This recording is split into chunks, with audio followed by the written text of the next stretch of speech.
In the quiet city of Shanghai, inside a softly lit room, Zhang Wanqin sat beside a cradle, her blue-green hair falling gently over her shoulders as she fed the newborn in her arms. She smiled down at him and whispered that his life was easy. Eat, sleep, and grow, while she stayed awake through the long nights. Even so, she never complained. To her, every lost hour of rest was worth it as long as her son, Lin Zichen, grew up healthy and strong. But the baby staring back at her was far from ordinary.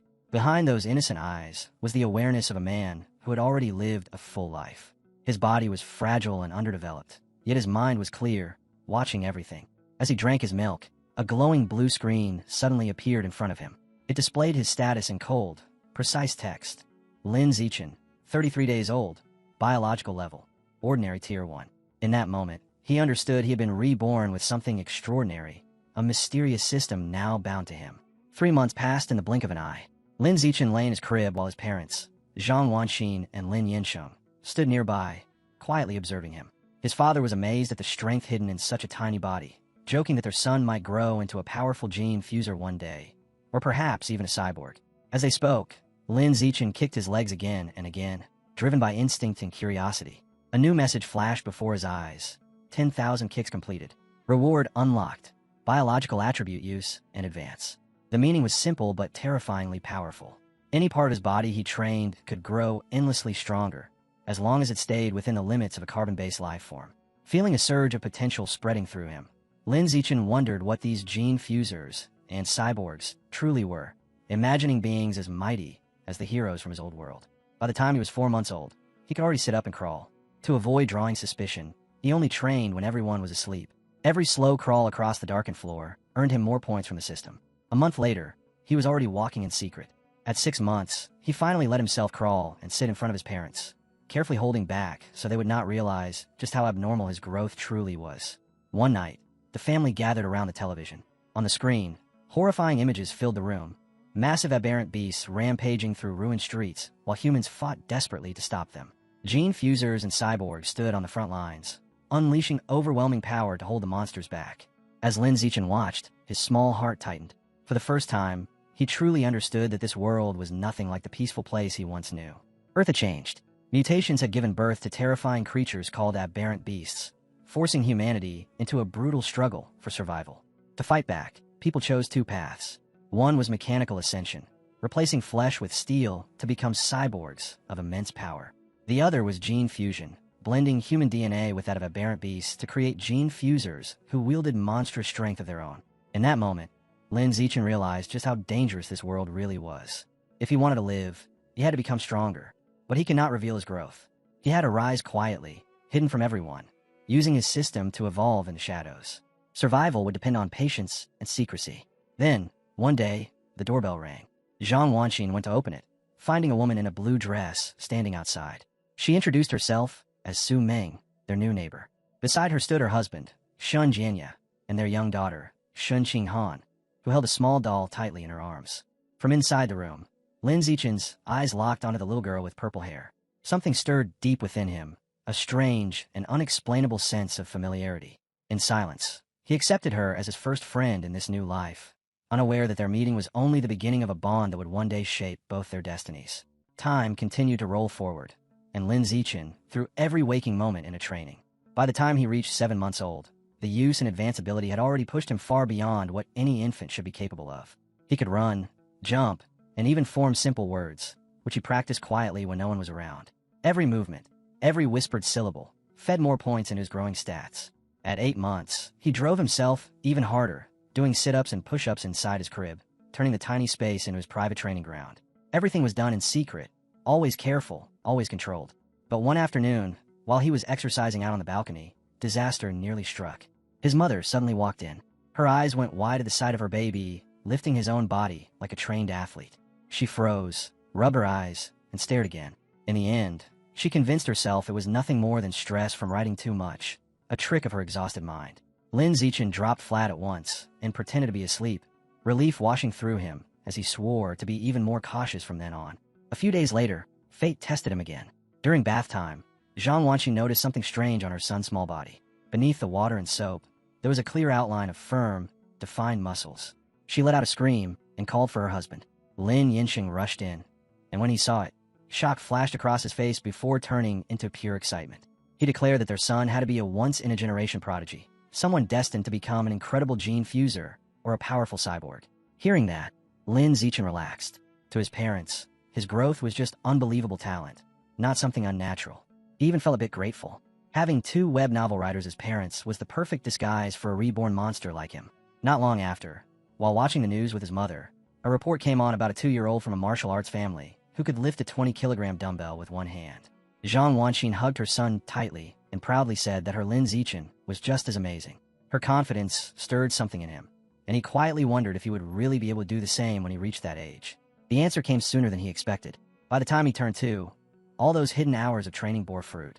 Alone in the storage room, Lin Zichen wrapped one small hand around a 20-kilogram weight and lifted it with ease. Just as he was about to test himself further, his mother called out that Han Han had come over to play. Shunqing Han stood at the door, the same age as him now, holding out a tart with a bright, innocent smile. Inside, Lin Zichen couldn't help but think about how strange their playtime had become. Han Han was still just a normal little girl, but for him, every moment was part of his training. Since she loved sticking close to him, he had even turned her into a living, perfectly sized weight vest whenever he exercised. Unfortunately, that came with a familiar problem. As he held her, a warm sensation suddenly spread across him. His face fell as he cried out in despair. Han Han had peed on him yet again. Another year slipped by, and by the time Lin Zichen was 3 years old, his strength had climbed to a terrifying level. Lifting a 40-kilogram weight with one hand felt effortless now. One day, while watching television, he saw a report about a 4-year-old prodigy proudly raising a 30-kilogram dumbbell. A quiet smile formed inside him. He had already surpassed that.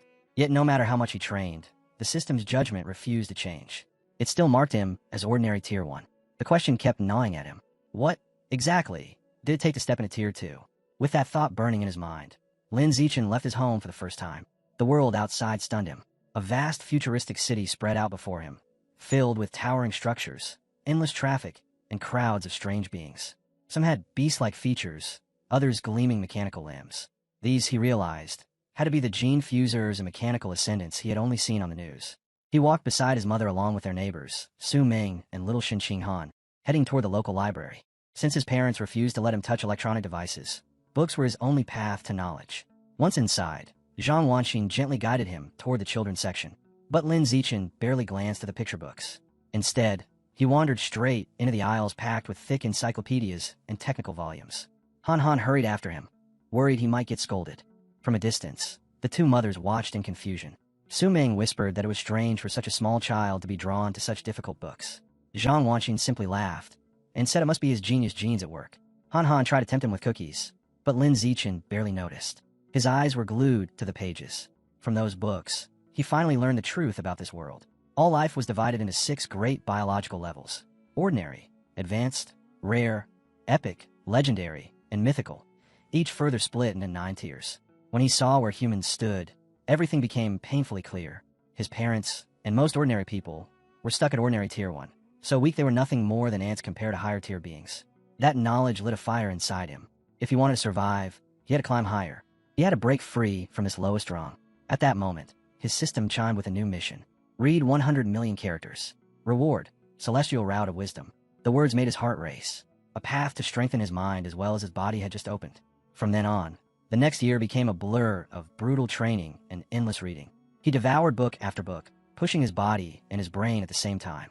By the time he turned 4, the results were undeniable. Hand in hand with Shunqing Han, he walked into kindergarten under the guidance of their teacher, Miss Jiang Mi, stepping into the next stage of his life. Not long after school began, Lin Zichen finally shattered the invisible wall and advanced to ordinary Tier 2. His physical abilities exploded. He could lift an 80-kilogram weight with one hand, jump over 1.2 meters, and run 100 meters in under 11 seconds. These were feats that would leave grown adults stunned, yet he was still just a child. One day, he spotted a group of kids surrounding Shunqing Han. She was crying as they mocked her for wetting the bed. The moment Lin Zichen saw it, something cold and sharp filled his chest. He would not let anyone bully his friend. In a single burst of movement, he leapt forward and landed right in the middle of the group, his presence crashing down like a challenge. Fixing the bullies with a cold stare, Lin Zichen delivered a threat that was both ridiculous and deeply unsettling. If they ever dared to bully Han Han again, he warned, he would sneak into their homes and pee on their beds every single day. The sheer absurdity of it made it even more terrifying. The kids broke down instantly, sobbing as they swore they would never come back to kindergarten. Shin Qinghan stared at him with shining eyes, as if he had just saved her world. At that exact moment, his system chimed, granting him a brand new title, Kindergarten Kid King, along with a fresh wave of quests. Lin Zichen was thrilled. More missions meant faster growth. Half a year later, he finally finished his enormous reading task. After devouring more than 100 million characters, he obtained the celestial root of wisdom. From that moment on, his memory became perfect, and his learning speed reached the peak of human potential. Time rushed forward, and soon he and Shin Qinghan were standing side by side in their kindergarten graduation photo, both of them almost 7 years old. Even during the long break, Lin Zichen never relaxed. By now, training with a 200-kilogram barbell was already within his reach. His physical abilities had risen to frightening levels. He could leap over 2 meters without effort and run 100 meters in an unbelievable 7.98 seconds. His mind kept pace with his body. With the boost from his new attribute, he tore through the elementary school curriculum long before he even entered it. When he finally started at Sunshine Elementary School, academic competitions felt trivial. He easily took first place in the National Elementary Academic Competition, driven by the desire to unlock yet another title. Outside of contests, he spent most of his free time helping Shin Qinghan study. She wasn't a natural genius, but she worked harder than anyone else. With his guidance, her grades shot up, and by the end of the semester she ranked second in the class, right behind him. To accelerate his missions even more, Lin Zichen also threw himself into sports, smashing every school record in sight. Everything began to feel routine, almost predictable, and that was when something finally changed. A new transfer student arrived. The teacher introduced her as Bai, a girl with long silvery blue hair that shimmered like frost. The instant Lin Zichen saw her standing in the doorway, a strange sensation stirred inside him. There was an aura around her, faint but unmistakably different from that of any ordinary human. As Bai Shui walked toward her seat, every pair of eyes in the classroom followed her. Beside Lin Zichen, Shin Qinghan, who always called him Xiao Chun, leaned closer and whispered that Bai's hair looked just like falling snow. But Lin Zichen wasn't paying attention to that. His gaze was locked onto the subtle, unfamiliar presence she carried. It wasn't human. Was she a gene fuser? Or perhaps the descendant of one? Over the next few days, Bai Shui remained an enigma. She spoke to no one. As soon as class ended, she would rest her head on the desk and remain completely motionless. She barely even got up to go to the restroom. At first, the class buzzed with curiosity. Some students even took photos beside her while she slept. But when her behavior never changed, the novelty wore off, and before long, everyone lost interest, leaving the classroom to drift back into its usual rhythm. That fragile calm shatters a month later. Without any warning, something horrifying happens. A thick, milky white liquid begins leaking from Bai Shui's body, soaking through her clothes and running down her legs. The stench is so strong it turns the entire classroom sour. Students gag and pull back in disgust, their complaints filling the air. One boy sneers, throwing cruel words at her. Then he goes even further, unscrewing his water bottle and dumping it over her head, laughing as he mocks that he is washing her clean. Soaked and humiliated, Bai Shui trembles at her desk. Her hands clench until her knuckles turn white as silent tears roll down her cheeks. The laughter only grows louder around her. From her seat, Shin Qinghan looks toward Lin Zichen, fear and worry shining in her eyes as she quietly asks if they can help. Lin Zichen hesitates. He had always sensed something dangerous about Bai Shui, so why did she look so small and helpless now? A moment later, he makes his decision. Right now, she isn't some unknown threat. She's just a girl being bullied, and that is enough. He walks straight up to the ringleader, Guan Chun, grabs him by the collar, and pulls him forward. With a sharp, cold grin, he orders him to wipe the water off Bai Shui's desk. Guan Chun freezes as fear floods his face. He stammers and nods, immediately agreeing. The rest of the bullies don't dare resist. Everyone at school knows Lin Zichen's reputation. He dominates both academics and fights, so much so that even 6th graders avoid crossing him. In a panic, they scramble for tissues and rush to clean the mess. When the desk is spotless, Lin Zichen's gaze sweeps over them. His voice turns hard as he gives his final command. Every single one of them must apologize to Bai Shui, right here and now. Under his glare, they crumble. Sweating and shaking, they bow their heads and mutter their apologies. One by one, the bullies line up in front of Bai Shui's desk, each bowing deeply and promising never to bother her again before hurrying away. When the room finally grows quiet, Bai Shui slowly lifts her head. Her eyes are still wet, but her voice trembles with gratitude as she thanks Lin Zichen and Shin Qinghan. Shin Qinghan steps forward and gently places a hand on her shoulder. She tells Bai in a firm, sincere voice that classmates are supposed to protect each other. From that day on, Shin Qinghan decides to stick close to the quiet, white-haired girl, dragging Lin Zichen along with her. Soon, the three of them start spending their free time together. Shin Qinghan always makes sure Bai gets the best snacks first. During one of those moments, Bai Shui hesitates, staring at the treats in Shen Qinghan's hands. She lowers her head and softly asks if they aren't disgusted by her, by the strange smell that follows her. She admits she's sorry for doubting them, but ever since she was little, everyone has kept their distance. To her, kindness feels unreal, like a fragile dream she might wake up from any time. Shen Qinghan shook her head, her eyes clear and steady as she told Bai Shui that this wasn't a dream at all. With a soft smile, she said she understood how it felt to be treated differently, so there was no way she could ever be disgusted. If Bai Shui was willing, she declared, then they would be friends forever, even tugging a reluctant Lin Zichen into the promise. Bai Shui could no longer hold herself back. She threw her arms around Shen Qinghan, tears of relief streaming down her face as she thanked them again and again. After she finally calmed down, she said she wanted to give them something in return. Digging through her things, she pulled out a necklace strung with a pair of small beast fangs. It had been a birthday gift from her mother, she explained, and now she wanted it to be the symbol of their friendship. Shen Qinghan accepted it with shining eyes. That evening, as the sun dipped low over the schoolyard, the three of them stood together and happily swore they would always remain friends. But just as their bond seemed solid, something unexpected shattered it. One day, Shen Qinghan discovered that Bai Shui had suddenly transferred out of the school. Shocked, she rushed to Lin Zichen, who quietly confirmed it. He had seen Bai Shui signing the withdrawal papers with his own eyes. His thoughts returned to that moment. From outside the principal's office, he had seen Bai Shui sitting beside the principal and a tall man whose mechanical arms reflected the light with a cold gleam. The principal had assured the man that everything was properly handled and that all of Bai Shui's records would be kept strictly confidential. That scene only deepened Lin Zichen's suspicion. Bai Shui was anything but ordinary. From that day on, she vanished from their lives. He never saw her again. Yet as time moved forward, her disappearance was quickly overshadowed by events far more urgent. One evening, Lin Zichen stood behind his mother, Zhang Wanxin, gently massaging her shoulders. She let out a satisfied sigh, saying it felt perfect after spending the whole day typing. Lin Zichen smiled to himself. With the celestial root of wisdom, even professional-level massage techniques had become second nature to him, and now he was seeing just how useful they could be. The peaceful moment was suddenly broken when the television blared with breaking news. The anchor announced another shocking achievement by the Kyoto prodigy.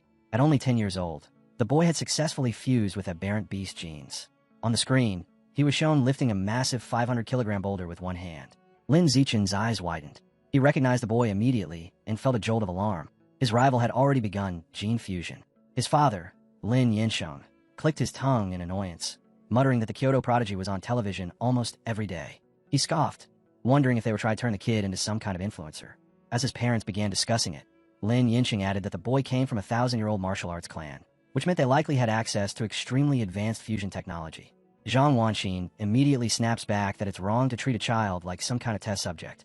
Lin Yansheng shrugs and says that in families like that, the clan's interests always come before the child's. That earns him a sharp, cutting look from his wife. "You really think you know everything, don't you?" she fires back. While his parents argue, Lin Zichen sinks into his own thoughts.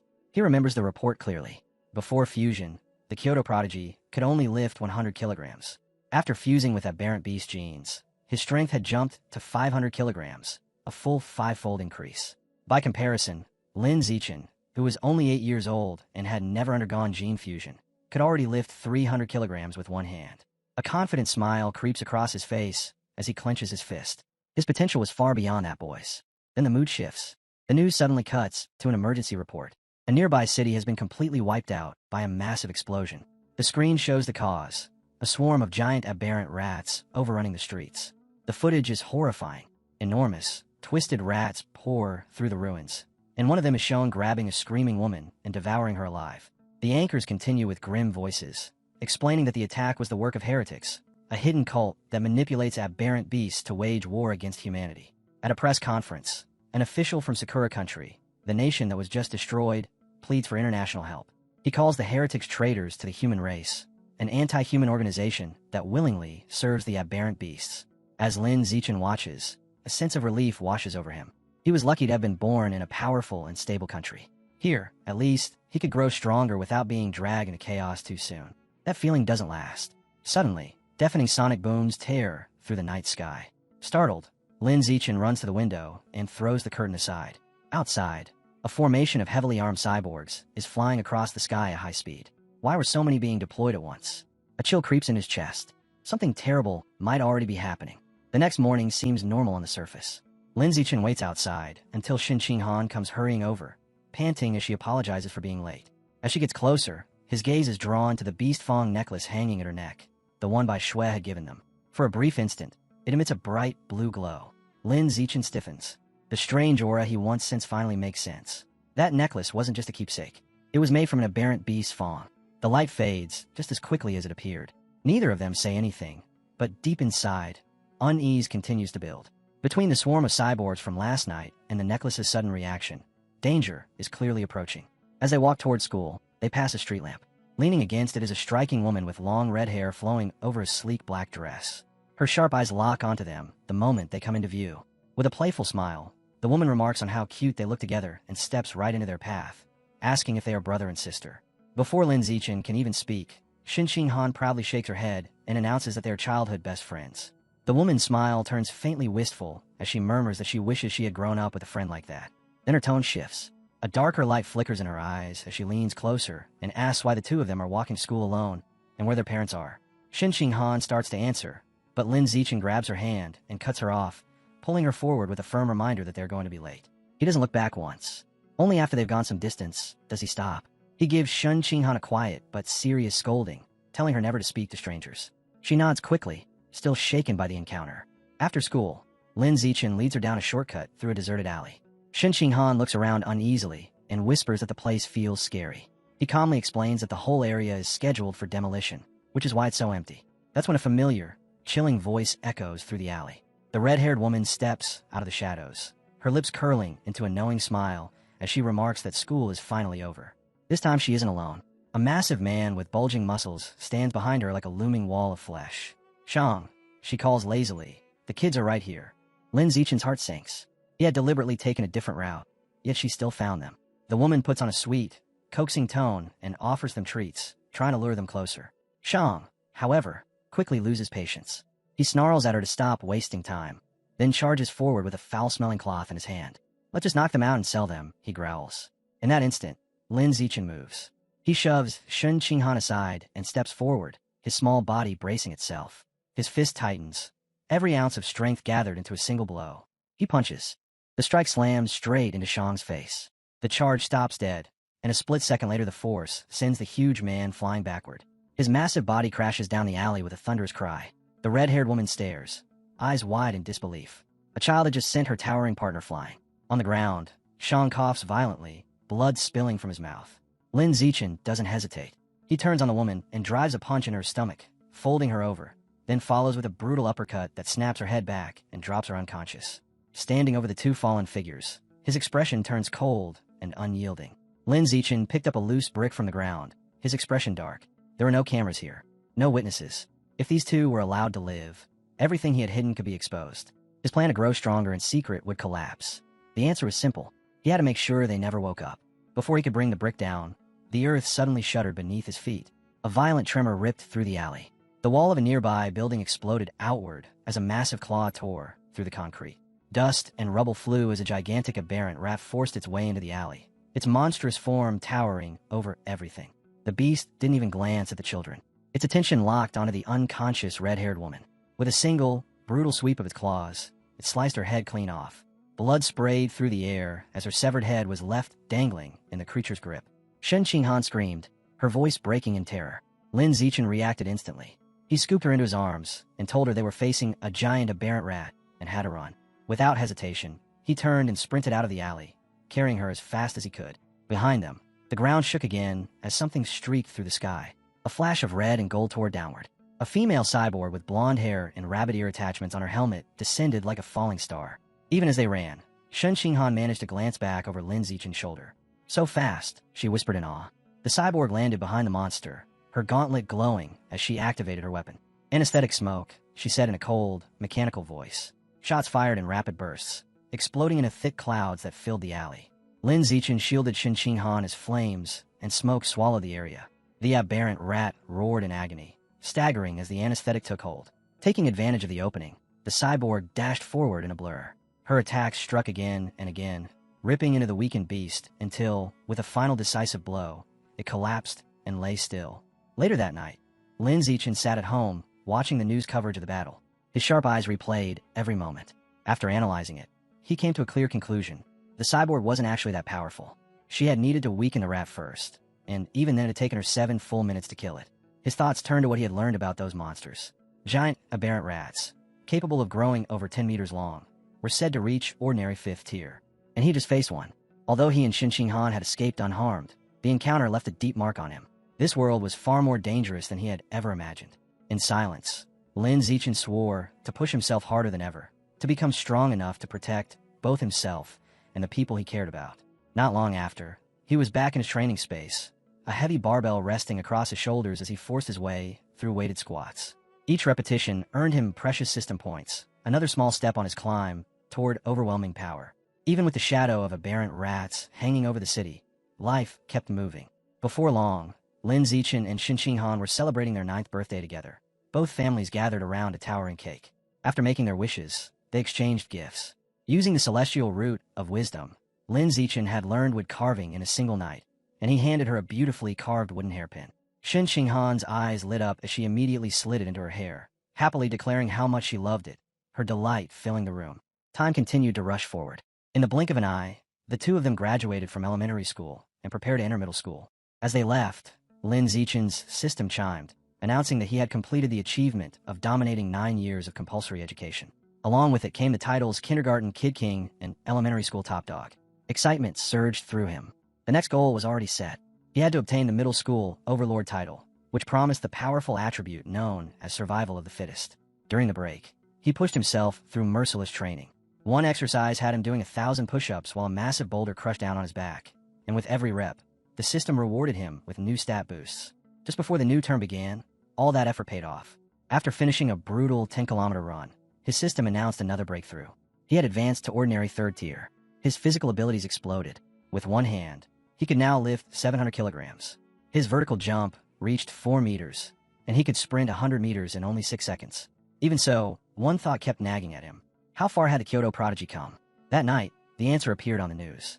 A broadcast showed the 14-year-old prodigy demonstrating his latest power. Having fused with giant ant genes, he effortlessly lifted a 2,000-kilogram alloy block. Lin Zichen analyzed the footage, quickly doing the math. Giant ant genes were known to increase strength by 4 to 8 times. Without the enhancement, the prodigy's own strength would be only around 500 kilograms.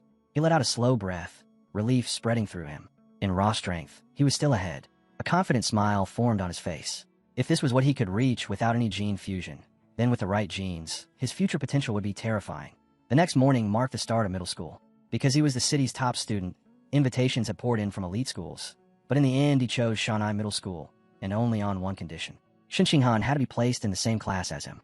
During registration, the principal and their new homeroom teacher greeted them warmly, praising Lin Zichen's achievements and saying how much they were counting on him in the coming years. After a few polite exchanges, he made an excuse and left with Shin Han. The real reason he picked Shanghai Middle School wasn't reputation at all. It was the school's advanced athletic facilities. Before classes had even begun, the two of them had already planned to go test out the badminton court. On the court, Shin Han bounced with excitement, turning to him with a bright grin. "Xiao Chun, let's start," she said as she served the shuttlecock with flair, proudly calling out the name of her move, the fairy's curveball. Lin Zichen caught it effortlessly in midair, but before they could continue, a group of upperclassmen walked onto the court. Their leader, wearing his cap backward, casually reached out and plucked the shuttlecock from the air, declaring that the court now belonged to them. His friends laughed and made crude jokes, suggesting that Shin Han could stay behind and spar with them instead. Shin Han straightened, refusing to give ground. She told them calmly that rules were rules and that she and Lin Zichen had arrived first. Lin Zichen's gaze sharpened as the boys moved closer to her. He stepped forward, his expression turning cold as he warned them to back off and reminded them of the simple rule of first come, first served. The leader sneered, full of arrogance, and said he didn't care about any rules. With a mocking grin, he tossed the shuttlecock into the air, preparing to serve it himself.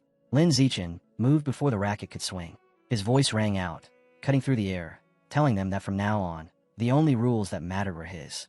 In the same instant, he leapt and smashed the shuttlecock with terrifying force. It streaked across the court like a white flash. The leader barely had time to react before the impact shattered his racket and sent his cap flying. The upperclassmen froze, faces drained of color, sweat running down their temples. In hushed, trembling voices, they wondered if Lin Zichen was even human, if he might already be a gene fuser. One of them whispered in horror that if the shot had been just slightly off, their leader's head would have been blown apart. All their arrogance vanished. They bowed deeply, voices shaking as they apologized and swore they understood the rules now. Then they turned and fled the court without another word. Whether through rumor or sheer terror, no one ever tried to bully Lin Zichen or Shin Qinghan again. Aside from the larger campus and better facilities, their school life settled into a familiar rhythm. Academically, Lin Zichen was far ahead of everyone, having already mastered the middle school curriculum.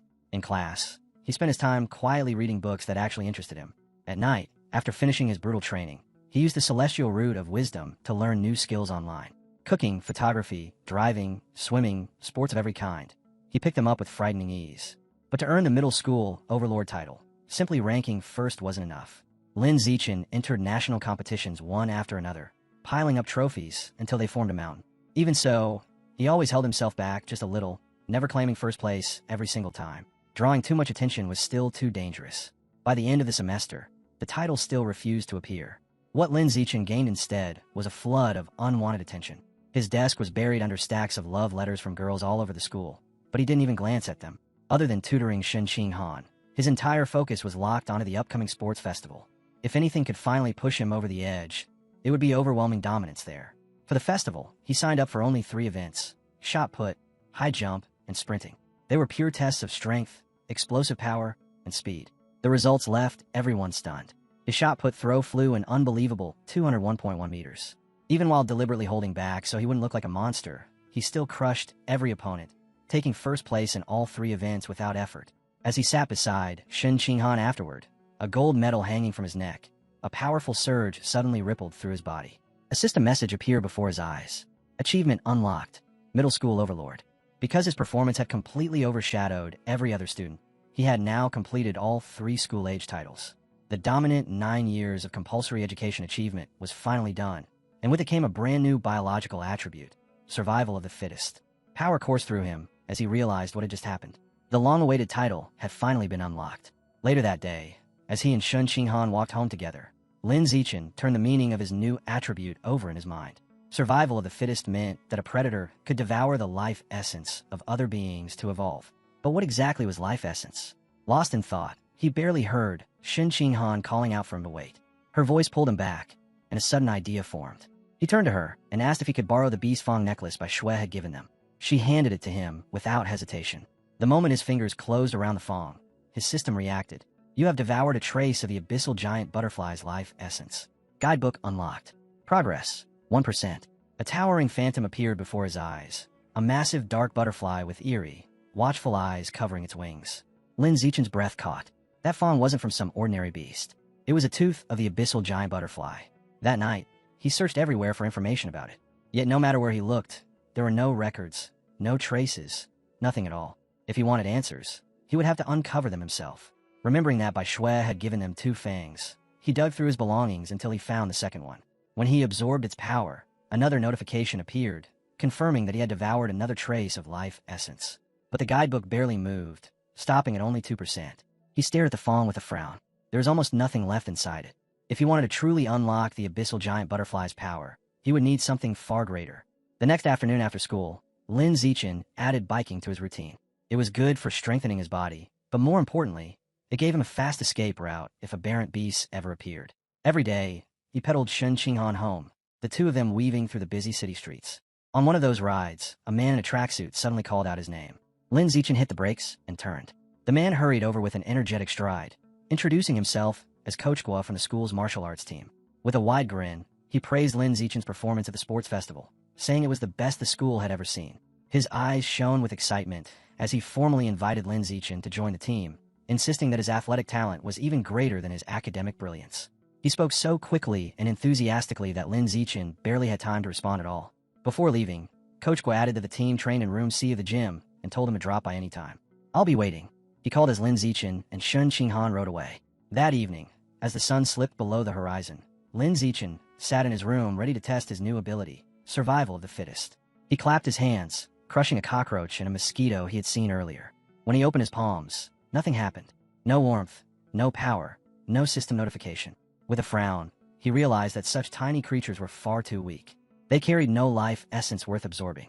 Only stronger, more exotic beasts would be able to fuel his evolution. To prove it, he decided to take a bolder step. The next day, with Shin Qinghan riding behind him on his bike, he headed toward a massive multi-story supermarket. Inside, endless aisles are lined with neatly packaged beast meat. Lin Zichen felt a surge of disappointment. Prepackaged meat wouldn't work. He needed something fresh, something he could touch directly. Then a loud voice rang out. A butcher was advertising newly cut beast meat. Following the sound, Lin Zichen found a counter beneath a large sign that read fresh beast meat. Not prepackaged, safe to eat. Shin Qinghan looked at him in confusion as he told her to wait. He didn't explain. His gaze locked onto the butcher's table as his heartbeat quickened. This was his chance. He stepped forward and pressed his hand firmly against a slab of freshly cut beast meat. The moment he touched it, a wave of purple energy surged into his body, making every nerve tingle. Just as he had suspected, the meat still carried a powerful trace of life essence. He clenched his fist, unable to hide his smile. Shin Qinghan stared at him, completely puzzled. Why would touching raw meat make him look so happy? She walked closer and asked what it felt like. Lin Zichen forced himself to stay calm, shrugged casually, and said it just felt fresher than normal. Then he asked if she wanted to try touching it too. She waves both hands like she's fending off a monster, shaking her head, so hard her ponytail nearly flies. No way. Absolutely not. She snaps that he has already touched enough meat for the two of them, and she is not letting him ruin anything else. But Lin Zichen has already confirmed what he needed. With a calm expression, he reaches for a pack of beast meat and drops in a basket, planning to test everything properly once they get home. Shin Qinghan's eyes widen in pure shock when she realizes what he's doing. Beast meat is insanely expensive. Even the cheapest option, ghost shadow squid, costs almost 1,000 yen per gene. She nearly panics, grabbing his sleeve and begging him to put it back, telling him at least to ask his mother first before spending that kind of money. Lin Zichen only chuckles and pats her head, his smile gentle and reassuring. He lies without hesitation, saying his mom already told him to buy plenty for both families. A scene flashes through his mind, Zhang Wanqin laughing, nodding, and happily agreeing to cook a huge feast for everyone. That part is half true. He really will share, but that isn't why he's buying this. What he truly needs is an answer. He has to know whether eating beast meat lets him absorb life essence directly. If touching it alone degrades the food, then his entire method is flawed. At the checkout, he pays nearly 30,000 yen for just 3 small packs of ghost shadow squid. The cashier thanks him politely, and Lin Zichen accepts the receipt with a perfectly calm face, as if he didn't just spend a small fortune. Walking out of the store, even he can't help thinking about how ridiculous the price was. How many times in their lives would they ever be able to afford meat like this? By the time they finish shopping, the clock has already passed 9 at night. With the city growing more chaotic by the day, they decide not to linger and head straight home. On the bike ride back, Lin Zichen's mind is no longer on the streets or the traffic. It's locked onto one thing only, his experiment. He can't resist. Quietly, he rests his hand against one of the squid packages in the basket. Purple energy surges through him. His system responds instantly. Trace of ghost shadow squid, life essence devoured. The moment the essence is absorbed, a new guidebook opens inside his system. But the progress bar barely twitches. 0.1%. Inside his mind, the ghostly form of a massive squid appears, its tendrils writhing, its many-colored eyes glaring with eerie intelligence. As he pedals through the dark streets, Lin Zichen calculates everything. That tiny bit of meat barely moved the bar. To reach full mastery, he would need at least 100 gene of ghost shadow squid. At nearly 1,000 yen per gene, that came to a brutal total of 100,000 yen. But the squid's ability to dissolve into water and disappear without a trace was too powerful to ignore. No price was too high for that kind of escape. His direction is now set. If he wants that power, he has to make serious money on his own. Asking his family is not an option. Then he remembers the other reason he bought the meat. Slowly, his eyes drift to the package. Hours have passed, yet the squid still looks just as fresh as when he first picked it up. Relief washes through him, and a wide grin pulls at his lips. He can take the power and still keep the meat perfectly edible. As he keeps absorbing while riding, the progress bar steadily climbs until it hits 3%. Then Shin Qinghan suddenly cries out, snapping him out of it. Lin Zichen slams the brakes, the tires shrieking as the bike skids to a brutal stop, missing a couple in a lane by a split second. He bows quickly in apology, but inside he's cursing himself for letting his guard down. How did the bike lane even get this crowded? Shin Qinghan points ahead. When he follows her gaze, his chest tightens. A huge red-haired man is standing in the middle of the road, one arm locked around a woman's neck, a knife pressed against her throat. Shin Qinghan gasps, and Lin Zichen's blood runs cold. The hostage is their teacher, Xia. The man screams at the crowd, spitting threats in every direction. Police have already surrounded the area, megaphones raised as they try to talk him down. The police captain grips Officer Abing's arm, warning him not to shoot. With the teacher being used as a shield, there's no clean angle. Abing suggests using sleeping gas, but the captain shakes his head. Too slow. If the man panics before it works, the hostage dies. While everyone hesitates, Lin Zichen quietly bends down and pinches a small pebble off the ground. He flicks his fingers. The stone slices through the air like a bullet and smacks into Officer Abing's gun. The The sudden impact triggers a misfire. The shot flies wide and tears straight through the hostage-taker's hand. The man screams, dropping both the knife and teacher Xia. "Move in," the captain roars. The officers rush forward, slamming the suspect to the ground and snapping on restraints. A female officer catches teacher Xia before her legs give out, holding her steady as she trembles. She's shaken, but alive. With everything finally under control, Lin Zichen calmly climbs back on his bike. Shen Qinghan stares at him in disbelief and whispers if he was the one who threw the stone. He quickly tells her to be quiet and save it for later as he starts pedaling away. They barely make it a few meters before a sharp voice stops them. "Stop right there." The police captain calls out, asking if he was the one who threw it. Lin Zichen's heart jumps. With a stiff smile, he immediately denies it. The captain watches them ride off, frowning in confusion. Why would someone turn down credit for something like that? He mutters to himself that there's even a reward for bravery. That single word hits Lin Zichen like thunder. Reward? He skids to a halt, spins around, and sprints back. Scratching his head awkwardly, he admits it was him after all. With a perfectly straight face, he explains that the reward money is extremely important to him. The captain tells him to come to the station later to file a full report, promising he will personally make sure Lin Zichen gets the reward he earned. Relieved, Lin Zichen and Shen Qinghan message their families and start preparing to head over, already assuming the rest will be simple. That's when everything collapses. As the suspect is led away in cuffs, his body suddenly spasms. His face twists in a sickening way, bone and flesh warping as horrified officers realize what he truly is. A heretic. Right in front of everyone, his body mutates, swelling and reshaping into a massive, grotesque, aberrant rat. With a thunderous roar, he snaps the cuffs apart and slams his claws into the street, sending officers scrambling in panic. "Open fire!" The captain shouts into his radio, ordering his men to shield the civilians at any cost. Gunshots explode in a deafening storm, but the bullets ricochet harmlessly off the creature's thick hide. A frantic report crackles back. This heretic has fused with Rat King genes. Immediate backup is requested. Seeing the chaos, Lin Zichen grabs Shen Qinghan's hand and pulls her into a run, apologizing as he drags her along. Relief flickers through him when he realizes the mutant isn't chasing them, but he still knows they need to get as far away from the battlefield as possible. Then the sky tears open. A streak of light, wrapped in purple energy, plunges down from above. A female cyborg in sleek, futuristic armor drops from the heavens and smashes into the giant rat, blasting it backward as debris and dust explode outward. She hovers effortlessly in midair, short, dark purple hair framing her helmet as energy hums through her chest plate. A massive laser cannon begins to charge, purple light intensifying with every heartbeat. Her voice rings out, cold and absolute. Fire. A colossal beam erupts, swallowing the mutant rat whole. The monster screams as the energy tears it apart, thrashing wildly before dissolving into nothing but drifting ash. Lin Zichen stands frozen, staring at a level of power he never imagined he would witness. With the giant rat erased, the danger finally fades. Teacher Xia and Shen Qinghan let out long, shaky breaths as the tension drains away. Lin Zichen's attention, however, snaps somewhere else. His eyes go straight to his bike. When he sees it still intact, a quiet sigh escapes him. If that thing had been destroyed, the financial damage would have been brutal.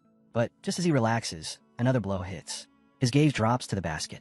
The ghost shadow squid packages are ruined, their surfaces slimy and foul, the stench rising sharply into the air. His heart sinks. So his theory was right after all. Absorbing life essence really does cause beast meat to spoil. It just doesn't happen immediately. He lifts one limp tentacle, grimacing as the rotten smell hits him. Now he needs answers. Without hesitating, he immediately slips into a full performance. He tosses the spoiled meat onto the ground and loudly blames both the heretic and the cyborg's blast for ruining it, acting as if his heart has been shattered. It's all their fault. The meat's been roasted. Teacher Xia gently tries to comfort him, saying that what really matters is that everyone survived. At the police captain's request, they prepare to go home, only to be escorted instead to the station together with the security team. What none of them expect is that they end up riding in the same van as what's left of the heretic. On a metal gurney sits a lump of blackened, half-melted flesh. That's all that remains. The smell is overwhelming, thick and rotten, forcing everyone inside to pinch their noses. Lin Zichen sits quietly, but his thoughts are racing. He remembers by Shue's beast fangs, how even after the creature's death, they still contain traces of life essence. A dangerous idea forms in his mind. If those fangs still held power, then this corpse might too. Even burned like this, it could still contain life essence. And if it does, could he devour it? Could he take the Rat King's gene for himself? Lin Zichen's eyes stay fixed on the charred remains, no longer thinking about the fight, but about what still hides inside that ruined body. How much of the Rat King's gene could be extracted from a corpse that is still warm? The thought barely settles before he acts. With a tiny movement of his fingers, he probes the body. A faint notification ripples through his mind. A fragment of giant mutant rat life, essence devoured. Understanding strikes immediately. The fresher the corpse, the richer the essence. Once the warmth fades, almost nothing remains. It's a small discovery, but one that could change everything for him later. Nearby, Abing notices the movement and tells him to sit still. Lin Zichen casually replies that he has been sitting too long and just needed a stretch. The excuse is enough for Abing, not for the security captain. Those sharp eyes miss nothing. Lin Zichen becomes even more careful, knowing a single wrong move could draw attention. Before long, he is summoned to the public security office. The security captain has already filed the paperwork for his bravery reward, but that isn't why he called him in. He asks how a schoolboy, in the dark, could throw a stone with such precision, hitting the heretic's knife hand from so far away. It sounds absurd. Lin Zichen says he often trains his right hand, using it as a simple cover. Outwardly he looks calm, but he knows how weak the excuse really is. The captain's silence makes it obvious he isn't convinced, even though he lets it go for now. Just then, Shun Qinghan enters with Lin Zichen's parents. Worry is written all over their faces, and his mother rushes straight to his side. To his surprise, they hadn't gone home at all. They came straight here. His mother didn't bother explaining. She just pulled him in her arms, running her hands over him again and again, as if checking whether every part of him was still there. She didn't praise his bravery or ask what happened. All she cared about was that he was alive. Xiao Chen tried to reassure her, even mentioning the bravery award, but the worry in her eyes didn't ease. Gripping his hand tightly, she made him promise that if danger ever came again, he would hide first, protect himself first, and think about everything else later. He felt the weight behind those words. He gave his promise, even though deep down he knew there would be times when he couldn't keep it. As he was getting ready to leave, voices nearby drifted into his ears. Several young women from the public security office were talking about the rat god cult, their anger obvious. They said the cult had grown bolder, even reaching into universities. Their main targets were students who couldn't legally get gene fusion, people easy to manipulate. The heretic who died tonight, they said, had once been a liberal arts student at Guanyin University, twisted by the cult's brainwashing. They all agreed the cult had to be wiped out, but killing a few followers wasn't enough. The real root of the problem was the Rat King. As long as that thing existed, the chaos would never truly stop. The name sinks deep into Xiao Chen's mind. On the way home, he looks up what he can. Most reports place the Rat God cult's main activity in Shanghai. Its members are mostly outcasts, people society discarded. In recent months, their actions have escalated, and many believe the Rat King has been ordering them to gather huge amounts of evolutionary resources. Xiao Chen thinks it through. If the Rat King is trying to evolve further, then hoarding those materials makes sense. But if it already has intelligence and ambition, then the danger is far worse. A thinking Rat King could bring catastrophe on a scale no cult ever could.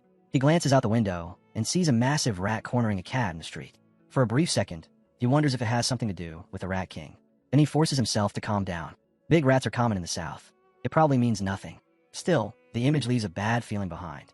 Across from him, Shun Qinghan sits quietly. Too quietly. Xiao Chen notices right away. Ever since they were kids, her emotions had always been easy to read. If she was scared or uneasy, it showed.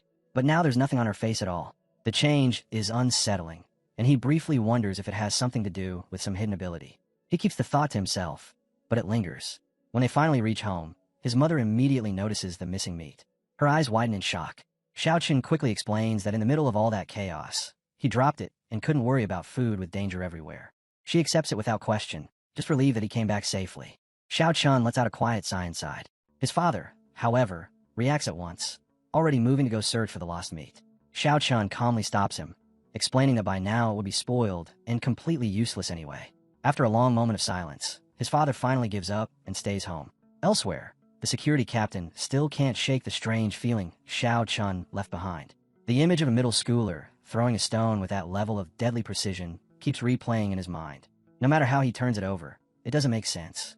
Suspicion refuses to fade. Then something stirs nearby. A rat steps into view, but it isn't normal.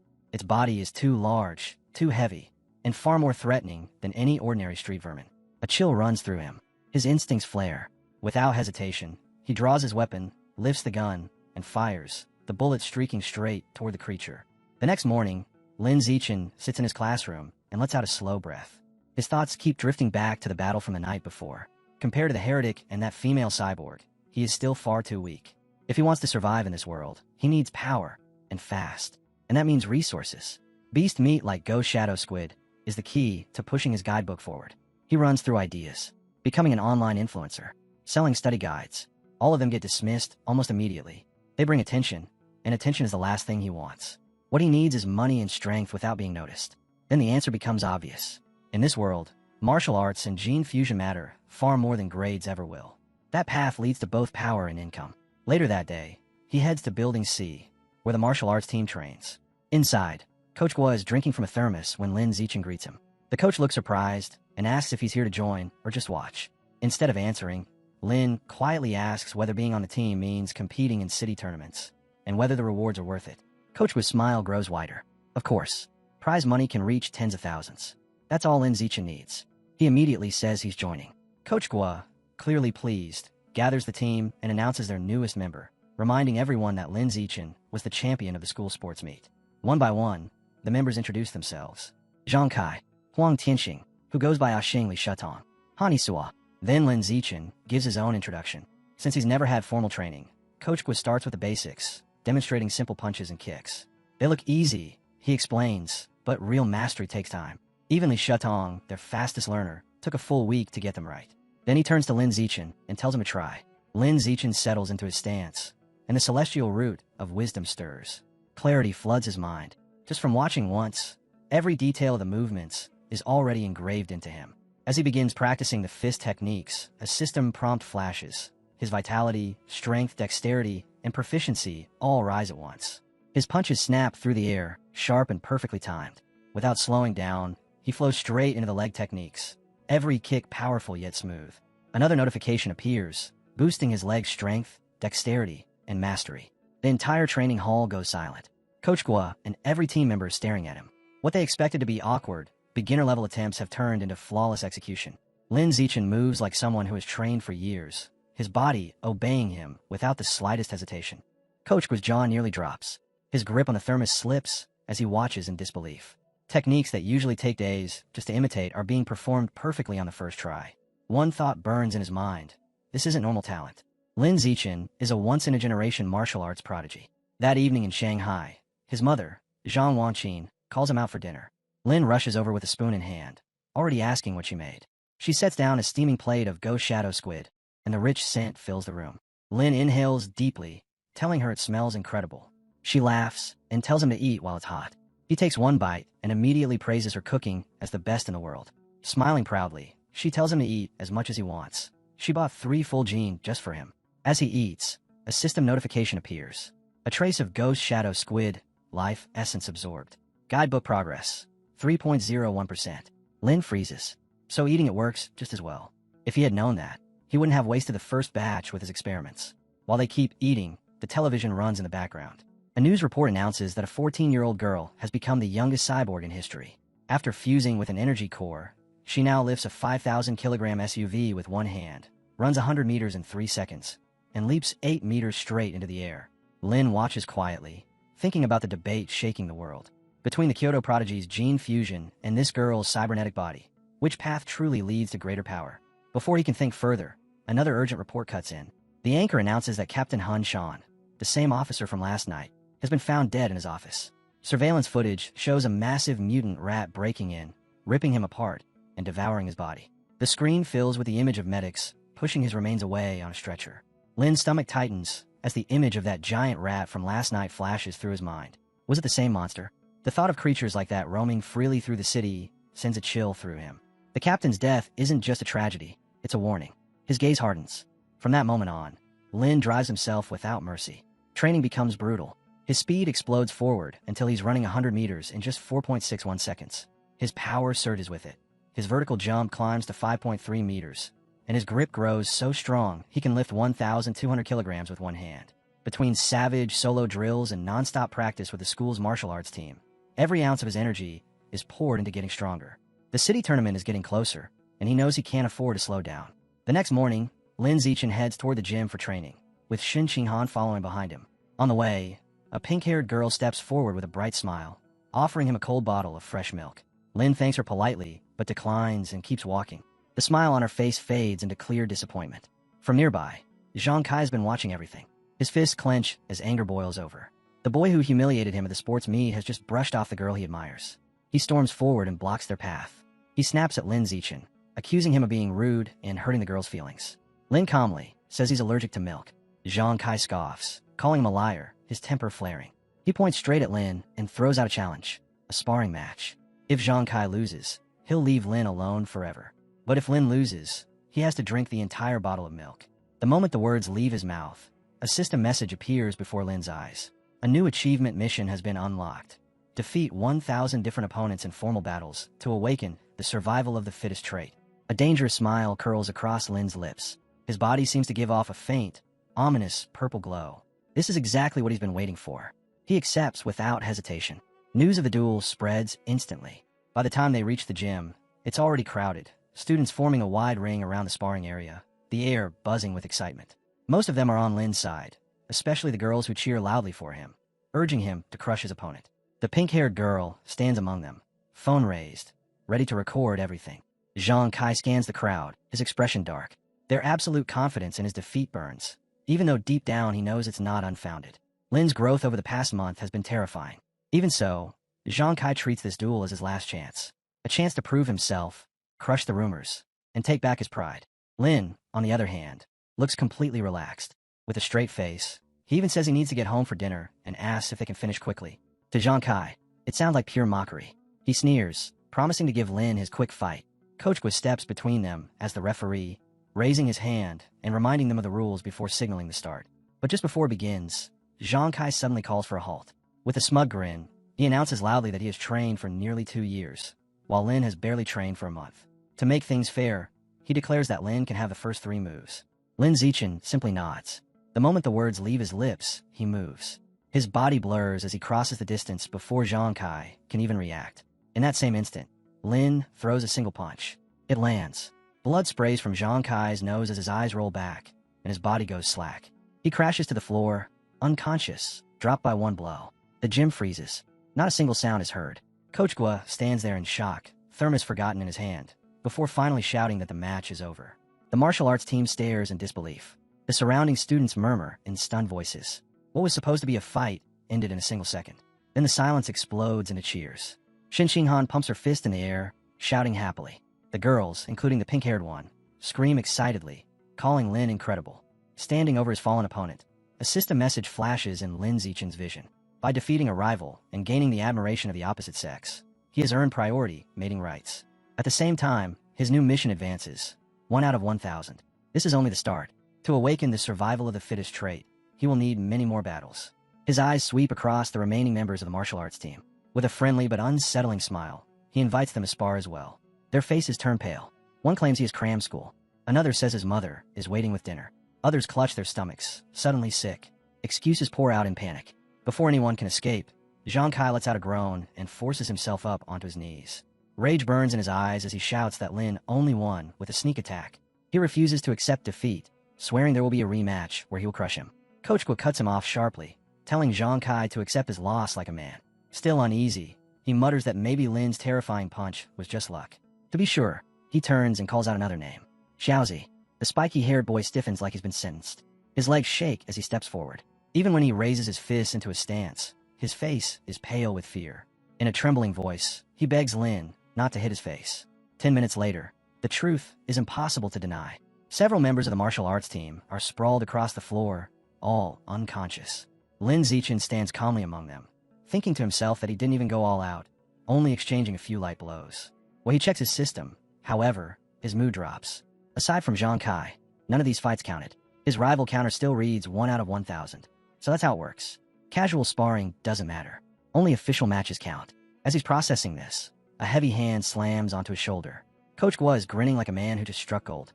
To him, Lin isn't just talented, he's a once-in-a-generation genius. In barely over a month, Lin has already crushed everyone and become the team's absolute ace. With him leading, Coach Gua declares, their school will dominate the regional tournament and take first place. Lin's eyes gleam. The tournament is exactly what he needs. Dozens of official opponents, all lined up for him to defeat. Every victory will push him closer to awakening the survival of the fittest trait. Then a voice interrupts. Zhang Kai, somehow conscious again, staggers upright and points at Lin.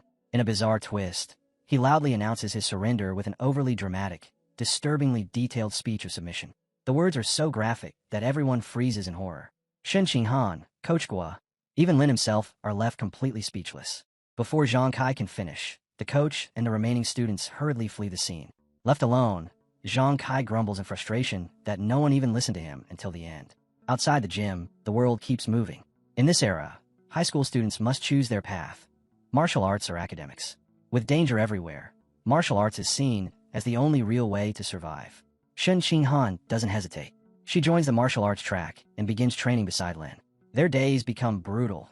30,000 meters of running for endurance, an hour of close combat drills, endless push-ups and sit-ups to forge their bodies. At the end of every session, Lin helps loosen her sore muscles with a massage. And Lin himself never slows down.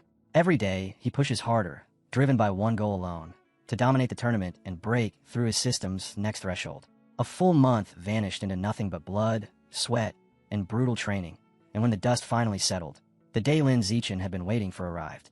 The regional martial arts tournament was here. This wasn't just a competition. This was his gateway to power, his chance to prove that his evolution had already begun. Inside the massive city gymnasium, the main stage roared with noise. Thousands of voices crashed together as fighters from every school gathered, and in the waiting zone, the pressure was thick enough to choke on. Coach Gua stared at the match list, his face growing darker with every line he read. Shanghai High had drawn the worst possible opponent right out of the gate. Shanghai number 1 High, the undisputed monsters of the circuit.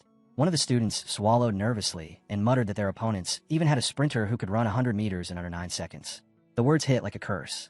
Whatever confidence they had left drained out of the room. That was when Lin Zichen quietly raised his hand. His voice was steady, calm, almost bored as he said he would go first. Coach Gua looked at him for a long moment, weighing the risk, then finally nodded. If anyone could crack open this nightmare matchup, it was their ace. Lin Zichen walked toward the arena while Han Han cheered wildly from the sidelines, and Coach Gua shouted encouragement through a megaphone. Across from him, a massive figure stepped forward. The fighter from number 1 High was built like a wall, his muscles swelling beneath his uniform. He gave Lin a lazy nod, praising him for even making it this far as a freshman. Then his smile twisted into contempt. He mocked Lin's height, sneering that someone under 1.7 meters had no right to stand on this stage. Flexing his arm, he promised to show Lin what real strength looked like. The referee's hand dropped. The giant charged, his fist ripping through the air like a cannon shot. But Lin Zichen didn't retreat. He slid past the attack with effortless precision and drove his own fist straight into his opponent's chest. The impact was explosive. The huge fighter was blown off his feet, skidding across the arena floor before going completely limp. Unconscious, defeated, in one strike. For several seconds, the entire gym was silent. Even the announcer froze before finally stammering out Lin Zichen's victory. Han Han screamed in delight, calling her Xiao Chun amazing as Shanghai High erupted into celebration. Students crowded around Coach Gua, laughing and shouting that Lin was a true monster, that their opponent was nothing but useless muscle. On the other side, the coach for number 1 High was seething. He barked at his fallen student for charging in without discipline or proper footwork, his fury barely contained. Standing in the arena, Lin Zichen saw a familiar glow flash across his vision. Another rival defeated, his rank climbing, his elimination count ticking up to 2,100. He clenched his fist, a faint smile forming. This was exactly the kind of battlefield he had been waiting for. But the fight was nowhere near finished. The enraged coach from number 1 High immediately called for their next combatant, ordering him to crush the freshman and end this embarrassment. Chen Fong stepped forward without hesitation. Calm, cold, completely different from the reckless brute before him. As he entered the arena and took his stance, his sharp, focused presence made it clear that the real battle was only just beginning. The announcer's voice rang out, and the match began. Chen Fong moved first. In a single breath, he exploded forward, his body blurring as a storm of fists and kicks tore through the space between them. Every strike was sharp, fast, and precise, a relentless wave meant to overwhelm. Lin Zichen didn't even blink. One of Chen Fong's kicks came screaming toward him, and Lin caught it with a single hand. The impact didn't stop there. It rebounded straight back through Chen Fong's body like a shockwave. His balance shattered. His body spun helplessly through the air before crashing down on the arena floor, completely unconscious. A wave of gasps rolled through the stadium. Medics sprinted in, lifting Chen Fong onto a stretcher as one of them urgently called for a head scan. The crowd erupted into chaos. Some shouted that Shanghai High's freshman was unbelievably lucky. Others roared in anger, accusing the tournament of being rigged and demanding their money back. Only one man saw the truth. The coach from number 1 High dropped his face into his hands. This wasn't luck. This first year was real, and he was terrifying. Back in a waiting zone, he forced himself to calm down and immediately changed his strategy. He called for their next fighter, G.A. Fei, a sharp-featured boy with spiky hair. His order was simple and absolute: defend at all costs. Under no circumstances could he afford another reckless loss. G.A. Fei waved it off with a grin. There was nothing to worry about. Victory was guaranteed. As he walked toward the ring, He dismissed Lin Zichen's wins as cheap tricks. To him, true power came from speed and experience, and he had both. A sub-9-second 100-meter sprint and years of training made defeat feel impossible. The audience buzzed. People praised Ga Fei's lightning-fast movements, and whispers spread that his father was a gene fusion user, explaining his unnatural talent.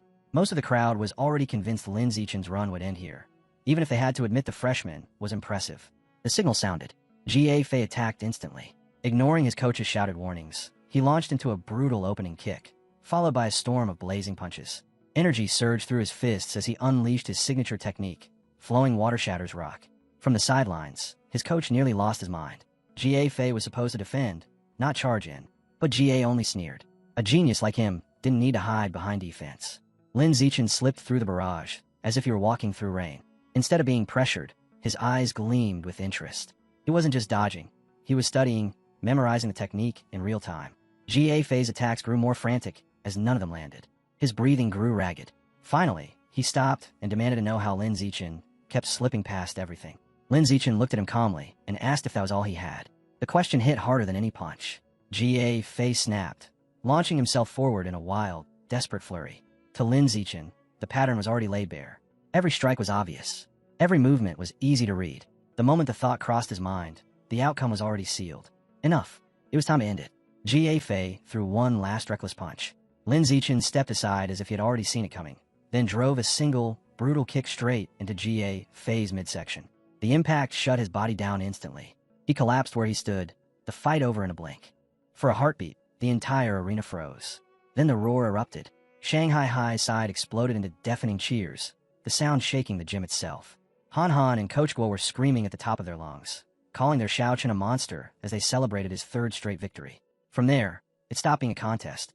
One by one, the remaining fighters stepped in, only to be crushed just as easily. Lin Zichen cut through all 5 opponents from the rival school by himself, leaving nothing behind but stunned silence and broken pride. And it didn't end there. Over the next 2 days, the same scene played out again and again. Lin Zichen dismantled 2 more schools on his own, his momentum never slowing. By the time it was over, Shanghai High stood as the champion. Medals shone on their chests, a trophy gleamed in their hands, and Lin Zichen stood at the center of it all.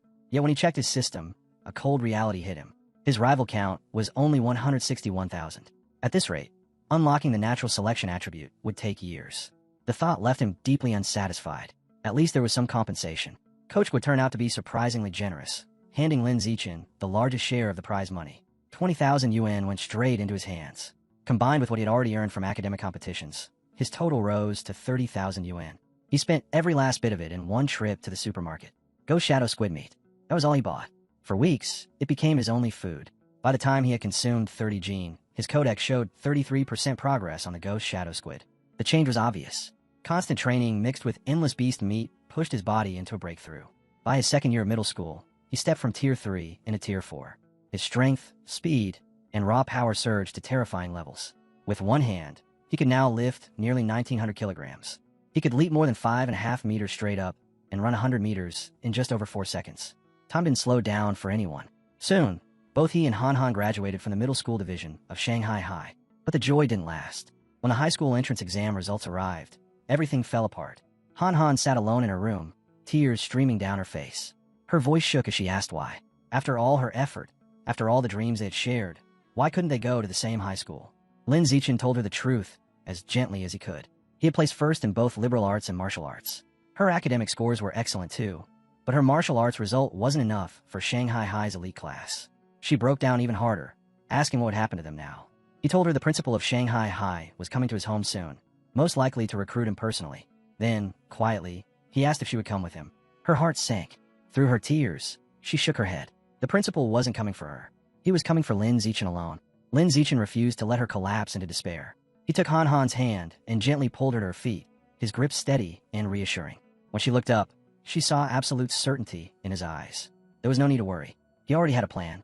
If Shanghai High wanted him, then they would have to accept his terms. Han Han would be his desk mate. As promised, the principal of Shanghai High soon arrived at Lin Zichen's home. She sat down with his mother and Han Han, the 3 of them spending hours discussing his future. There was no ambiguity in her tone. She wanted him at her school, no matter the cost. When the meeting finally ended, the principal stood to leave. But before stepping out the door, she turned back and made one final offer. If Lin Zichen agreed to stay, she would grant him any request he wished. He didn't hesitate. His condition was simple. Han Han had to remain in the same class as him. The principal looked at the nervous girl, repeated her name once, then nodded without the slightest pause. It was agreed. With a faint smile, she told them both to report to Shanghai High together when the new school year began. Relief and joy flooded the room. Lin Zichen and Han Han bowed deeply in gratitude. Their future was finally secure. Before leaving junior high behind, Lin Zichen entered one last martial arts tournament. The result was exactly as expected. His overwhelming strength carried the team straight to another championship without resistance. This time, he already knew where every bit of the prize money would go. His Ghost Shadow Squid Codex was only 20% away from completion, and the winnings were just enough to push it all the way. To avoid any unwanted attention, he traveled deep into a remote forest outside Shanghai. There, without hesitation, he consumed the last of the squid's essence. A violent surge of blue light erupted around him. The system rang out as massive life force poured into his body. His muscles trembled, his blood burned, and the codex bar climbed rapidly before locking in place at 100%. A new message appeared. Ghost Shadow Squid Codex unlocked. Biological attribute acquired. Blessing of liquid affinity. The ability gave him a deep connection to water, the freedom to move within it, and even the ability to fade into aquatic environments. But as the glow faded, Lin Zichen simply stood there, holding the limp squid tentacles in his hands. A faint frown formed on his face. After everything he had invested, the result felt disappointing. He decided to test it anyway. At a nearby pond, he slipped into the water. Something was different. His skin never wrinkled, no matter how long he stayed submerged, and swimming felt unnaturally smooth, as if the water itself offered no resistance. Still, it wasn't the kind of power that changed everything. Floating quietly, he accepted the truth. The Ghost Shadow Squid was only a low-tier beast. Of course its ability would be limited. If he wanted truly powerful attributes, only two paths remained. Either he gathered enough money to buy higher-grade beast meat, or one day, he became strong enough to hunt dangerous wild mutant beasts with his own hands. The memory of those massive mutant rats burned itself into Lin Zichen's mind, hardening his resolve. He clenched his fist, knowing one thing with absolute certainty. He had to become stronger. With only a week left before school began, his mother and Han Han's family decided to take a short trip. Part of it was meant to be a break, and part of it was to let him test his new liquid affinity. Lin Zichen chose the sea. When they stepped into the surf, Han Han immediately shivered, complaining that the water was ice cold. Lin Zichen, however, felt completely at ease, as if the ocean itself was welcoming him. He told her to take it slow, then suddenly dove forward, his body slicing through the waves at terrifying speed. Every stroke and every dive fed his system, rewarding him with more stat points as he swam, pushing his growth even further. From the shore, Han Han called out nervously, asking him to teach her how to swim. The words made him pause. He had forgotten. She never learned. Poking his head out of the water, he waved her over and began guiding her carefully, step by step. He expected it to be difficult. With her average physical ability, she should have struggled. Instead, she adapted almost instantly. Han Han burst out laughing, saying the water felt natural to her, as if she had been born to move through it. Before he could react, she dove on her own, gliding through the sea with smooth, effortless grace. When she came back up, Lin Zichen froze. A faint blue glow shimmered around her in the water. Han Han's eyes were shining as she excitedly said it felt incredible. Normally, opening her eyes underwater should have stung, but instead it felt cool and soothing, like being wrapped in something gentle. Lin Zichen's heart sank. This wasn't normal. No matter how gifted someone was, no one should gain swimming and diving proficiency this fast. Then a memory surfaced. Han Han's childhood bedwetting whenever she was nervous. At the time it had seemed like a weakness, but now, what if it was something else? A hidden water affinity that had always been inside her. The thought sent a chill through him. It sounded like the kind of rare cultivation body from the novels his parents used to read. He needed to be sure. They kept diving, and the results only made it more unbelievable. Han Han held her breath underwater for over 10 minutes, something no beginner should ever be able to do. Then her expression suddenly changed. A strange vibration rippled through the water, a low swirling hum that grew louder by the second. Both of them looked up at the same time, alarms surging through their chests. They burst back to the surface. Han Han cried out as glowing blue currents spiraled around her, pulsing with an eerie, living energy. That night, they walked side by side along the moonlit beach. After a long silence, Lin Zichen finally asked her what she had experienced underwater. Han Han shuddered as she answered. She said she kept hearing something the entire time, a strange, unsettling sound whispering beside her ear. He asked her what it sounded like. Her face went pale as she shook her head and said it was a woman's voice, speaking in an unknown language, repeating over and over until the moment she came back up. Seeing how shaken she was, Lin Zichen quietly brought her back to the hotel, staying close as he tried to calm her down. Later, after Han Han finally fell asleep, Lin Zichen sat alone in the dim hotel room, scrolling through page after page on his phone, searching for anything that could explain a mysterious female voice beneath the sea. No matter how deep he dug, nothing turned up. There were no legends, no scientific reports, no myths that matched what she had heard. The unease wouldn't leave him, so he did the only thing he could. He trained. He dropped to the floor and began weighted sit-ups, one after another, forcing his body past exhaustion. 100, 300, 500. He didn't stop until he crossed 1,000. The moment he finished, a violent surge exploded through his veins. A system message flashed. He had advanced to ordinary tier 5. The surprise lasted only a moment before a fierce exhilaration took over. At tier 5, he could now stand toe-to-toe with a fully grown giant mutant rat. He clenched his fist, feeling the terrifying power packed inside it. Tearing one of those monsters apart with his bare hands was no longer fantasy. Under the star-filled sky, he returned to the empty beach to test himself. The improvement was absurd. His 100-meter dash dropped to just 3.64 seconds. His vertical jump soared close to 7 meters. And when he grabbed a parked car nearby, he lifted the 1,600-kilogram vehicle off the sand with a single hand. The breakthrough was real. Soon after, the vacation ended, and life moved forward. Lin Zichen and Han Han stepped into their new chapter together as students of Shanghai High. On their very first day, they arrived early for classroom duty. 2 new girls immediately recognized him, whispering excitedly about how handsome he was and how lucky they were to be assigned next to him. Lin Zichen was caught off guard by how quickly his reputation had spread. Then something even stranger happened. Simply doing class duty triggered a brand new system quest.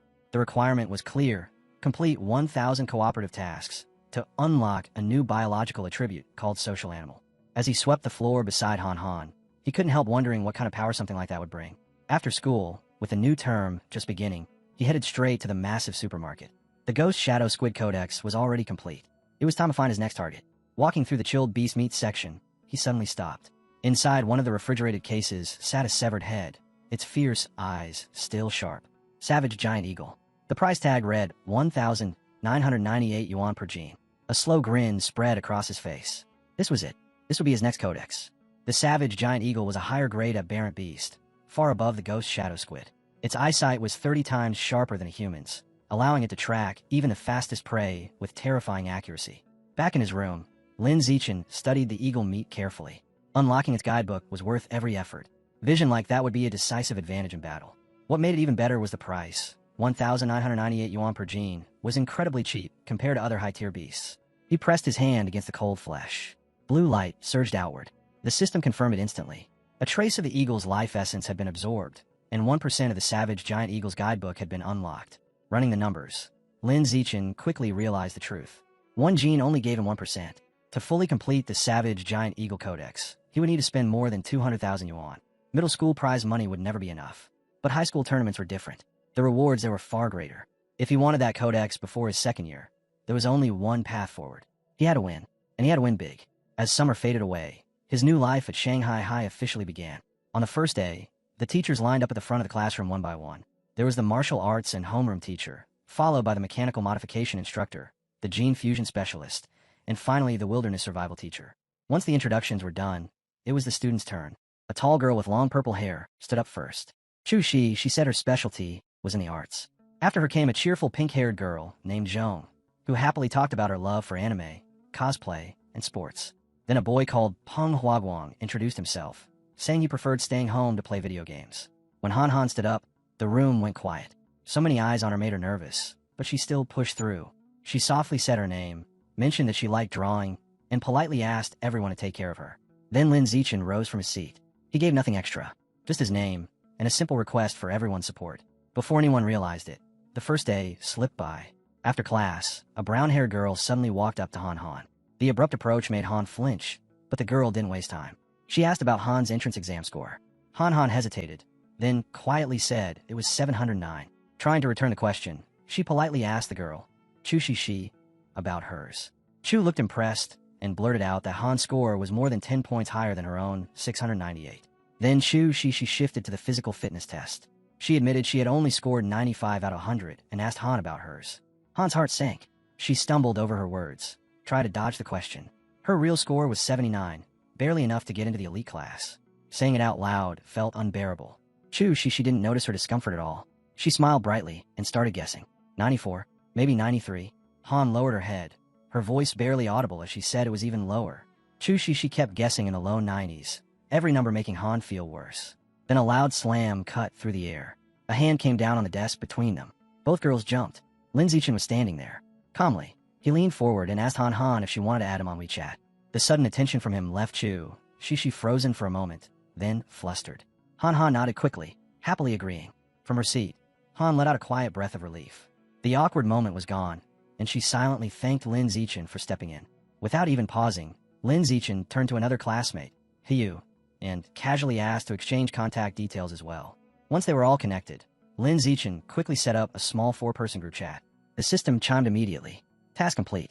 His progress toward the social animal achievement ticked upward, now sitting at 2 out of 1,000. He took note of how absurdly easy this quest seemed. The group started chatting right away, trading bits of their lives. Lin Zichen mentioned he was from Nuan City, where his family ran a well-known martial arts dojo, and casually added that he had placed 8th in the city's youth martial arts tournament. She followed, explaining that her family owned a chain of clothing stores, giving her a comfortable background. Shun and Hiyu shared their own stories, and before long, the awkwardness faded, replaced by something that felt like real friendship. As the atmosphere grew relaxed, Hiyu suddenly threw out a playful question. Who did they think was the strongest student in their class? She didn't hesitate.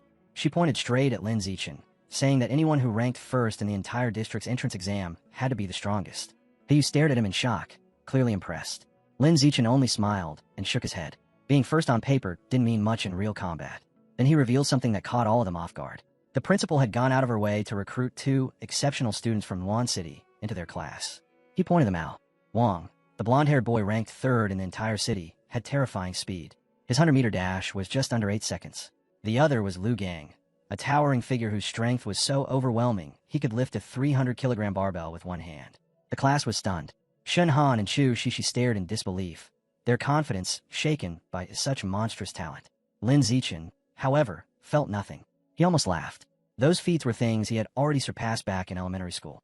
Before long, the bell rang again, announcing the distribution of textbooks. This semester would cover 4 major subjects: martial arts, gene fusion, mechanical modification, and wilderness survival. Lin Zichen had already learned all of it on his own. There was no reason to sit around, so he went to train. As he pushed his body, his thoughts drifted to the real dangers outside the school. The Rat God cult was still active.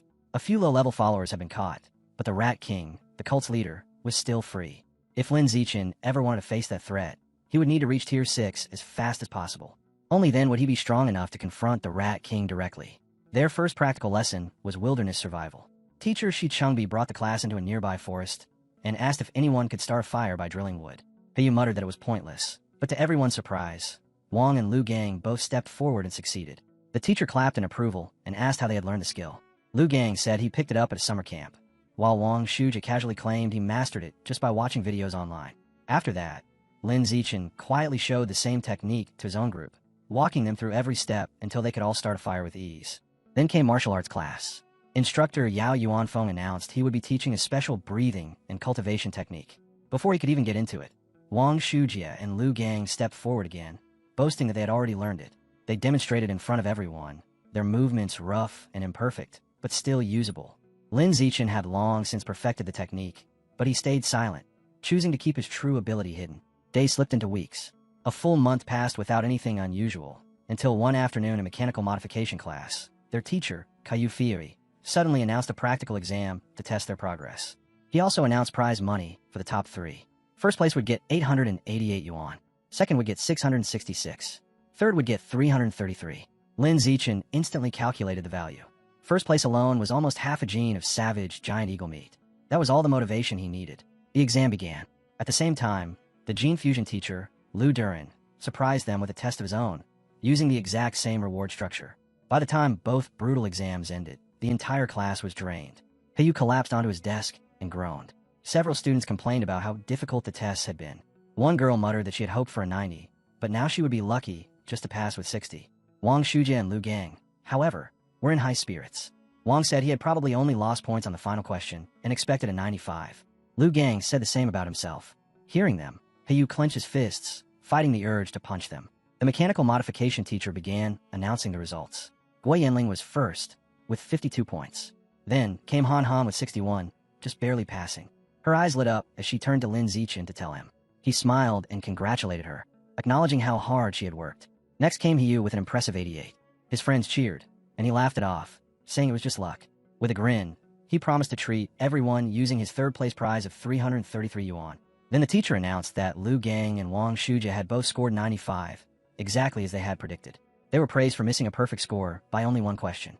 Wang Shujia confidently said that with 10 more minutes, he would have solved the last problem, and Lu Gang immediately agreed. Hearing them talk like that made Hiyu uneasy, but he told himself that at least third place was still his. Then the room went quiet. The teacher revealed that despite how difficult the exam had been, one student had achieved a perfect score. Lin Zichin, 100 points. The classroom exploded. Lu Gang and Wang Shujia were left staring in disbelief, shouting that the result had to be wrong. Around them, the rest of the class erupted into cheers.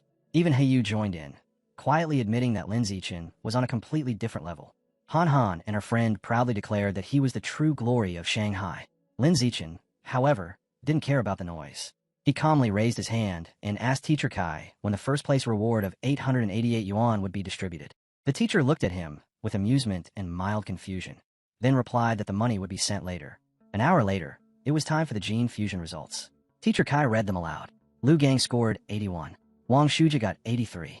Both were solid, but neither looked satisfied. Han Han, on the other hand, earned an impressive 78, placing her in the top 5, and she couldn't hide her excitement. Then it happened again. Lin Zichin took first place with another perfect score. Another prize. This time, the blow hit hard. Hiyu, Lu Gang, and Wang Shujia all felt their confidence crack. Lu Gang and Wang Shujia couldn't accept it. They openly questioned how anyone could score full marks on such a difficult test, hinting that Lin Zichin must have known the answers in advance. Teacher Kai shut them down immediately. His tone was cold and absolute. He explained that every question had been written by him personally, and none of the answers existed anywhere online. Cheating was impossible. There was nothing left for Wang Shujia and Lu Gang to say. Their classmates didn't hold back. Hiyu and his friend laughed openly at them. Hiyu mocked that they had disgraced Nanyuan City, while she added that it was always the crude and unpleasant ones who caused the most trouble. After lunch, it was time for the Wilderness Survival Practical exam. The teacher explained the rules. The top 3 would receive cash rewards, just like before. The test would have 3 parts: climbing, swimming, and fire-making. Still stinging from their humiliation, Wang Shujia leaned toward Lu Gang and whispered that this was their chance to reclaim their pride. Lu Gang agreed, and the two of them shot cold looks at Lin Zichin, determined to crush him in the physical trials. The first event was climbing, where speed decided everything. Lin Zichin didn't even give them a chance. With his overwhelming strength and agility, he shot up the rock wall like a blur, leaving the two from Nanyuan City far behind. First place was his without question. Then came tree climbing, and the result was exactly the same. Wang Shujia could only curse under his breath, saying he couldn't even catch Lin Zichin's shadow.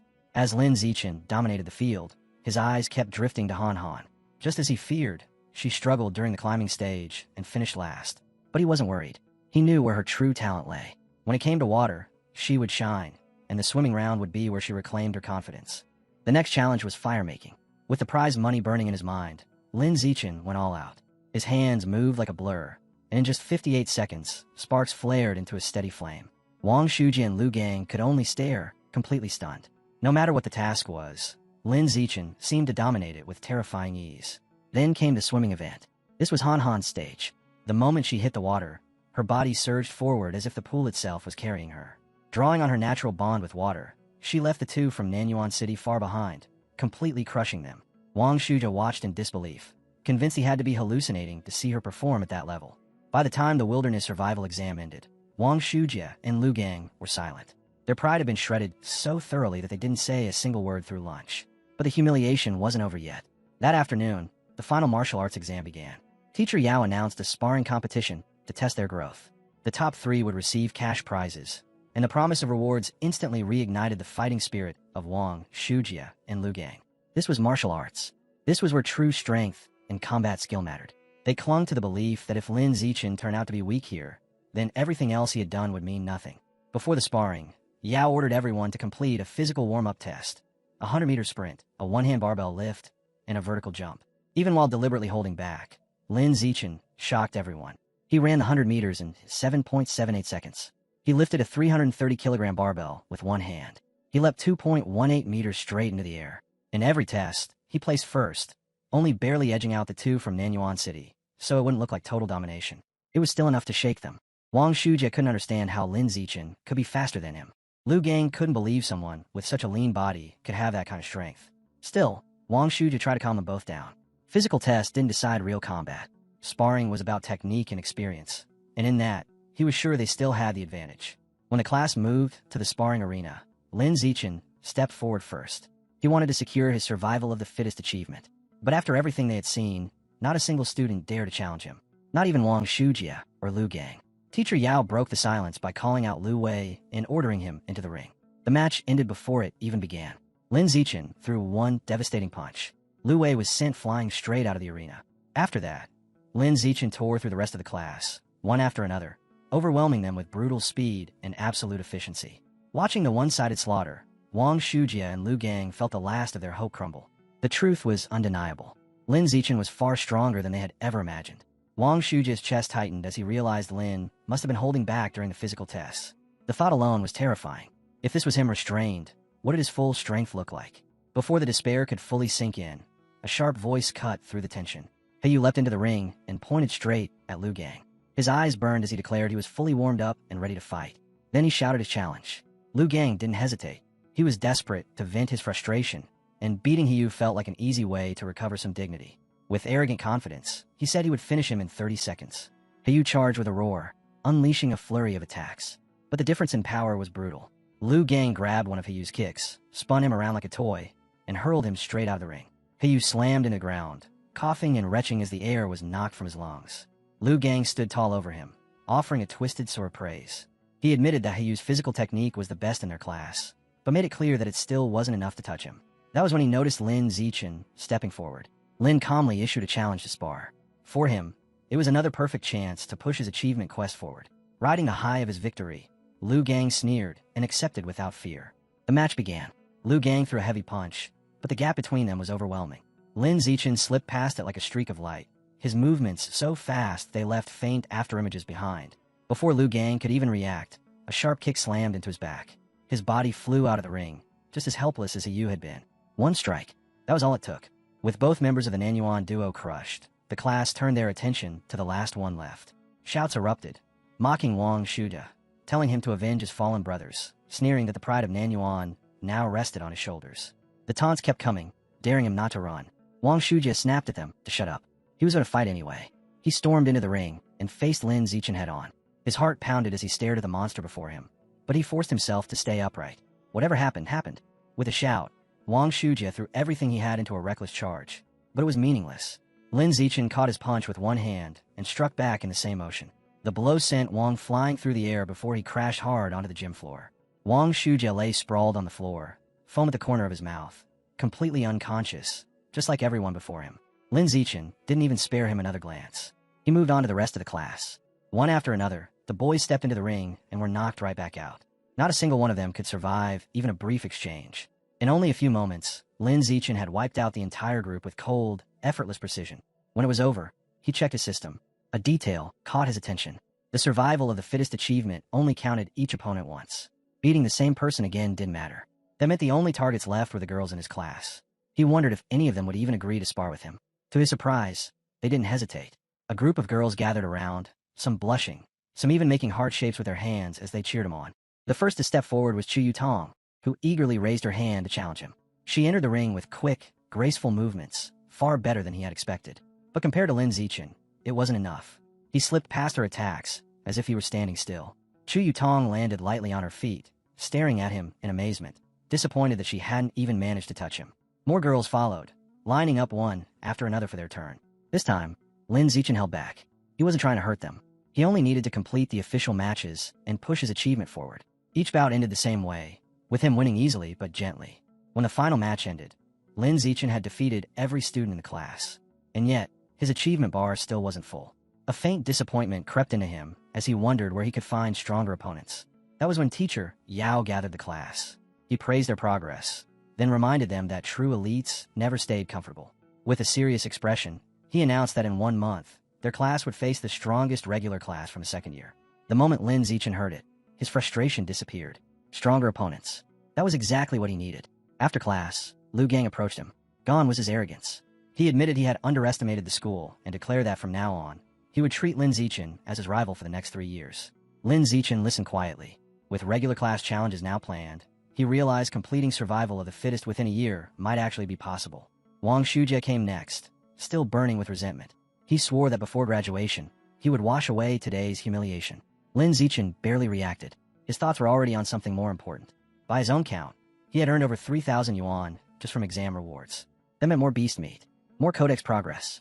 Clenching his fist in quiet satisfaction, he turned away, leaving the two from Nanyuan City glaring at his back, powerless to do anything but hate him. That night in the dorm, Lin Zichen went over his finances. The money he had earned was respectable, but nowhere near enough for the amount of beast meat he needed. After thinking it through, he chose a new path. Just like his parents, he would become a web novelist. He registered an author account and started writing immediately. With the celestial root of wisdom supporting him, the words poured out effortlessly, sharp and compelling. By the next morning, a message from the Yuan platform was already waiting for him. An official contract invitation. He signed it without hesitation. Later that day, while scrolling through the news, a headline made his eyes narrow. A giant mutant rat had attacked a frozen meat storage facility on the outskirts of the city just 2 hours earlier. The report described a monster more than 5 meters long, powerful enough to bite a responding cyborg clean in half. In its final act, the cyborg detonated its backup energy core, taking the rat with it in a massive explosion that erased both of them. Lin Zichen stared at the photo of the shattered remains, his expression growing heavy. If something like that could appear so close to the city, how many more were hiding in the shadows of Shanghai?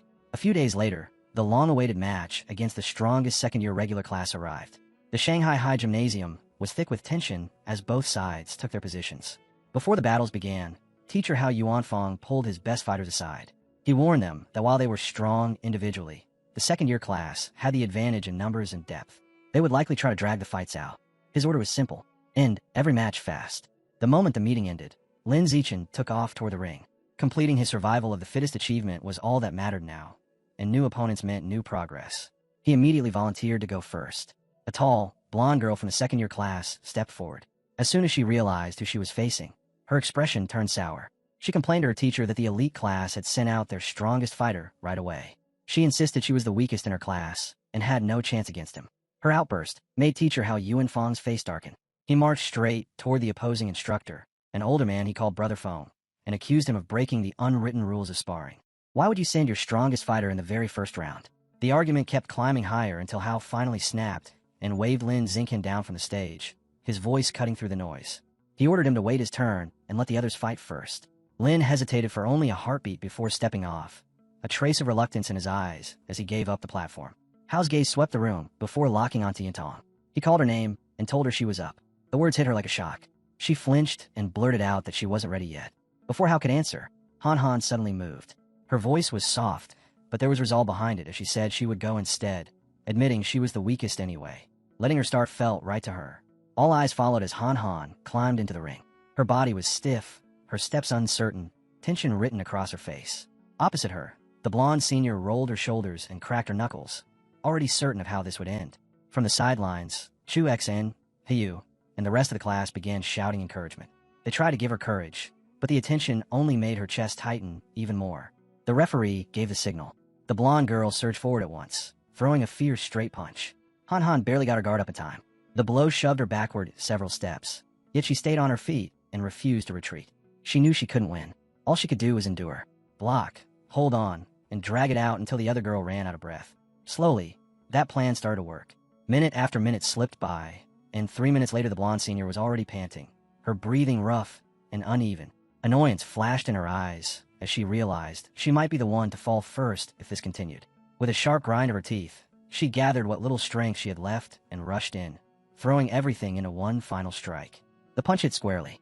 Han Han was knocked off her feet and slammed onto the mat, the air bursting from her lungs as the referee immediately called the match.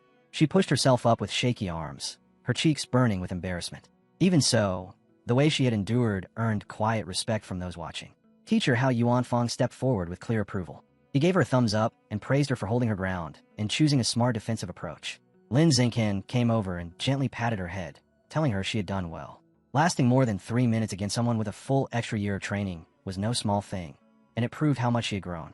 At his words, the shame in her eyes faded, replaced by a bright, relieved smile. As she stepped down, another elite class student, a brown-haired girl, jumped into the ring. She immediately noticed how hard the blonde senior was breathing and saw an opening. Without hesitation, She rushed in, snapping out a sharp high kick. The senior reacted in an instant. She slipped under the kick and fired back with a lightning-fast punch straight into her opponent's face. The brown-haired girl staggered, barely aware of what happened before she was thrown down and pinned to the floor. She cried out for it to stop, surrendering through the pain. The blonde senior refuses to let the moment end. Standing over the fallen girl, she folds her arms and sneers, asking if she truly believed she could win so easily. Charging in like that, she mocks, was nothing but arrogance toward the regular class. She goes on coldly, saying that talent means nothing without time, and that she has trained a full year longer. If the girl wants to challenge her again, she should go back, train harder, and come back next year. Maybe then she would be worth facing. As the defeated girl is helped away from the ring, a sharp voice cuts through the gym. Chu Xian steps forward, eyes burning. She tells the senior to stop, declaring that she will fight next. She will avenge Han Han, and she will make sure no one from their class gets mocked again. Chu Xian enters the ring, and the match ends almost as soon as it begins. One brutal punch crashes into her senior opponent, dropping her instantly. From the sidelines, Han Han jumps up in excitement, shouting at how amazing Chu Xian was. Lin watches with a faint smile, and tells Han Han that she deserves credit too. Chu Xian made it look easy only because Han Han had already exhausted the senior earlier. At that, Han Han's face lights up with pride. 2 hours pass as the sparring continues, and the elite class slowly manages to catch up, evening the score. Teacher Hao walks over to the second-year instructor, Brother Feng, wearing a smug smile as he points out that only 4 fighters remain on the other side. He confidently declares that his class is about to win their wager. Then his expression turns serious, warning his students not to get careless yet. He reminds them that everything now rests on their final 4. Lin Xinghen, Wang, Lu Gang, and Hayu. The real battle, he says, is only just beginning. At his signal, Hayu steps forward. He cracks his knuckles and strides into the ring, landing with enough force to shake the floor. He tells his opponent to prepare himself, boasting that his fists are starving for a fight. The brown-haired senior only laughs at him, telling him not to act so childish. Hayu doesn't wait. He launches a sharp, precise kick that sends the senior crashing to the ground. Looking down at him, Hayu sneers, asking where someone so weak found the confidence to stand so tall. Before he can say more, another senior with purple-tinged hair enters the ring, eyes blazing. He warns Hayu that he is getting ahead of himself and promises to show him what real strength looks like. He rushes in with a fierce punch, but Hayu slips past it in a blur and counters with a crushing kick that sends the senior flying, knocking him out cold. Chu Xian and Han Han shout from the stands, calling Hayu's name as their voices echo through the arena. Driven by their cheers, Hayu keeps going, cutting down opponent after opponent. One falls, then another. 5 straight victories. By the end, sweat is pouring down his face, and his breathing is heavy, but he remains standing, unbroken. Hayu sucks in a ragged breath and shouts back at the ring, daring anyone to step up, claiming he could still handle 10 more. Even so, the strain in his body is impossible to hide. When his 6th opponent enters, his strength finally gives out, and he is defeated, ending his run. With Hayu down, the elite class is pushed into a corner. They have only 3 fighters left, while the second-year class still stands strong with 13. Wang Shujie goes next. The moment the match starts, he explodes with everything he has. His fists and kicks strike like bolts of lightning, each blow sharper and faster than the last. In a breathtaking display, he cuts through 10 opponents in succession, leaving the entire arena stunned into silence. But even he has limits. By the 11th fight, his movements slow and his power fades.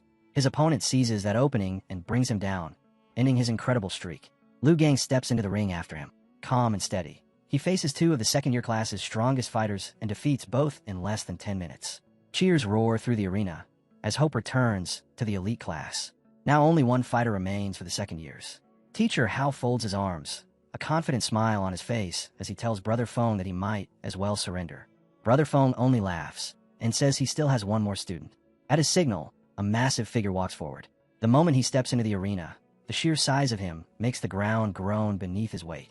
Lu Gang squints at him and scoffs, calling him just another oversized opponent as he charges in.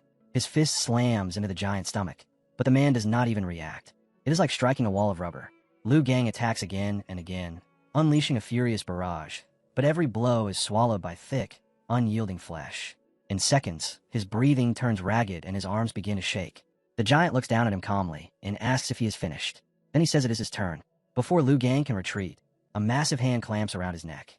With terrifying ease, the giant lifts him off the floor and flings him straight out of the ring. The arena goes silent. The elite class has lost their second-to-last fighter. Teacher Hao stares in shock, demanding to know what kind of monster that is, saying he has never seen anyone like him in Brother Feng's class. Brother Feng's grin only grows wider as he explains that Wang Jinhee is a new transfer who joined this semester. Then he leans forward and reminds Hao that it looks like he will be treating the entire class to dinner. Realizing his rival had been hiding such a terrifying trump card, teacher Hao grind his teeth in frustration, his thoughts racing as he wonders if even Lin Xingqian can stand against that monster. Even so, Hao forces a calm smile for his last student. He rests a steady hand on Lin Xingqian's shoulder and tells him not to worry about victory, only to do his best, saying this fight will be good experience. Lin Xingqian just smiles back and says not to worry, that he will win. Hao freezes for a second, caught completely off guard by the certainty in his voice. As Lin steps into the ring, Wang Jinhee looms over him, barely hiding his contempt. He scoffs, asking if this is really their final fighter, mocking how someone so small could be their ace. From the sidelines, Han Han, Chu Xian, and the other girls shout back angrily, telling the arrogant fatty to watch his mouth and demanding that Lin Xingqian teach him a lesson. Wang's eye twitches as irritation flashes across his face. He coldly says he will even give Lin a handicap. Planting his feet, he crosses his arms and declares that Lin can hit him 10 times, saying he doesn't want anyone claiming he bullied a weaker opponent. Lin Xingqian grins and reminds him that he was the one who said it. Wang Jinhee sneers and tells him to go ahead and use everything he has. The instant the words leave his mouth, Lin moves. His fist snaps forward like lightning and drives straight into Wang's stomach. The impact explodes through the arena like a thunderclap. A heartbeat later, the enormous body lifts off the ground, spinning through the air before slamming violently onto the floor. The entire arena goes silent. Then the elite class erupts. Han Han and Chu Xian leap up, screaming Lin Xingqian's name as tears stream down their faces.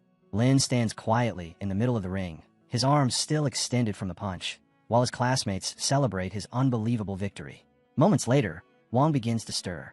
He groans, eyes unfocused, muttering in disbelief that it makes no sense, that it is completely unscientific. After Lin Xingqian's shocking win, one of the second-year teachers walks over to Hao Yuanfang with a grin. He remarks on how incredible Lin's strength was, saying that knocking out Wang Jinhee with a single punch reminded him of a prodigy from years ago named Wu Tiancheng.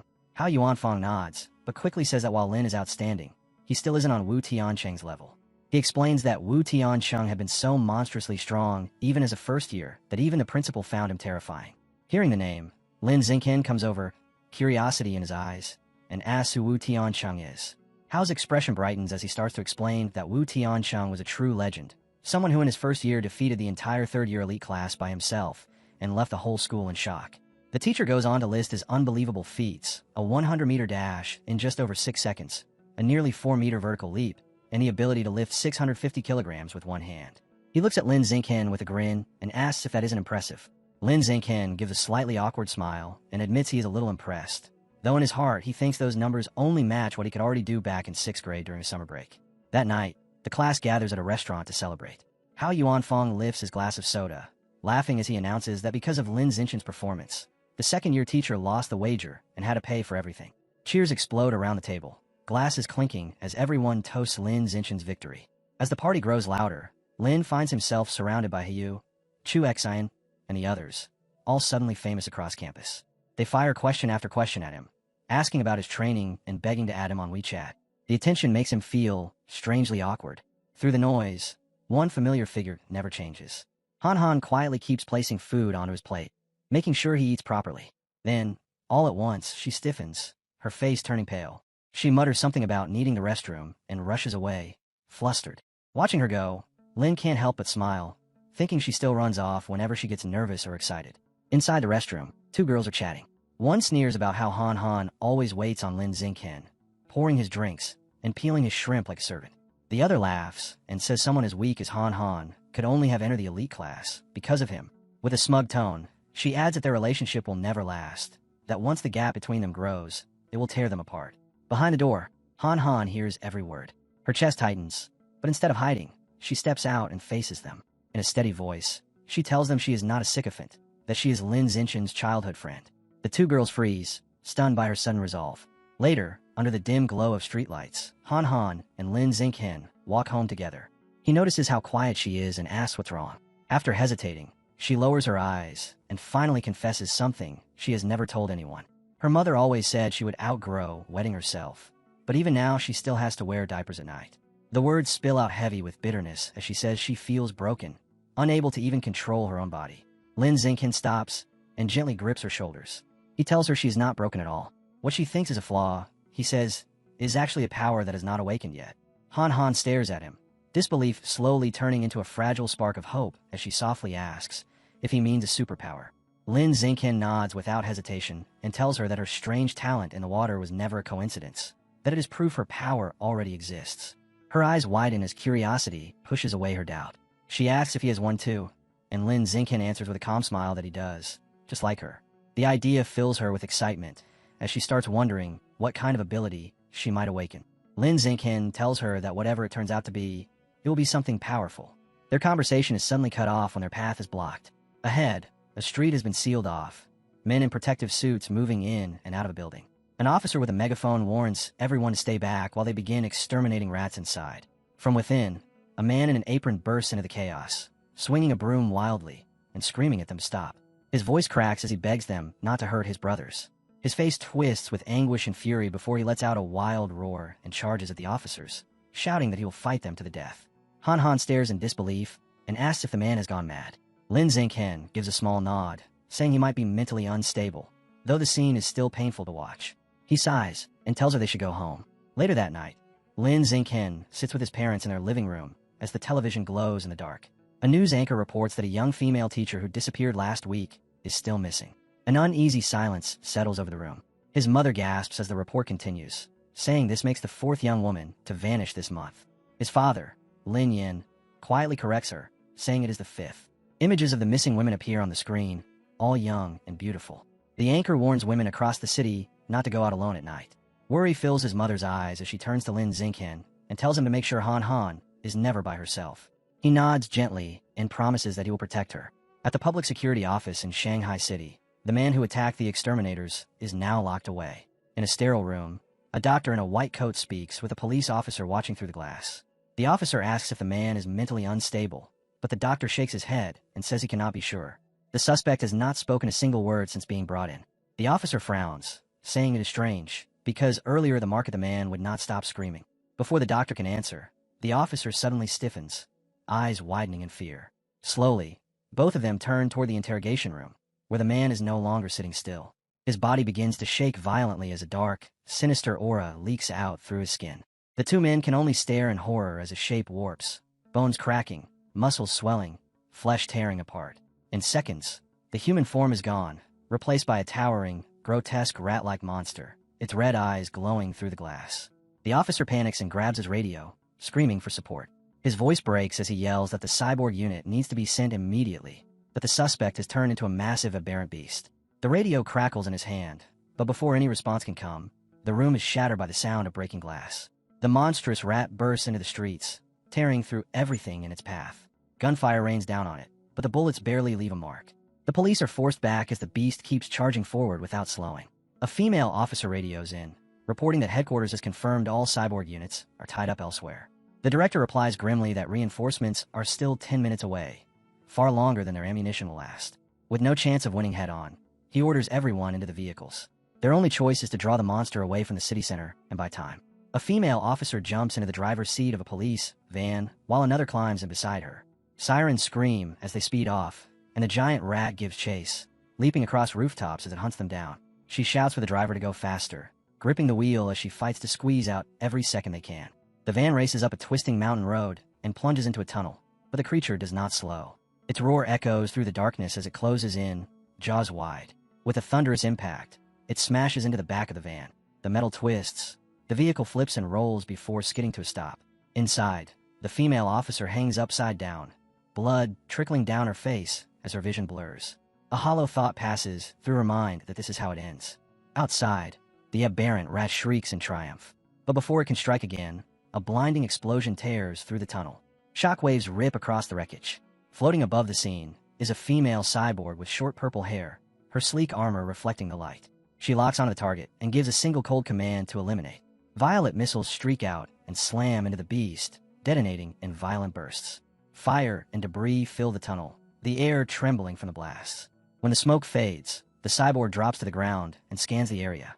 Her eyes settle on a huge hole torn into the tunnel wall, where the creature has escaped underground. She kneels and examines the scattered blood and scraps of flesh. She murmurs that it is injured and cannot have gone far. The beast may be evolving, but so is she. Rising to her feet, she heads out to finish it. Above the city, the skyline glows beneath the night, the clock reading 3 in the morning. In a small apartment, Lin Xingqian sits at his desk, fingers flying over the keyboard. For once, he is not training. He is writing. After half a month of relentless work, his web novel has already passed nearly 200,000 words. Lin Xingqian leans back and checks his stats, seeing that his paid income has already crossed 10,000. Excitement hums through him as he thinks about what will happen once the novel officially launches, the possibilities keeping his mind wide awake. Unable to settle down, he finally shuts his laptop. If he cannot sleep, then he will train. He slips into the quiet night and finds an empty alley with no cameras and no one watching. A perfect place to see how far he has come. As he moves, a deep sense of satisfaction fills him. His growth is unbelievable. His 100-meter dash now finishes in just 3.43 seconds, and his vertical leap reaches an incredible 7.22 meters. With every breath and every motion, his body feels less human, as if it is rising towards something higher, something almost saintly. Then a wet, grinding sound cuts through the stillness. Lin freezes and turns toward it. In the dark corner of the alley, a twisted figure crouches, half man and half rat, chewing greedily on what is clearly a human arm. The creature notices him. Its small eyes widen as it drops the limb and begins to tremble. It begs him not to kill it, squeaking that it was only starving, swearing that once it has eaten, it will come back every year to pay its respects. Lin's chest tightens. A mouse man. The word from the news flashes through his mind, the story of a giant mutant rat that escaped a lab. Could this warp thing be that very monster? A chill runs through him. This is dangerous. He needs to warn the authorities. He turns to leave. The mouse man's eyes dart wildly. Misreading the movement, it panics and cries out for him not to go, promising it will not eat him and will find someone else instead. Then fear turns into hunger. With a shrill screech, the creature explodes in emotion, bouncing off the alley walls so fast its body becomes a blur. In an instant, it is right in front of him. It howls that it wants human meat. There is no time to dodge. Lin Xingqian plants his feet and strikes. His leg snaps out in a single violent arc, smashing straight into the monster's jaw. The impact booms through the alley. The mouse man is hurled through the air and slams hard against the ground. Bleeding and dazed, it struggles back up, clutching its chest, disbelief flickering in its eyes at the power of a mere student. A sharp crack rings out as a stone flies through the air and smashes into its head. Lin does not stop. He grabs more rocks and throws them one after another, each one hitting with ruthless accuracy. Stone after stone crashes into the creature, a storm of unrelenting force that leaves it no chance to recover. Under the merciless barrage, the mouse man collapses, its body beaten and broken, every last bit of resistance crushed by Lin Xingqian's relentless assault. At last, the storm of stones dies out. The alley sinks into silence, broken only by Lin Xingqian's heavy breathing. He stands there, chest rising and falling, his gaze fixed on where the creature fell. He walks forward slowly. The air is thick with the stench of blood and smoke, and with every step, the truth of his own strength becomes more terrifying. Where the mouse man once stood, nothing remains except a pile of bones, blackened and brittle, still faintly smoking. Lin Xingqian stares at it, the weight of what he has done settling in. He had not simply killed it. He had wiped it from existence. Curious whether it is truly dead, he crouches beside the scorched remains. The moment his fingers brush the bones, a pulse of blue energy surges through him. A faint chime rings in his mind, telling him that a trace of the giant mutant rat's life source has been absorbed, raising his codec progress by 2% to a total of 7. He frowns. Only 2% this time. The last one had given him 5. The difference clicks in his mind as he recalls the theory that each heretic absorbed a different amount of the Rat King's gene, which explains the weaker energy. He looks up and sees the first light of dawn spreading across the sky. Staying here is too dangerous. With that, Lin Xingqian quietly leaves the alley. Moments later, a low hum fills the air as a sleek figure descends. The purple-haired cyborg lands where the fight took place, her eyes scanning the smoking bones. She mutters to herself, wondering who could have done this as she studies the scorched ground. Far away, inside a dark, decaying building, a red summoning circle glows on the floor. Hooded cultists chant softly as one of them drags an unconscious woman forward and places her inside the circle. He drops to his knees, begging his rat god to accept the offering. From the shadows beyond the circle, glowing red eyes open. A deep, furious voice demands if only one woman is meant to be its meal, accusing them of trying to starve it. The cultist collapses in terror, explaining that young women in the city have become too careful to catch. The massive rat-like shadow shifts in the red mist and orders him to bring young men instead if women can no longer be taken. The cultist agrees, frantically. A chunk of bloody meat suddenly drops in front of him. He grabs it and devours it with desperate hunger, thanking his god for its mercy. As he eats, the red circle flares violently, and thick crimson tentacles surge out, wrapping around the unconscious woman and lifting her into the air. The cultist stares in awe as the darkness behind the summoning circle ripples, and a massive, many-eyed maw opens wide. A wet, echoing crunch fills the chamber as the rat god swallows the offering whole. When the sound finally fades, its thunderous voice rolls out again, warning that it no longer wants ordinary flesh. Their meat is bitter, it says. It wants nobles instead, whose bodies are soft and rich with flavor. The cultist bows until his forehead presses against the floor, trembling as he accepts the command. Far from that hidden horror, Lin Xingqian goes on with his normal life, unaware of what is forming in the shadows. To help Han Han raise her martial arts score, he starts training her privately at her home, not knowing that his next trial is already being prepared in the dark. During one session, Lin moves around her like a strict but patient instructor. He adjusts her posture, straightens her shoulders, guides her arm, and fixes her footing, calmly explaining how to gather strength, keep her balance, and send power through her body. When her stance is finally right, he steps back and tells her to use everything she has and strike him with full force. Han Han rushes in without hesitation, her fist cutting through the air. Lin catches it easily and praises her, saying her power is sharper and her angle nearly perfect. She follows with a quick kick, but he stops it just as smoothly, stepping closer to adjust her leg and showing her the proper line where her strength should flow. They keep going until she has nothing left. At last, she drops to the floor, soaked in sweat, breathing hard, yet smiling as she admits she can feel it, her body stronger and her techniques cleaner. Still on her knees, she looks up at him with fierce resolve and asks to train every day instead of 3 times a week. Lin gently refuses, telling her body needs time to recover and that pushing too far will only break her. After a moment, she agrees to keep their current schedule. Just then, Lin's phone vibrates on the table. As he picks it up, Han Han leans closer, asking if it is breaking news. 2 bold headlines flash on the screen. One announces free treatment from Glenn Corporation for mechanical prodigy girls crippled by early modifications. The other reports that a genius from Beijing University has successfully fused with the 1,000-threaded spider gene, becoming the youngest person to achieve dual gene fusion. Lin Xingqian's eyes widen as he reads the second line, a familiar name from the capital surfacing in his mind, the same prodigy he has been compared to for years. He knew exactly how rare dual gene fusion really was. Most people could not even attempt a single fusion until adulthood, because the human body simply could not survive that kind of strain. Yet that genius had already done it twice, and he was only 18. Lin Xingqian slowly lowered the phone, his thoughts turning heavy. So this was the level they had already reached.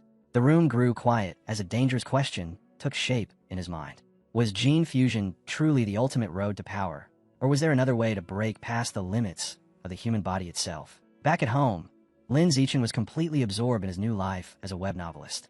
His terrifying writing speed had already turned his story into an online sensation. The comments section was overflowing, with readers stunned by how fast he updated.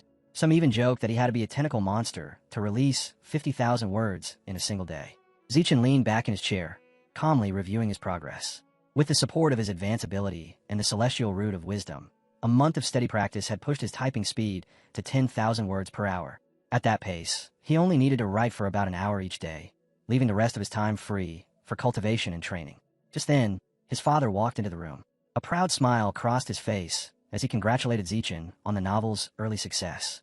Judging from the current momentum and the quality of the story, his father estimated that Xingqian could earn around 50,000 won in his very first month. If the word count continued to grow, even reaching 100,000 won a month would not be unrealistic. Xingqian's eyes brightened. That level of income meant one thing. He could finally move closer to his real goal. He wanted to unlock the Exotic Beast Codex. Without hesitation, he set a target for himself. He would use the earnings from his first 2 months to unlock the Savage Giant Eagle Codex. The scene shifted to the martial arts class. Instructor Hao Yuanfan had gathered the students for a sparring session to test their progress. One after another, they stepped into the ring, but none of them could stand up to Lin Xingqian. His punches were clean, his kicks ruthless, and every exchange ended the same way. His opponent hit the floor before they could even land a single strike. After the matches, Hao Yuanfan handed Xingqian his prize money. As Xingqian tucked away the 888 won, a quiet satisfaction settled in. He had not only earned more cash, but also gained precious experience toward his survival of the fittest achievement. While Xingqian dominated the arena, Shen Xinghan's results were far more restrained.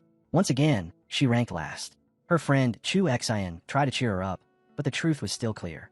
Even so, her growth could not be ignored. A memory surfaced of her previous match against Wen Yintong, the second worst student in the class, where she had been defeated in less than 3 seconds. This time, however, things were different. She had lasted nearly 3 minutes, even managing to land several solid punches and kicks. From the sidelines, Hao Yuan fan watched her closely, a faint nod of approval forming. She still had a long road ahead of her, but her progress was real, and it could no longer be denied. He praised her grit and told her to keep pressing forward without hesitation. Once the sparring session ended, the instructor gathered everyone and dropped a bombshell. In 1 month, their class would challenge the second-year elite class. The goal was ruthless, to defeat every single one of them except for their top 3 fighters. The room erupted.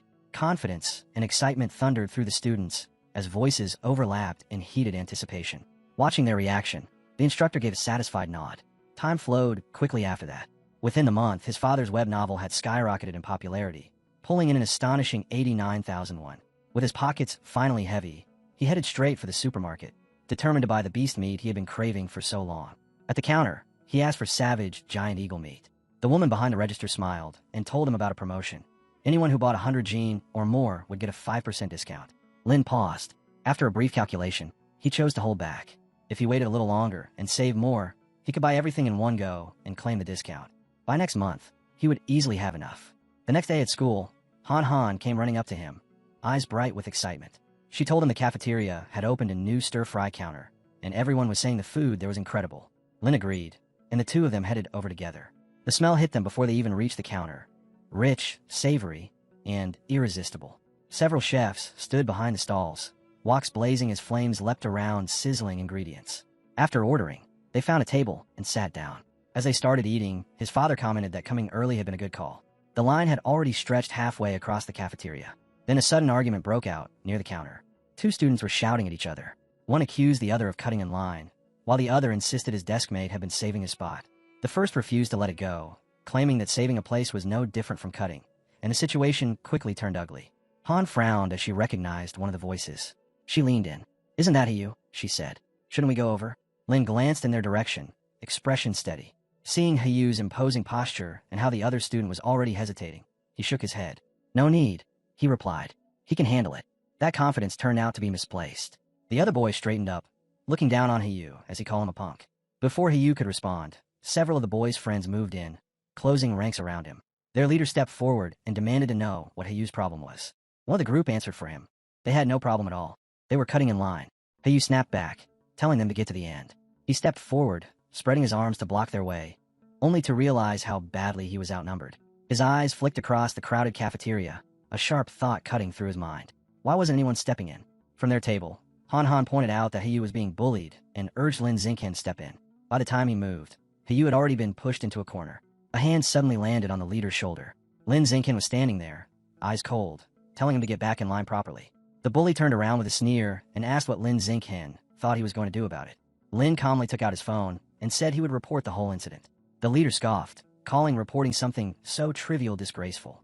Standing beside Lin, Hyu shot back that cutting in line was the real disgrace. Faced with the possibility of being reported, the group could only mutter under their breath before retreating from the area. The scene shifted to a lavish villa in Shanghai, where the rat god cult was holding a secret gathering. A man in a black hooded robe sat at the head of the table and informed the followers that one of their own, Sha Chong, was dead. He explained that Sha Chong had lost control in the marketplace and been killed after provoking the security squad. One of the cultists muttered that it was better this way. The leader then introduced a new recruit to replace him and announced a new directive from their rat god. From now on, they were to capture and sacrifice noble elites, as ordinary victims were no longer sufficient. 2 members immediately objected, warning that abducting nobles was far too risky. A missing commoner might be ignored, but a missing noble would bring serious attention. The leader offered a compromise. They would target the sons of wealthy but politically powerless merchants, lowering the risk while still pleasing the rat god. Turning to the newcomer, he added that true nobles were off limits for now, since he was still inexperienced. Instead, the new recruit was ordered to begin by capturing a handsome young man to serve as a sacrifice for one of the rat god's subordinates.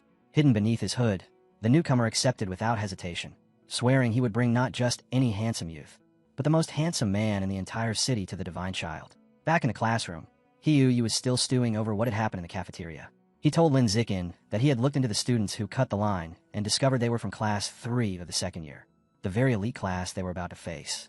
He could not believe that students from such a prestigious group could behave so shamelessly. Leaning against the lockers, Lin Xingqian scrolled through his phone and replied that good grades did not automatically mean good character. But then his eyes sharpened. A breaking news alert had popped up on the screen. Another wealthy heir had gone missing. the fifth one in recent days. No ransom. No clues. The words triggered a cold certainty in Lin's mind. The rat god cult's mission to target nobles was no coincidence. They were responsible for these disappearances. When the day of the competition finally arrived, the gym was electric. 2 fighting rings stood ready, and both classes filled the stands as tension spread through the air like a drawn blade. The students who had bullied Hugh earlier were glaring at him from across the room. Hugh met their stares head-on and threw back a bold, taunting gesture that made it clear he wasn't afraid of them. After the warm-ups ended, the matches began just like before. Shin Ningen was the first to step into the ring. Her opponent, a senior from the honors class, launched a fierce kick the instant the match started. Shin managed to block it, but the force was overwhelming. Her guard shattered, and she was sent flying across the ring, losing in a single exchange. The senior showed no mercy. One by one, the first-year girls, including Chu Xin, were knocked down without landing even a single hit. At last, the streak was broken when a short-haired, muscular girl fired back with a crushing counterkick that floored her opponent. The crowd erupted in cheers, but the moment of hope was short-lived. A tall girl with flowing red hair stepped forward next. From the moment she entered the ring, she took control. Every movement was sharp, precise, and merciless. In less than 10 minutes, she crushed 9 first-year students, 3 of them boys, leaving no room for doubt. Only 4 first-years were left standing now. Lin Zikin, Wang Shou, Lu Gang, and Hiu Yu. The situation was dire. The honors class had only lost 5 fighters, all of them girls. 36 of their classmates were still waiting, and not a single male fighter had even stepped in yet. Teacher Hao Yunfeng clenched his fists as he watched. The gap in strength was painful to witness. With no better choice, he turned to Hiu. "It's your turn," he said softly. "Can you take the next 6? Hiyu's lips curled into a confident grin. "No problem," he replied, "especially when they're all cute seniors. Makes it more fun." And just as he said, Hiu tore through the next 6 matches. One after another, the remaining girls were sent flying from the ring, completely unable to withstand his attacks. With all their female fighters down, the second-year class finally sent in their first male student. His heavy footsteps echoed through the gym as he stepped into the ring, his expression dark and menacing. Striking an exaggerated pose, he sneered. "You ready to die?" Hiu scoffed. "You again? Guess good manners aren't part of the honors curriculum." He recognized him instantly. It was the same bully from the cafeteria. Thinking this was an easy chance to get revenge, Hiu relaxed his guard. It was a fatal mistake. The senior exploded forward in a blur and slammed a brutal punch straight into Hiu's stomach. The impact knocked the air out of him and drove him to his knees. The bully laughed as he loomed over him. "That all you've got? Pathetic. Go on, admit defeat." Rage flared inside Hiu. He forced himself upright and swung wildly, but the senior sidestepped with ease and answered with a savage kick. Hiu was sent flying out of the ring, collapsed on the floor, and gasping in pain. Hiu finally realized how wrong he had been. This guy was not weak at all. If anything, he was one of the strongest. His carelessness had cost him dearly. The senior bully turned his gaze toward the sidelines, locking onto Lin Zikin. A mocking grin spread across his face. "What about you, pretty boy? Still feel like playing hero?" Lin Zikin stepped forward without the slightest hesitation, his calm never wavering. "I was waiting for you to say that." The gym exploded with noise. Cheers thundered through the stands as their classmates shouted for him to make the bully pay for what he had done to Hiu. The moment the match began, the bully, Chi Wei, lunged in with a brutal high kick aimed straight for Lin's head. Lin did not even blink. He lifted one hand, blocked the strike with ease, and in the same smooth motion, seized Chi Wei's leg. With a single effortless swing, he smashed the senior head first into the ring floor. The impact boomed through the gym. Chi Wei did not get back up. Lin looked down at him briefly, then nudged his limp body with his foot, sending him rolling out of the ring like something that no longer mattered. The second-year students were frozen in shock. One of them finally stammered, "But Chi Wei is one of our top 5. How did he lose in one hit?" No one could answer. From the sidelines, teacher Hao Yuanfeng narrowed his eyes. "That boy," he muttered. "He's been hiding far more than anyone realizes." Even Lu Gang and Wang Shou could not hide their unease as they exchanged glances. "Is he even human?" one of them whispered. Lin turned back toward the stunned second years, his voice level and emotionless. "Who's next?" No one stepped forward. Fear twisted their expressions. Half an hour later, it was finished. Every single one of the remaining 29 second-year students lay scattered across the floor, completely defeated. Standing over the last one, Lin Zikin looked down with detached calm. The roar of the crowd faded as his system interface appeared before his eyes. System notification. Opponents eliminated. 119/1000. His brows furrowed. Still only 119. The progress was unbearably slow. He recalled every match so far, how he was always forced to fight last, after everyone else had already been beaten. If things continued this way, reaching his goal would take far too long. That was unacceptable. His fist tightened as resolve hardened inside him. His strength had already surpassed what this school could provide. There was no reason to keep following their limits. From now on, he would set the rules himself. The following Monday, a shocked cry rang out from the principal's office. Behind her desk, the principal of Shanghai High stared at Lin Zikin as if she had misheard him. You want to do what? Lin stood straight, his tone firm. I want to hold a personal challenge match, he said. With rewards. The principal blinked. You mean against one class? Lin shook his head, completely calm. No, he said. I'm challenging the entire school. Inside her office, the principal of Shanghai High released a weary sigh as she rubbed her temple, staring at Lin Zichen. Are you really planning to challenge the entire student body? As a first year? She asked, disbelief heavy in her voice. Lin Zichen did not waver. Yes, he said. Please come to the gym with me. I'll show you why I know I can do it. A short time later, they were standing inside the silent, dimly lit gym. The principal folded her arms and looked at him. Well, why did you bring me here at this hour? Lin Zichen did not answer right away. He calmly took off his school jacket, his movements unhurried, his physique drawing attention the moment it was revealed. I'm going to show you my true strength, he said evenly. For an instant, the principal misunderstood his words and hurriedly waved her hands. Wait, what are you? Lin Zichen had already walked past her. He stopped in front of a massive barbell resting on the floor. With one hand, he wrapped his fingers around it and lifted the 700-kilogram weight high above his head, as if it were nothing. The principal's mouth fell open. She stood there frozen, staring at the impossible scene. In that moment, everything became clear. This was what he meant. His strength was not just impressive, it was terrifying. Even Wu Tiancheng, the school's most famous prodigy, had never shown power like this in his first year. When she finally snapped out of her shock, the principal raised a big thumbs up. All right, you've made your point. I'll arrange your school-wide challenge. Lin Zichen smiled. Good, but we'll need rewards. Otherwise, no one will bother to fight me. Rewards, she repeated, lifting an eyebrow. He nodded and explained. There will be two. A small participation prize for everyone who joins, and a main prize pool that increases with every challenger. If someone beats me, they take everything. If no one does, it all belongs to me. Amused by his confidence, the principal chuckled. Fine, I'll go along with it. One more thing, Lin added. Keep my strength secret for now. If people find out, they might not dare to show up. She lightly patted his shoulder. Understood. Not a word will leave my mouth. Later that night, back in her office, she handed him the finalized plan. Lin Zichen read through it, then nodded. Perfect. Thanks. As they were talking, Hao Yuanfang and Lu Duran happened to pass by the office. Both nearly froze when they saw the principal smiling so warmly at a student.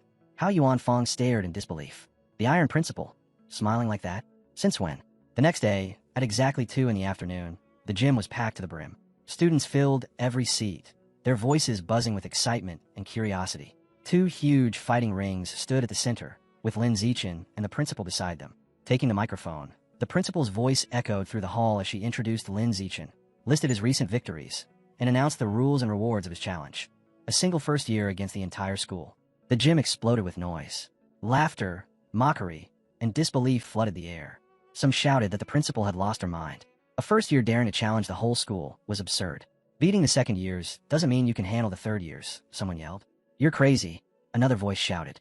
Lin Zichen remained unmoved by the noise. Starting tomorrow, he said calmly, I'll be in this gym for 2 hours every afternoon. Anyone who wants to challenge me can come then. He heard the anger in their voices and quietly stored it away. More rage meant more challengers, and more challengers meant a faster path to completing his survival of the fittest plan. To him, the uproar was not a problem. It was a good sign. Night fell, and the scene shifted to a crowded city street. A blond young man walked alone, drinking as he went. 2 women stepped in front of him and invited him out for a drink. He answered with a single cold sentence. Get lost. They left in annoyance, muttering that he had no charm. The blond man clicked his tongue, complaining about how boring the city was. He was a new recruit of the Rat God cult, on his very first mission. For days, he had searched for a suitable sacrifice and found nothing. Anxiety gnawed at him as he imagined facing the cult leader with empty hands. He had even considered kidnapping a famous man, but celebrities were always surrounded by guards. He stood no chance against them. With the deadline closing in, desperation began to take over. Then, as he paced the street, Lin Zichen ran past in a tank top and shorts. The blond man froze, his eyes following him. In that instant, he made his choice. He had finally found the perfect target. Relief washed over him as his stress vanished. This one would be enough. He began to follow, keeping his distance as Lin Zichen turned into a deserted industrial alley. Step by step, the cultist closed in, determined to turn this opportunity into success. When Lin Zichen disappeared into the dim passageway, the blond man stopped in the shadows. A twisted smile crept across his face as his eyes sank into dark, bottomless pits. The empty street thrilled him. No witnesses. No interruptions. The perfect place to kill. With a low growl, he unleashed his power. His body warped and cracked, bones twisting beneath his skin. Muscles swelled grotesquely as his mouth split open, exposing rows of jagged teeth. In seconds, the man vanished, replaced by a hunched monster lurking in the dark, ready to strike. It lunged forward with a savage roar. Crack! A brick tore through the air and slammed into its skull with crushing force. Blood sprayed across the pavement as the creature reeled backward, dazed and staggering, the echo of the impact rolling through the silent alley. Lin Xingqian watched the cultist clutch its head and stumble in confusion.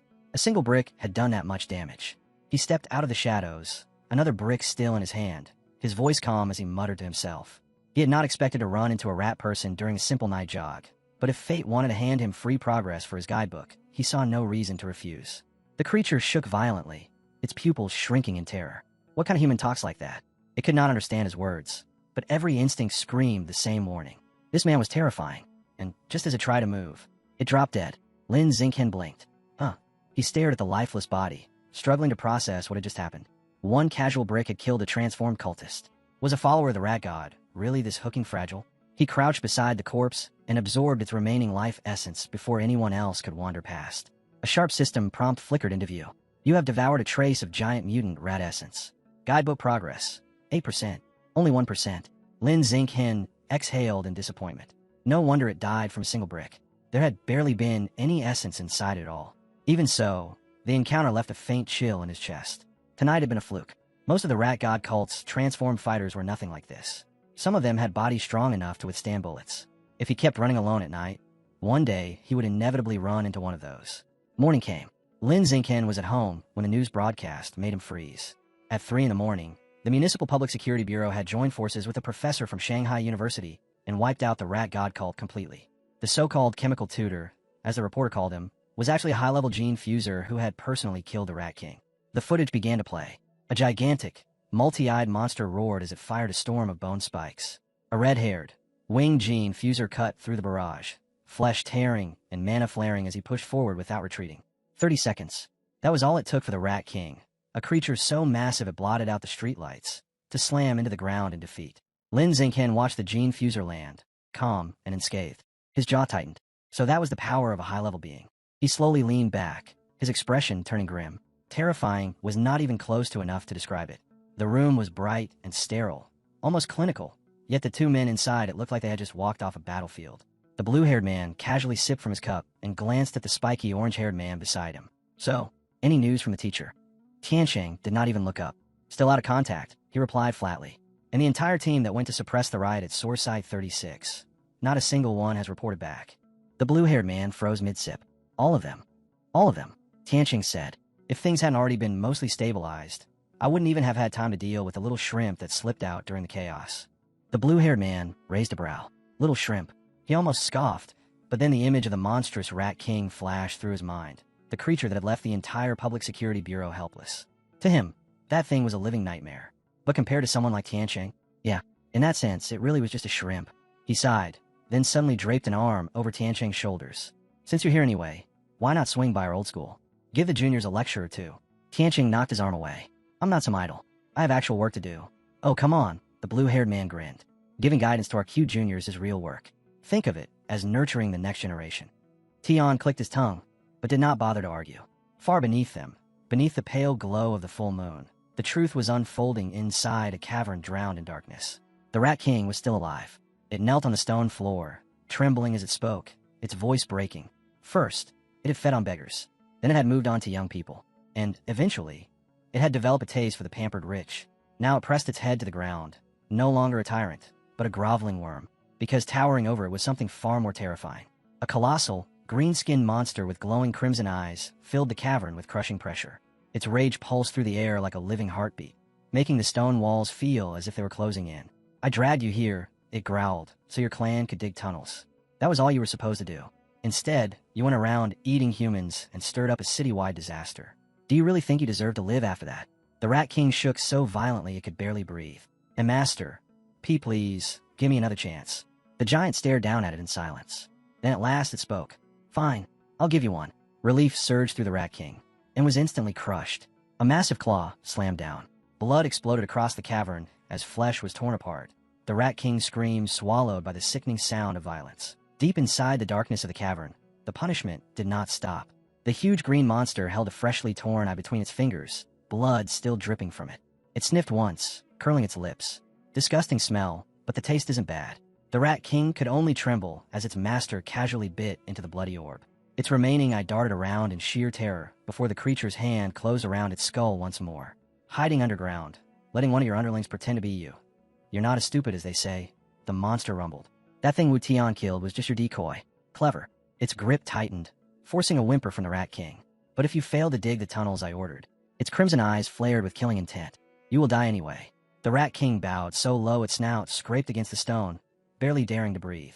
On the surface, morning light washed over Shanghai High, and today belonged to him. As Lin Xingqian walked toward the gym, the corridors buzzed with whispers and stares, excitement thick in the air. That's him, the first year who challenged the whole school. Arrogant, isn't he? I can't wait to see him get crushed. Xingqian ignored all of it. His eyes were fixed on his phone, where a wanted notice showed 9 remaining rat god cult fugitives. At the bottom, a glowing golden number blinked. 500,000 won. A walking fortune. A faint smile almost formed, but he suppressed it. If he ever ran into one of them, survival came first. Rewards only mattered if he lived long enough to claim them. He slipped the phone away and pushed open the gym doors. The place was already packed, students crowding shoulder to shoulder around the fighting rings. Exactly what he had hoped for. The challenge alone would not have drawn this many people, but the final part of his plan had. On the sidelines, Shin Ching Han lifted a megaphone. Everyone who participates gets a lottery ticket.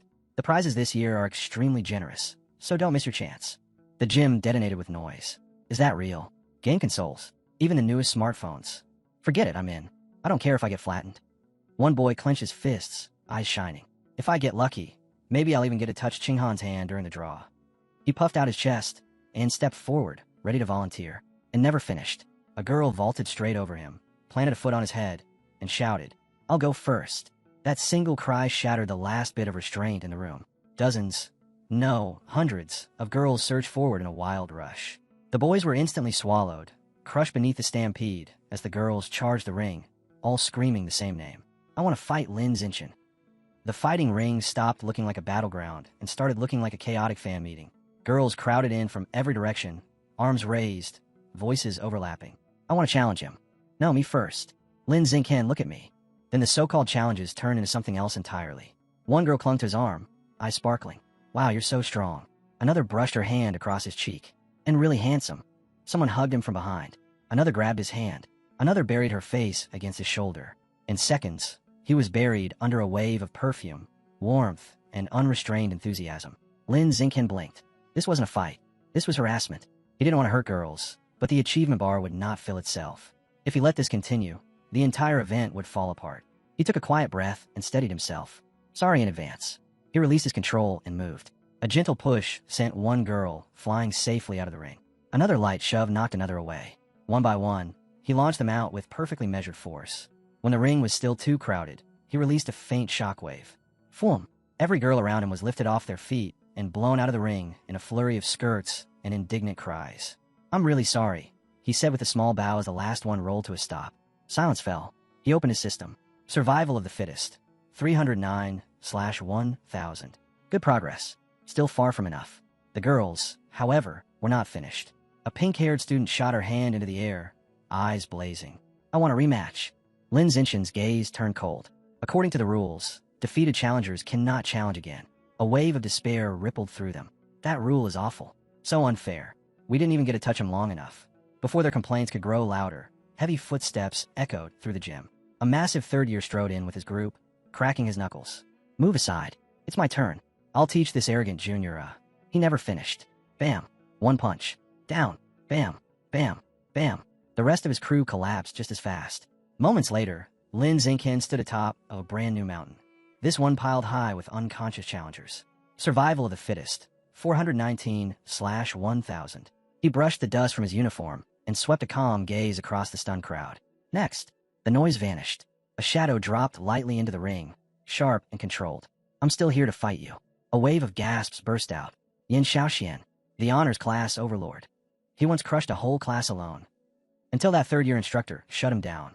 Yin Xiaoxian stood tall, eyes fixed on Lin Xingqian. I used to be like you, reckless, arrogant, thinking no one could stand above me.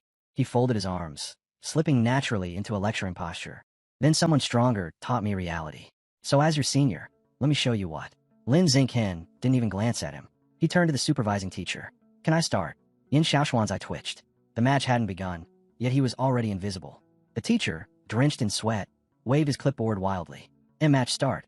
Yin Xiaoxian drew in a breath to continue speaking. Crack. One kick. Lin Xingqian's foot smashed into his chest, launching Yin Xiaoxian across the ring like a kicked sack of gravel. He slammed into the far wall with a deafening boom. Dead silence. Lin Xingqian casually poked a finger in his ear. Finally peace. The gym locked up. Jaws hung open. He kicked Yin Xiaoxian like he was nothing. How powerful is he? Before anyone could recover, slow clapping echoed. Clap, clap, clap. The crowd parted as a tall, broad-shouldered student with spiky red hair stepped forward. The air itself shifted.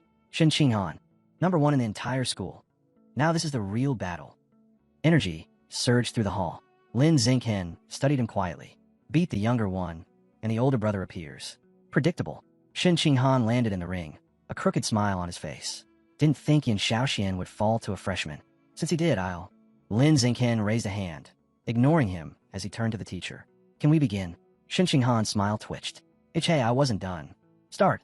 The teacher shouted. You. Shen Qinghan roared as blue energy exploded around him. Fine. I'll smash you until you listen.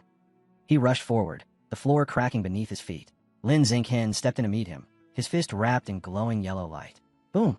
Their clash sent a shockwave ripping through the gym. Shen Qinghan's eyes widened. That won't be enough, he said, calm but certain. Sorry, I don't have time, Lin Xingqian replied.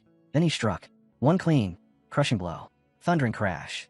Shen Qinghan was hurled backward, his clothes torn, disbelief carved across his face. How can this be? He whispered as he collapsed. The gym dropped into dead silence. No cheers, no murmurs, only hundreds of pale, frozen faces staring at what shouldn't have been possible. Their strongest fighter, crushed in seconds. Lin Xingqian brushed off his uniform and calmly looked over the stunned crowd. Then he extended a finger and pointed toward a random boy in the back. You, step into the ring. The boy flinched and pointed at himself. And me, you haven't fought yet, Lin Xingqian replied evenly. The student gulped. See, can you go easy? Lin Xingqian gave him a gentle smile. If you participate, you get a lottery ticket. The boy straightened at once. I'll try my best. The instant the prize was mentioned, fear vanished from his eyes. He rushed into the ring, like courage itself could be bought with a phone. I won't hit too hard, Lin Xingqian said. The boy sighed in relief. BF. One punch. Lights out. The student folded and slammed into the floor. A system prompt flashed. Survival of the fittest +1. The crowd stared, and then understanding spread. If even showing up counted. If getting knocked out wasn't shameful. If the ticket was guaranteed, then losing wasn't really losing. A spark lit up the gym. Wait, we still get the ticket if we lose. And he's way too strong anyway. I want that smartphone. The entire crowd surged forward like a tidal wave of greedy, excited bodies. Lin Xingqian steadied himself. What followed wasn't a fight. It was an assembly line of knockouts. A punch, +1. A chop, +1. A tap, +1. Bodies flew, bounced, spun, and collapsed, all ending the same way. Unconscious on the floor while the counter climbed without mercy. 421, 487, 612, 750, 903, 998, 999. At last, the final challenger dropped with a groan, and a massive golden message filled his vision. Achievement complete. Survival of the fittest. Requirement. Defeat 1,000 unique opponents. Status. Cleared. Another alert followed, even brighter. New biological attribute acquired. Survival of the fittest. Lin Xingqian clenched his fist. Power surged through his body. Clean, wild, intoxicating. A hard grin spread across his face, the kind only someone who had earned every inch of their strength could wear. At last, after the chaos, after the endless flood of challengers, he had done it. He had won. The system window appeared as the final body hit the ground. New biological attribute acquired. Survival of the fittest. Effect. Increases the damage you deal to other living beings. Lin Xingqian rubbed his chin. A straight damage boost. Useful, but why hide the numbers? He clicked his tongue. Cheap system. Still, the goal was complete. That was enough. He jumped down from the ring. The challenge is finished. A wave of disappointed groans rose behind him. Already, I didn't get enough photos. We wanted to watch him more. Xingqian ignored every sound behind him.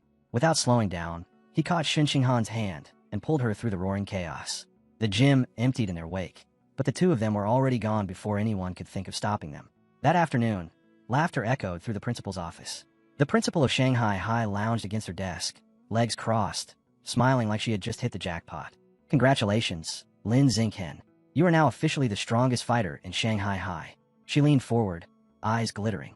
Tell me, since you flattened Shen Qinghan so easily, you're hiding a lot more power than you showed, right? Xinghen sat on the sofa with Shen Qinghan beside him, calmly sipping his drink. I held back a little. Her gaze sharpened. You know, during Shen Qinghan's Kyoto University entrance exam, he lifted a 690-kilogram barbell with one hand. She pointed at Xinghen with confidence. That means your limit must be at least 800. Xinghen nearly spat out his drink. If she knew the real number, she'd faint. He forced a polite smile. Close. My test result was 795. The principal slapped the desk. I knew it. Absolutely knew it. She was still laughing when Xinghen lifted a finger. Principal, there's something important. She paused, intrigued. Xinghen straightened, eyes bright. When do I receive the 8,810 yuan prize money? Shen Qinghan sighed softly beside him. The principal blinked, then laughed. Already thinking about cash. Still, she immediately took out her phone and transferred the money. As she began explaining his new role as the school's top fighter, Xinghen raised his hand again. One more thing. Yes. Qinghan and I both enjoy swimming. I want access to the gym pool. He raised a finger. Exclusive access. No one else allowed while we're using it. The principal smiled at his nerve and nodded without hesitation. Approved. Xinghen was honestly surprised. That had been far too easy. He cleared his throat. Oh, and one more condition. The principal lifted an eyebrow. Shen Qinghan tilted her head. When we use the pool, Xinghen said evenly, I'll be covering the security cameras. I don't like being watched in swimwear. Shen Qinghan's face turned bright red. The principal froze, then slowly broke into a knowing smile. Boy and girl. Private pool. Cameras covered. Her imagination ran wild. She said nothing, but the look in her eyes said everything. Of course, she murmured, sliding a key across the desk. Every request granted. Lin Xinghen accepted the key with a courteous nod. But the principal leaned close and whispered against his ear, just be careful not to create a new life in there. Lin Xinghen blinked. What? A new what? What kind of life? Since when did swimming produce anything? Before he could question it, she waved him off with a playful grin. Walking down the hallway, he rolled the pool key between his fingers. Private access. No cameras. No interruptions. Perfect. With that privacy, he could finally examine the true nature of Shen Qinghan's strange water abilities without anyone interfering. His thoughts broke when she tugged lightly at his sleeve. Lin Xinghen, can I ask you something? She looked uneasy, eyes lowered, cheeks faintly red. I entered a singing contest. I practiced my solo, but the duet part, I don't have anyone yet. She swallowed. Can you practice with me tonight? Of course, he answered without hesitation. Her face lit up instantly. She pumped her fist and skipped down the hallway like she had just won first prize. Xinghen watched her go, a soft warmth spreading in his chest. She really cares about this. I hope she finds the confidence she's chasing. That night, in Shen Qinghan's room, she held a microphone and sang gently, her voice smooth and clear. Lin Xinghen sat nearby, his phone playing the male part of the duet, as their voices blended together in harmony. In a living room, her parents listened quietly. Shen Zhouan frowned. Dear, is it really okay for them to be alone in her room at this age? Xu Meng snapped her head toward him. What are you suggesting? They're childhood friends. Sit down and stop being ridiculous. Yes, dear, he muttered, sinking into the couch. Back in the room, Lin Xinghen had heard enough. That's 30 minutes, he said gently. Let's stop here and go over homework. She nodded, though clearly unwilling. As he gathered his things, he added, Don't forget, tomorrow we're using the private pool. You need to train your water control. Bring your swimsuit. Her eyes shone. I will. They said goodbye, and Lin Xinghen stepped out into the night, the pool key still warm in his hand, already thinking about the next day's training. Shen Qinghan shut the door, leaned against it for a moment, then covered her face. Tomorrow, the pool. Just us. Her cheeks burned. She rushed to her closet and pulled out 2 swimsuits, laying them on the bed. A modest blue one-piece, and a black bikini that was anything but modest. She lifted the bikini with trembling hands. Her face turned even redder. Isn't this too much? What if he looks at me and... Her imagination ran far too fast. She imagined herself splashing Lin Xinghen in the pool, laughing as he chased her, the two of them fooling around like a scene straight out of some romantic drama. He would trap her against the pool wall, water sliding down her shoulders. She slapped her own cheeks. Focus. But the image refused to leave. After struggling with herself for a long, painful minute, she finally clenched her fists. It's just him. So, it should be fine. With the resolve of someone jumping off a cliff, she shoved the bikini into her school bag. The next day after school, the gym's pool was silent and empty, wide, echoing, completely private. Lin Xinghen was already there, dressed in his swim trunks, a towel draped over his shoulder. Standing by the pool, He looked like a model that had wandered into a sports advertisement. The lights highlighted every line of muscle across his chest and shoulders. He glanced at a security camera. Right, I'll deal with that later. Then, Zinken. He turned and froze. Shin Han stood beneath the pool lights in her black bikini, cheeks flushed, steps careful, but her smile bright enough to outshine the room. Sorry to keep you waiting. On the outside, Lin Zinken stayed calm. Walk slowly. Don't slip. Inside, too cute. Too cute. Way too cute. He forced himself to breathe and nodded. All right, let's start. Her eyes lit up. They slipped into the water together, ripples spreading as they swam side by side. Beneath the surface, Lin Zinken reached out and took her hand. She squeezed back, then suddenly stiffened. Her eyes went wide as she hurriedly pointed upward. Without hesitation, he pulled her up. They broke the surface, breathing hard. Lin Zinken held her close, concern in his eyes. What happened? Did you get hurt? But Shin Han wasn't afraid. She was stunned and excited. Zinken, the water, it went through me. What? Look, watch. She held her hands just beneath the surface. And then, the water flowed straight through her palms as if her skin were fogged, slipping back into the pool without a splash. No resistance. No disturbance. Just liquid passing through her body. Lin Zinken stared. Whatever this power was, it had only just begun. At the pool, Shin Han stared at her hands as water slipped through her fingers like they weren't real. Panic flickered in her eyes. Lin Zinken, why is my body letting the water pass through? He studied her, calm and focused. This wasn't a malfunction. It was an awakening. Give me your hand, he said. She hesitated, then placed her trembling palm in his. His grip was warm and steady. He turned her hand, examining it closely. Aside from the impossible flow of water, everything else was completely normal. Let's get out of the pool, he said at last. I need to check the rest of your body. Her face turned red in an instant, but she still nodded, shy and flustered. A few minutes later, Shin Han was lying on a lounger, droplets sliding down her skin as Lin Zinken ran one test after another. Each time he scooped up water and poured it over her, she shifted slightly, whispering, H, how much longer? Almost done, he answered, fully focused. After the third round, he helped her sit up. For now, the ability seems limited to your hands.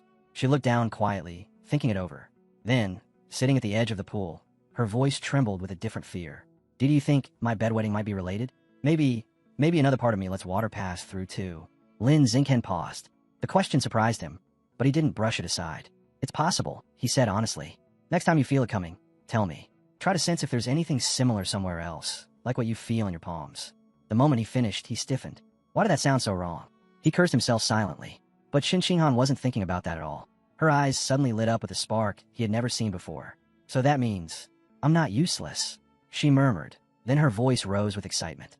I have a superpower, a water-type ability. Something firm took root in her chest, washing away years of doubt. If she trained, if she mastered it, then one day she could stand beside Lin Zinken, not as someone who needed protecting, but as someone worthy of him. The scene shifted to a neon-soaked night city. Tower-sized holograms of cybernetic limbs and luxury cyborg ads towered over the glowing streets. Under that electric light, Lin Zinken stepped into a supermarket. Welcome, the clerk greeted brightly, expecting nothing special from the handsome young customer. But he walked straight to the counter, slid his card across, and said calmly, I want 100 gene of savage giant eagle meat. She froze, then blinked again. 100 gene of that kind of meat? The kind rich families bought only in tiny portions? Her hands trembled as she took his card and the delivery slip. Why, yes. I'll prepare it immediately. As Lin Zinken left, the clerk stared after him, heart pounding. What kind of young master spends money like that and stays so calm? All she could do was watch him vanish into the neon streets, unaware that the world around him was already shifting. Still dazed, she forced herself back into work mode, filling out the order, stamping it, then leaning forward with a professional smile. Please give us a good review. Even she couldn't hide the tremor in her voice. Hours later, in a deserted industrial district beyond the reach of city lights, Lin Zinken received the delivery. The workers unloaded a massive insulated container packed with the remains of a savage giant eagle. Once they left, he rolled his shoulders and let out a slow breath. He had just been paid 120,000 yuan from his web novel royalties. Added to his savings, he now held roughly 210,000. More than enough. This wasn't spending. It was an investment. The time had come. He placed his palm on the beast meat. White light erupted instantly, spiraling around him like a cutting storm. A blue system window flashed into existence. Devouring savage, giant eagle life source. Codex unlock progress, 100%. His consciousness was dragged into a vision. A colossal white eagle tore through the clouds, its wings gleaming like polished ivory. It dove into the sea, claws sinking into a massive purple squid beast thrashing below. Power. Instinct. Absolute dominance of the sky. Everything flooded into him. When the vision shattered, Lin Xingqian stood bathed in glowing blue light as a final message formed. Savage Giant Eagle Codex unlocked. New biological attribute acquired. Eye of the Sky. Another panel unfolded. His vision had surpassed human limits. His ability to track movement had been reborn. His perception had become that of a predator. His eyes blazed gold, pupils reshaping into intricate eagle patterns. He tested it at once. His view lifted, expanding outward, rising high above the city until the streets spread below him like a map. He focused and locked onto a distant road. One man walking, the glow of the phone screen. Every tiny movement, every detail, perfectly clear. An eagle's sight is terrifying, he murmured. Once the surge settled, Lin Xingqian headed home. Inside, the living room was dim. Lin Yin and Jiang Wangxin sat rigidly on the couch, watching the news. On the screen, a mutated gene fuser tore through a city. A winged monster lifting a truck as flames swallowed the streets. Sirens screamed. Buildings lay in ruins. Hundreds injured. The broadcast cut to a heated debate. One man slammed the table. Gene fusion is wrong. Humans should awaken their own power. Evolve naturally. His opponent shot back. Nonsense. Without gene fusers, how do you fight aberrant beasts? Martial artists can't even stop bullets. The room went silent. Lin Xingqian's parents exchanged weary looks, worry etched deep. Behind them, Lin Xingqian stood quietly, his golden eyes fading back to normal as the world crept closer to chaos. Lin Yin sighed when the program ended. Gene fusers, they're walking time bombs. You never know when one will lose control. Jiang Wangxin waved it off. You're overthinking it. The government regulates them strictly. Accidents like that are rare. The real problem is, she lowered her voice. Most gene fusers can't have children afterward. Lin Yin nodded. Exactly. If someone plans to go through fusion, they should preserve their genes first, or have a child beforehand. Halfway through the discussion, Jiang Wangxin suddenly stiffened. Her eyes widened. Her cheeks flushed. Lin Xingqian was standing in the doorway. Son, you're back, she said awkwardly, clearly realizing he had heard far more than intended. The air grew painfully stiff. Lin Xingqian simply smiled, sparing them. Let's eat. Around the dinner table, the tension slowly melted away. Between bites, Lin Xingqian spoke casually. Tomorrow is the school singing competition. Qinghan signed up. His parents reacted instantly. That's great. Lin Yin slapped the table. We're all going to support her. And not just support her. Jiang Wangxin added with intensity. Qinghan is like my own daughter. We're cheering louder than anyone. Lin Xingqian nodded, already picturing the chaos they would cause. When the night arrived, the campus turned into a festival of lights and sound. Giant screens, spotlights, and roaring students filled the air with energy. And right in the middle of the crowd stood Lin Yin and Jiang Wangxin, wearing glowing headbands and waving an enormous neon sign that screamed, Qinghan, you can do it. Backstage was a different world. Inside an empty classroom, Lin Xingqian leaned close to Qinghan, gently brushing makeup across her cheeks. She kept her eyes closed, trusting him completely. When she opened them, she found him staring at her, quiet, focused, almost holding his breath. Her face turned red. Why are you looking at me like that? He smiled without hesitation. Because you're beautiful. The blush crept all the way to her ears. The elegant black dress only made her look even more breathtaking, and even more nervous. Before the moment could deepen, Chu Rue suddenly peeked in. Well, finish with your little romantic scene. Qinghan nearly jumped. And no, he was just helping with makeup. He's good at it. Chu Rue lifted a brow. Sure, you two act like an old married couple. She glanced at Lin Xingqian, holding a full set of brushes like a professional. See? Certified makeup master.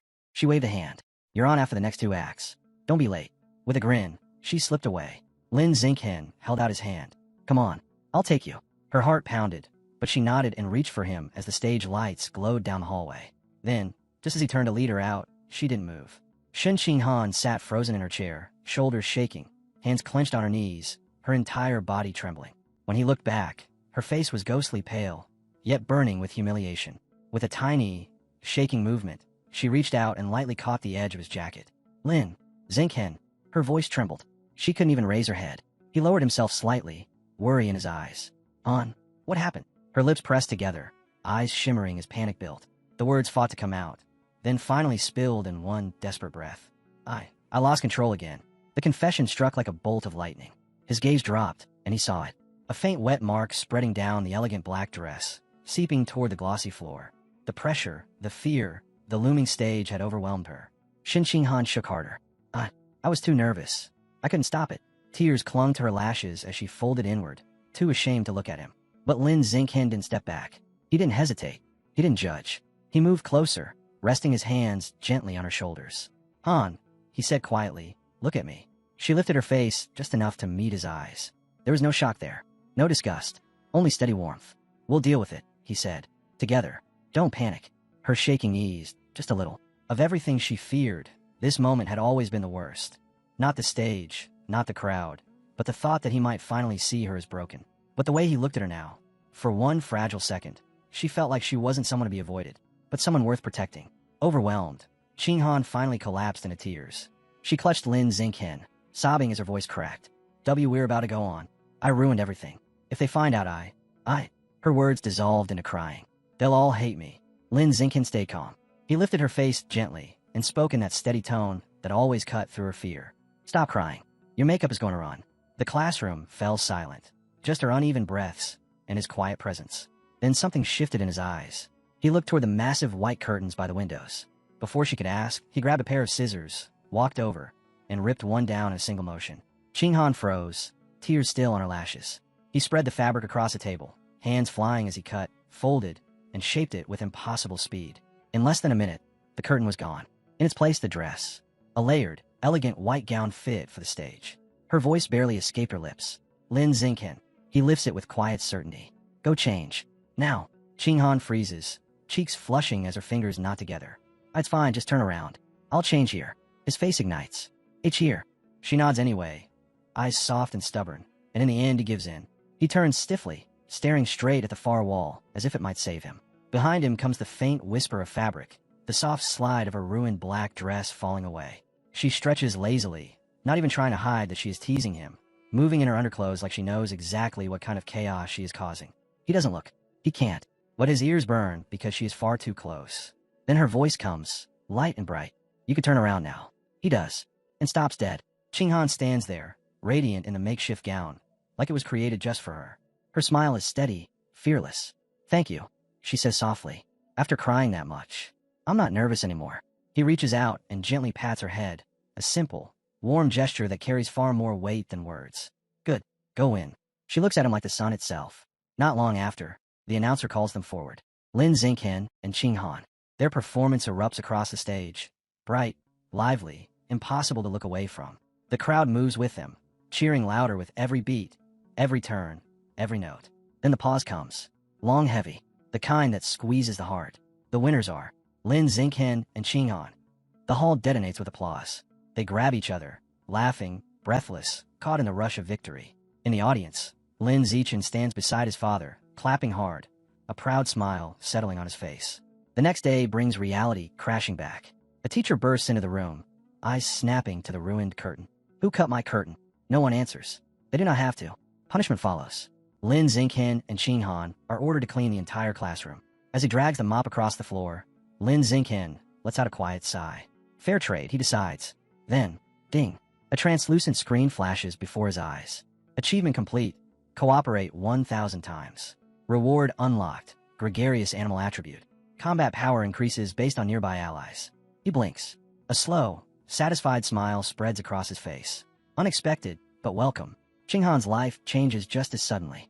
After the performance, her name spreads through the school. The same girls who once ignored her now crowd around, praising her voice, pulling her into karaoke plans, treating her like a star in the making. For once, she does not shrink away. She smiles, joins them, stands tall. That confidence leaks in everything else. Her martial arts sharpen. Her stance stabilizes. Even her instructor notices. You're improving faster than usual. She only blushes and mutters something about training harder, but inside she knows the truth. Someone believed in her. Someone gave her the courage to step onto that stage. Lin Xingqian's rise does not slow. He enters a major martial arts tournament and takes first place. Shanghai High's first championship in 5 long years. His parents celebrate like they have been waiting their whole lives for this. Qinghan nearly jumps him in excitement, laughing so hard she can barely breathe. His teammates cheer until their voices shred apart. Soon his room is so packed with trophies that he has no choice but to stack them across the floor. And fame opens doors. A representative from the Hay Family Martial Arts Gym arrives with an offer, an endorsement deal, a spokesperson contract, posters, photo shoots, commercials. He signs without hesitation. Between the endorsement payout and the steady flow of income from his web novel, the numbers in his account surge. 900,000 on. He stares at the screen. More than enough. Enough to unlock the next codex. He slips into a narrow alley behind the supermarket. A familiar employee waits there, friendly and discreet, handing him a huge sealed box. Your order. Be careful. This one's special. Inside is the meat of a hidden dragon. A massive, lizard-like beast famous for stealth. A species almost never captured, let alone preserved intact. Lin Xingqian places his palm against the cold surface. Instantly, boom, blue aura explodes outward, twisting around him like a living storm. A system window flashes into existence. Absorbing life source, hidden dragon. Codex progress, 100%. Another message follows immediately. Hidden dragon codex unlocked. New attribute acquired. Natural camouflage. Lines of explanation unfold. Natural camouflage. Reduce internal life signals. Conceal true biological level. Mass presence. Ideal for ambush or deception. Lin Xingqian exhales slowly. A power suited for two extremes. Slipping behind an enemy without being noticed. Or pretending to be far weaker than he really is. Either way, lethal.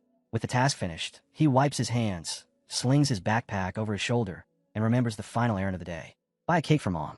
He heads into the glowing downtown streets, half lost in thought as he debates which bakery to choose, when a sharp cry slices through the noise. Stop her. He looks up. A stunning red-haired woman is being hauled away by two guards in tactical armor. She struggles violently, shouting something he can't make out. Before he can react, one of the guards turns. Lin Xingqian. It's Zhang Kai, a senior from his old school. Lin Xingqian's gaze drops instantly to the man's legs. Heavy, metallic, humming with power, cybernetic. Zhang Kai grins like it's nothing. Wild, right? After I failed the entrance exam, I became a biker. Crashed so bad they had to cut my legs off. He taps the metal limb casually. Lucky for me, the mechanical god group chose me for a modification experiment. Turned me from a cripple into this. He shrugs. But Lin Xingqian's focus shifts back to the red-haired woman, still being restrained. His voice cools. What about her? What did she do? One of the guards answers, clipped and professional. She's a remnant of the rat god cult. The only female among the 9 fugitives still on the run. The woman snarls at the accusation, but the guards only tighten their hold and drag her toward the armored van. Before Lin Xingqian can speak again, someone shouts from ahead. Kai, we're moving out. Now. Zhang Kai jogs after them, lifting a hand. Talk later, Lin Xingqian. Xingqian raises a hand in return. Yeah, later. The armored van doors slam shut and the convoy rolls away. But even after it disappears, a heavy unease settles in his chest. Something is wrong. The public security department threw everything they had at the rat god fugitives. Drones, patrols, manpower. Yet they never found a single trace. But the mechanical god group, a private organization, they captured one with ease. Lin Xingqian's eyes narrow. This group operates on an entirely different level. His thoughts break when his phone vibrates. Xingqian, did you get the cake? His mother, Jiang Wang, sounds excited, with just a hint of worry. Yeah, Mom. I'm on my way. I'll be home soon. All right. Be careful, okay? He smiles at her voice. I will. The scene shifts into a bright, lively living room filled with warmth and noise. Both families are gathered together, laughing and singing. With their birthdays only a day apart, the celebration has always been shared. Qing Han stands beside Lin Xingqian, her cheeks glowing in the candlelight. Happy 18th birthday. Everyone cheers. They lean forward together, whoosh, and blow out the candles at the same time. Their mothers smile proudly. Now, exchange presents, one of them says. They turn to each other, grinning, a little shy, and hand over their gifts. For a brief moment, the world feels perfectly still. Then, rumble. The floor shudders. Decorations sway. Glasses clink. Someone grabs the table to keep from falling. What was that? An earthquake. The tremor hits again, stronger. Instinct takes over. Lin Xingqian pulls Qing Han close, steadying her. But the moment his hand grips her shoulder, his expression hardens. No, this is not an earthquake. The vibration, the rhythm, the pulse beneath the ground. Something is terribly wrong. Deep beneath the city, a vast cavern stretches into endless darkness. A monstrous tide of rats floods the tunnels, their bodies packed together like a living ocean of shadows. Thousands, tens of thousands, all surging in one direction. Red eyes glow like scattered embers in the black, and they are moving upward, toward the surface, toward the city, toward them. The next morning, the television tries to erase everything. A calm-voiced anchor insists Shanghai isn't even on a fault line, so a major quake is impossible. There's no need to panic. Nothing happened. At breakfast, Lin Xingqian finishes eating and stands. Be careful, his father says. Outside, Qin Han is already waiting, waving with her usual bright smile. Let's walk together. He nods, and they head off side by side. She hums cheerfully. Since we're 18 now, we're officially adults. Lin Xingqian lets out a small laugh. And the college entrance exams are getting closer too. Just hearing that makes her stiffen. Don't remind me. I get nervous every time I think about it. Later, after scraping together every spare point. Lin finally unlocks his next codex. The instant he activates it, violent purple energy coils around him, locking onto the void crocodile's essence like a starving beast. A system prompt rang out, devouring life source, progress 100%. A vivid vision slammed into his mind. A massive crocodilian beast cutting through dark waters, fins slicing the current as it fled in panic from a colossal eagle ripping across the sky above it. Then the final message descended. Void Crocodile Codex unlocked. New trait acquired. Danger perception. The explanation followed in cold, precise lines. He could now sense hostility in his surroundings and instantly judge the biological level of anything nearby. Lin Xingqian released a slow breath, perfect for dodging sneak attacks.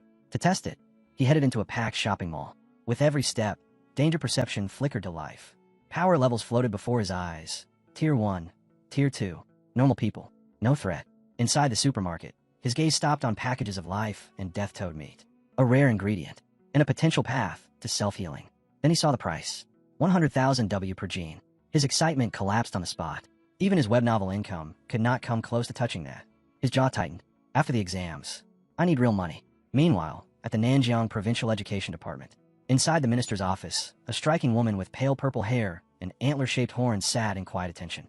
Mo Dongji, vice principal of Shanghai University and the education minister of Nanjing province. Her subordinate finished his report. She nodded once in thanks, then asked calmly, "What about origin site number 36? The assistant finally relaxed. It stabilized. If it hadn't, the entire province would have been finished. With nothing else to say, Mo Dongji dismissed him. The door closed, leaving her alone. She exhaled softly. It's been years since I last accepted a disciple. Her heels carried her to the wide window, overlooking a sunlit tropical beach. For a moment, she simply watched her reflection, calm, unreadable. The martial arts college entrance exam. A ruthless 9-day gauntlet. Day 1, written test in the morning, physical assessment in the afternoon. Days 2 through 8, 1 full week in the forest, combat, survival, no protection. Day 9, aptitude evaluation for gene fusion and mechanical modification. June 7th, the first day. Lin Xingqian and Shen Qinghan walked toward the exam hall together, but she was already trembling. She tugged gently on his sleeve. "I'm so nervous. What if I lose control again?" He placed a hand on her shoulder and pulled her into a warm embrace. "Don't worry. Your theory is solid, and you took precautions, right? So breathe, and just do your best." Her face turned red, but she nodded against his chest. "Okay, then you have to do your best too." He smiled. Of course. During the written exam, Lin Xingqian moved through the questions with ease. He finished early, leaned back, and casually started plotting new twists for his web novel. But when it was over, Shun Qinghan came out with her head lowered, looking utterly crushed. He hurried over. "Hey, even if you only passed." "I did pass," she snapped, cheeks burning. "I don't need comfort for that." He blinked. "Then why do you look like you're about to collapse?" Her face went even redder. "I had another accident. I'll change fast. Just wait for me." She sprinted toward the restroom, and he called after her. "Hurry. The physical test is next." Later, during the weightlifting test, Lin Xingqian stepped forward, and the entire field fell silent. He wrapped one hand around the massive 950-kilogram barbell and lifted it as if it were nothing more than a prop. The announcer's voice cracked. "F final score, 950 kilograms." The crowd exploded. "That's insane. He ran a 5.12 second 100 meters too. Did you see that? And a 4.91 meter vertical jump. Who does that?" Lin Xingqian simply dusted off his hands, completely unfazed. After finishing her own tests, a visibly tired Shen Qinghan jogged over in her gym clothes. "How'd you do?" Lin Xingqian asked. She gave him a weary but proud smile. 100 meters, 9.32 seconds.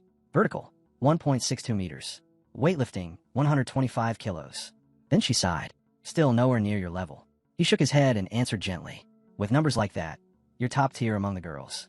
He patted her head, and she looked up at him with bright, happy eyes. A moment later, Heiyu came rushing over, buzzing with excitement. "The written exam scores are out," he announced. "Wang Shuaji and Lu Gang both got high 80s, and I managed an 80. As he pressed them for their results, Shin Han nervously checked her phone. Her eyes widened. I got an 82. Heiyu froze. Then both of them turned toward Lin Xingqian. He lifted his phone calmly. A perfect score. Shin Han burst into cheers, while Heiyu stared like he was witnessing something unreal. "Yeah, freakishly talented as always," he muttered. Later, on the walk home, Shin Han's nerves crept back in. "The forest test 7 days. I'm scared," she admitted softly. Lin Xingqian reached out and took her hand. "Don't worry. I'll stay with you the whole time. I'll protect you." Her shoulders relaxed at once. She nodded. Then, I'll stick close to you. Meanwhile, inside a dim private room, two shadowy figures spoke in low voices about the coming exam. One man, dressed in a formal suit and wearing a sinister play doctor mask, handed a small wooden box to a young subordinate. Use your authority as a safety officer well, the masked man said. Inside the box lay 10 dark, seed-like objects. Demon seeds, he added. They'll help you complete the mission. He promised that if the job succeeded, the young man would be recommended as a full member of their organization. The subordinate hesitated. Could I get that rare fruit instead? The masked man scoffed. Short-sighted fool. One fruit only pushes you to mid-tier. Our organization can take you far beyond that. After a brief pause, the young man lowered his head. You're right. Becoming a full member is worth much more. A line of buses rolled slowly through a dense forest wrapped in heavy fog. A mechanical announcement crackled through the cabin. Students, prepare for arrival at the practical exam site. Inside one of the buses, Shin Han slept quietly against Lin Zinchen's shoulder. He gently nudged her awake. We're here. Another automated voice followed. Entrance Group 9, please disembark and proceed to the assembly point. The students poured out into a massive staging area where instructors laid out the brutal rules. Hundreds of score tokens were scattered throughout the forest, some hidden, some guarded by beasts. Safety officers waited near the more dangerous creatures, but anyone who called for help would be disqualified on the spot. The deeper you went, the stronger the monsters, and the higher the scores. With 100,000 students and only 50,000 tokens, half of them were guaranteed to leave empty-handed. Cooperate or compete. Share or steal. Anything was allowed, except asking to be rescued. They were given 1 hour to prepare. The area instantly descended into chaos as students rushed to form teams. One loudmouth even tried to recruit people by boasting about his father, until a stern female instructor shut him down with a single icy stare. Nearby, Lin Zinchen and Shin Han calmly ate their snacks when a group of girls approached. Want to team up? No. Lin Zinchen replied without hesitation. A moment later, a reddish-brown-haired boy stepped forward. Can I buy some of your food? Lin Zinchen tossed him a pack of toast. Take it. The boy brightened. Thanks. Want to team up then? I'm Hong Junping, from one of the top schools. Still chewing, Lin Zinchen declined again. Hong Junping slumped, thanked him, and walked away. Shin Han blinked. He was kind of strange. Lin Zinchen smirked. He wasn't here for the food. He was looking at you. The realization hit her all at once, and her face turned red. Break time ended. Lin took her hand. Let's go. They stepped into the vast wilderness, swallowed by mist and towering trees. Lin Zinchen started them off carefully, staying near the safer outskirts so she could warm up. He activated the Eye of the Sky. Golden light flickered through his pupils as the world sharpened. There, he said, pointing to a tall tree. A token at the top. Go. Shin Han leapt up with surprising agility. A moment later, she landed lightly, holding a token marked with a 1. Zinchen. I got it. With the Eye of the Sky still active, Lin Zinchen swept the forest like a living radar. Next one. 12 o'clock, under that branch. Another, behind that rock. She dashed from spot to spot, quickly collecting several 1-point tokens. Overjoyed, she jumped into his arms and hugged him tightly. You're amazing. Their moment broke when a figure stepped out from behind a tree. Hong Junping. He lifted a large token and smiled. Already at 28 points. Thought I'd repay your kindness. Of course, his real target was obvious. Shin Han. Let's team up, he offered smoothly. Split 3 ways. Lin Zinchen didn't even blink. If you really want to repay me, hand over all your points. Hong Junping's smile shattered, his face twisting in disbelief. Are you insane? A violent aura exploded from him as he lunged forward, roaring, You two chose the wrong path. Lin Zinchen's lips curled. No, you did. The fight ended in an instant. 1 punch, straight into the stomach. Hong Junping doubled over, blood spraying from his mouth as he collapsed unconscious. Lin Zinchen casually picked up the dropped token and walked away with Shin Han still clinging to his arm. Will he be okay? She asked quietly. I barely used any strength, he said with a shrug. The following days flowed in a steady rhythm.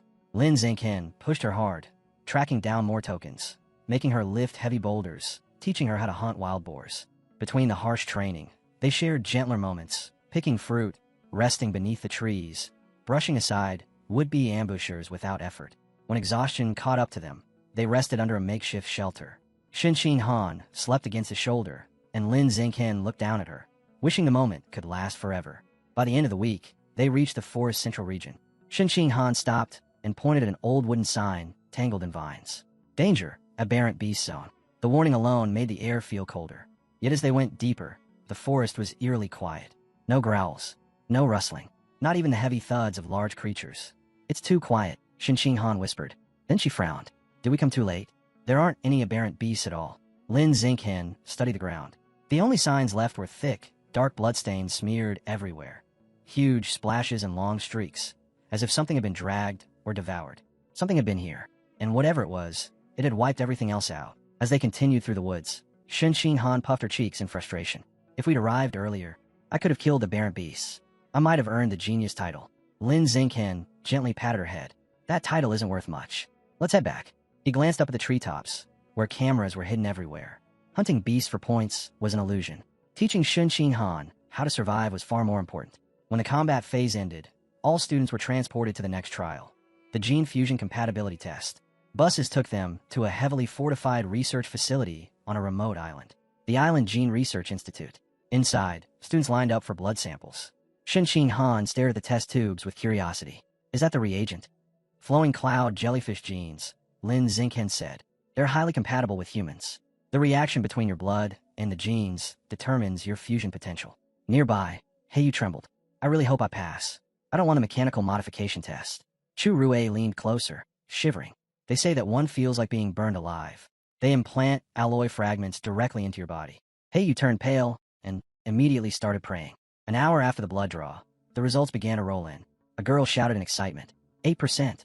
I passed. I could be a gene fuser. Another stared at her 4% in despair. A third let out a breath after barely scraping 6. Whispers spread through the crowd.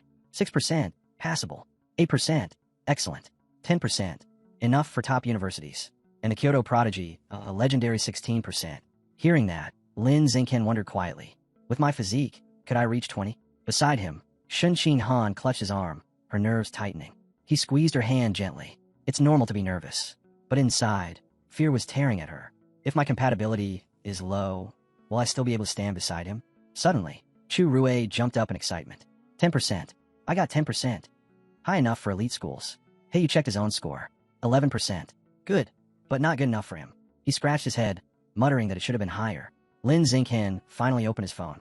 Shen Han, too scared to look at her own result, clung to his sleeve. See, can you check yours first, then mine? Sure. He tapped the screen. 15%. Shen Han threw her arms around him. Xingqian, that's amazing. You're definitely the top scholar in the whole province.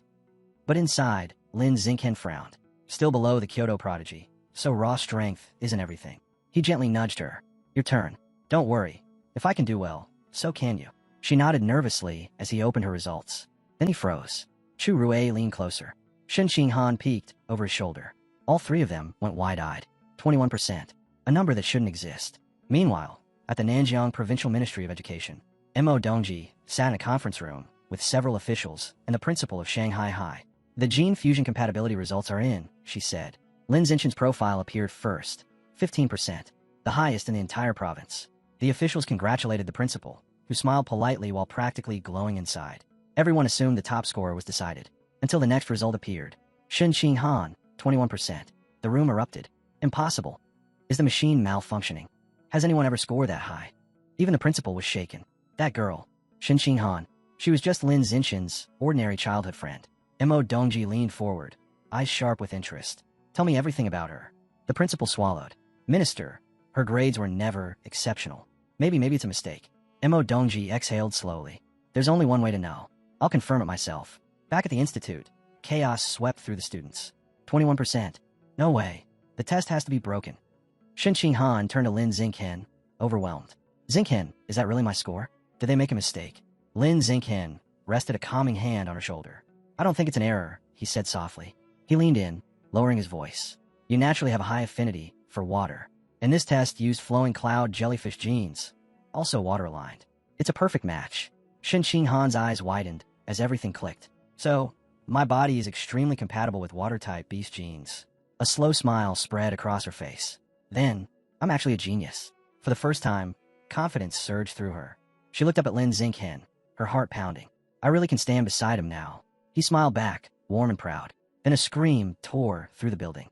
Look, outside the sea. Everyone rushed to the windows. A colossal whirlpool was rising from the ocean, twisting upward like a living storm.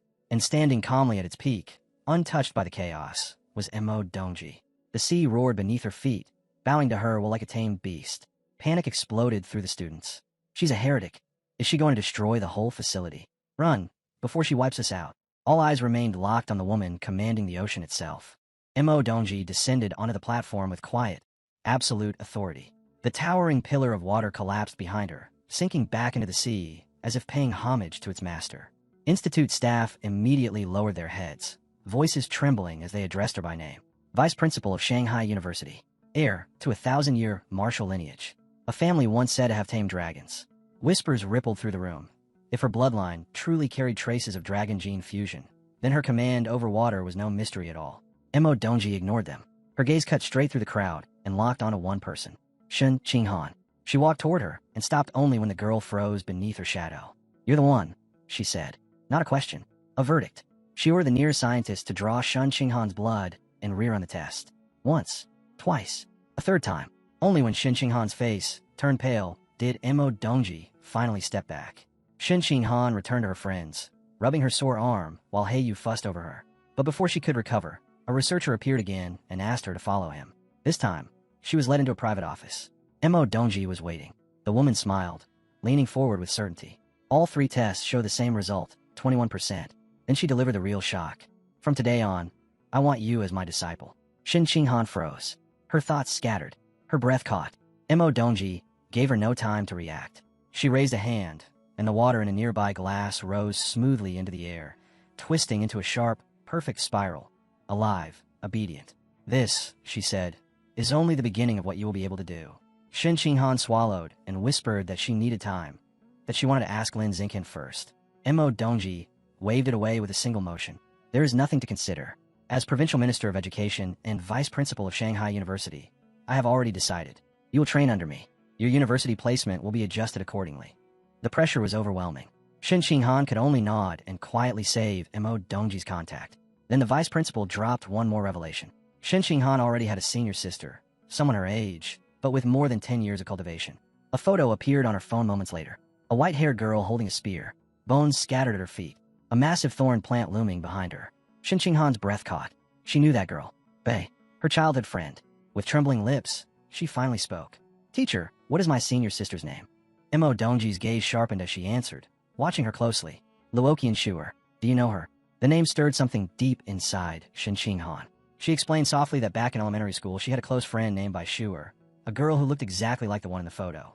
But Bai Shuer had suddenly transferred away without a word. "Could they be the same person?" she whispered. Mo Dongji dismissed it at once. "Impossible. Luoqian Shuer has been under my care for more than 10 years. Yet even as she said it, a faint crease formed between her brows. Something was not adding up. Not with Shuer, and not with Shen Qinghan either. Her attention returned to the girl in front of her. "Your score," she murmured, "is beyond anything I have ever recorded."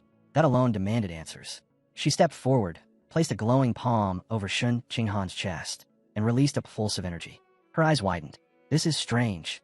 Shen Qinghan stiffened. "Is something wrong with me?" "No," Mo Dongji said slowly. "That's the problem. Your body is too normal. Someone with 21% compatibility should not be this unaltered." Her expression darkened as she imagined the storm that would follow if the truth came out. Powerful families, hidden organizations, criminal factions, all of them would hunt a girl with a number like that. To protect her, Mo Dongji made her decision instantly. "Your official score will be reported as 16%. You will not object." Shen Qinghan nodded silently. After everything that had happened, she had no strength left to resist. Mo Dongji dismissed her. It was late. Shen Qinghan bowed to her new master and slipped out, the door closing softly behind her. But Mo Dongji was far from finished. Alone in her office, she made a call. An elderly voice answered, her father, heavy with authority. He praised her, saying her new disciple was extraordinary, a once-in-a-generation prodigy whose guidance would bring immense fortune to their family. Then came the warning. No one must ever learn the girl's true potential. Mo Dongji agreed without hesitation. Later that evening, Lin Xingqian pedaled Shen Qinghan home on his bicycle, listening intently as she told him everything that had happened. His brow tightened. A master showing up out of nowhere. It's too abrupt. He told her they should wait and watch. If Mo Dongji turned out to be reliable, that was fine. If not, once Shen Qinghan became strong enough, they would cut the connection themselves. Shen Qinghan nodded in agreement, stepping off the bike just as their mothers hurried out with bright smiles. They excitedly announced a celebration dinner, delighted that Shen Qinghan had taken first place in the province, and that she and Lin Xingqian would now be attending the same university. That night ended without dread or unease, replaced instead by the warmth of family joy, while the truth of her hidden talent quietly tightened its grip on her destiny. The restaurant buzzed with laughter and clinking glasses as both families raised their cups in a toast, celebrating the province's two brightest stars, Shin Han and Lin Xingqian. Pride and happiness filled the room, and for a brief moment, everything felt light, simple, and perfect. When the meal was over, the families exchanged hugs and farewells, wishing one another a safe journey home before disappearing into the night. Hours later, beneath a calm, silver full moon, a gentle knock sounded at Lin Xingqian's door. Zhang Wangshan opened it and stopped. Standing there was Shin Han, dressed in pink pajamas, her cheeks flushed as she nervously shifted her feet. Wangshan couldn't hold back a teasing smile as she leaned against the frame. "So, did you come to sleep with Xingqian again?" Shin Han stiffened under Zhang Wangshan's playful tone, her face turning scarlet as she waved her hands in panic. "And no, it's not like that. I just have something really important to tell Lin Xingqian." Before Wangshan could tease her further, the flustered girl bowed quickly and hurried inside. Wangshan watched her vanish down the hallway, her lips curling into an amused grin. "Important matter? Huh?" She couldn't help wondering if that matter was actually a confession of love. Shin Han stopped in front of Lin Xingqian's door, took a steadying breath, and knocked. "Xingqian, can I talk to you? It's important." The door opened, and he immediately sensed something was off. "What happened?" Inside the room, she sat on his bed, clutching a pillow as if it were the only thing keeping her grounded. Her voice came out soft and shaky as she explained everything. How her master, Enro Dongji, had carried out a complete physical examination earlier that day and found nothing unusual about her body at all. Then she reached the part that truly unsettled him. "Even with her power, she still couldn't detect my ability," Shin Han whispered. "She couldn't tell that water can pass straight through me." Lin Xingqian's face remained calm, but deep inside, his thoughts were in turmoil. Enro Dongji, the woman who could command towering waves as if they were part of her own body, had failed to read Shin Han's constitution. That meant her condition wasn't merely strange. It was something far more profound. He placed a firm, reassuring hand on her shoulder. "Don't tell anyone about this. Not yet. We don't know what could happen if the wrong people discover your ability. When we're stronger, we'll investigate it together." Shin Han nodded at once, trusting him without even a flicker of doubt. "I'll do whatever you decide." Then another thought suddenly surfaced in her mind. "Oh, there's something else." She pulled out her phone in a hurry. "Master said I have seen your sister, and when I saw her photo, she looked exactly like my old friend Bar." She handed him the screen. Lin Xingqian studied the picture of Luo Tianshu. The resemblance was undeniable. The same face, the same eyes, but the feeling was completely different. Colder, wilder, almost unreal. Yet something else drew his focus. The background, the towering trees, the mist curling through them, a forest he had never seen before. "Do you know where this photo was taken?" he asked. Shin Han shook her head. "I don't, but I can ask." She sent a message to Enro Dongji. The reply came back instantly. One word: source site. She frowned and typed again, asking what that meant. The answer was even more baffling. "You'll understand when you're stronger." Shin Han sighed softly as she relayed her master's words. No explanation, no hint, just that mysterious line. Lin Xingqian thought for a moment, then nodded. "All right, we'll leave it for now. When the time comes, we'll look into it." A gentle quiet settled over the room as they lay side by side on his bed, both scrolling through their phones. Shin Han, however, wasn't really paying attention to her screen. She kept glancing at Xingqian, her expression shifting between hesitation and resolve. At last, she whispered, "Xingqian, do men like women who wear cheongsams?" The question caught him completely off guard. Cheongsams. Why would she suddenly bring that up? His thoughts betrayed him, instantly painting an image he was not prepared for, and heat rushed to his face. He cleared his throat. It depends on the person." That wasn't enough for her. Shin Han moved a little closer, eyes fixed on him. "So, do you like them?" Cornered by her gaze, Lin Xingqian nearly folded. I guess yes." She nodded as if she had just confirmed an important theory. Then she pressed on. "What about stockings? Which color do boys like more? Black, white, or nude?" Why is she even asking me this? His mind scrambled, but with nowhere to escape, he answered, "Black or white, I guess." The instant she heard that, she sat straight up. "Okay." Without another word, she opened a shopping app and began adding a cheongsam and stockings to her cart with the seriousness of someone preparing for a major exam. Lin Xingqian could only stare, torn between disbelief and panic. Before he could react, a knock came at the door. Zhang Wangshan stepped in, holding a bag. "Your mother sent this over, dear," she said brightly. "She said you should just stay over tonight." Shin Han froze, mortified. I didn't tell her to send anything. Why would she?" Wangshan waved it off cheerfully. "Oh, don't worry. You two are grown up now. Sleeping over together is perfectly fine." With that, she shut the door, cutting off their final path of escape. An unbearably awkward silence fell over the room like a heavy weight. Both of them stared anywhere but at each other, their faces burning hot. Trying to hold on to the last scraps of her dignity, Shin Han opened the bag. I'll just change my diaper and go to sleep, she muttered. But as her hand reached inside, it suddenly froze. The color drained from her face. What is this? She slowly lifted out a small box, her eyes widening in sheer horror. It was those things. For protection. A moment of total inner collapse washed over her. Mother, why? What were you thinking? Overcome with panic, she sprang off the bed. I'm gonna change my diaper. In her frantic rush, she tripped over her own feet and slammed face first into the floor with a loud thud. Lin Xingqian sat there stiffly, watching the entire disaster unfold with wide eyes, unable to understand how the night had spiraled so far out of control. Lin Xingqian and Shun Qinghan had officially been admitted into the Evolution Academy of Shanghai University, and today they were riding through the city on his bicycle. Shun Qinghan sitting on the back, her arms wrapped around his waist as he warned her. Hold on tight. We're moving. They had also registered at the He family's martial arts gym, which was holding a promotional event today. That was supposed to be the main plan, but the city clearly had something else in mind. As they moved through the busy streets, Lin Xingqian's expression subtly changed. A group of unusual people stood ahead, blocking the road. At their center was a man in black and gold robes, surrounded by several men wearing white karate uniforms. An odd sight that immediately put Lin Xingqian on alert. The robed man stepped forward. Are you Lin Xingqian? Lin Xingqian stopped the bike, irritation flashing in his eyes. And who are you supposed to be? The man gave a slight bow. I am Lu Chuanwu, Dean of Shanghai University's Budo Academy. But today, I am here not as a dean, but as a representative of Tian Rengu. The name made Lin Xingqian raise an eyebrow. Tian Rengu, the traditionalists who rejected gene fusion and mechanical upgrades, insisting on fighting evolving threats with nothing but martial arts. Absurd. Lu Chuanwu formally invited Lin Xingqian to join them. Xingqian showed no interest at all. Move, he said coldly. When he tried to ride past, Lu Chuanwu reached out and grabbed his shoulder. Just a moment.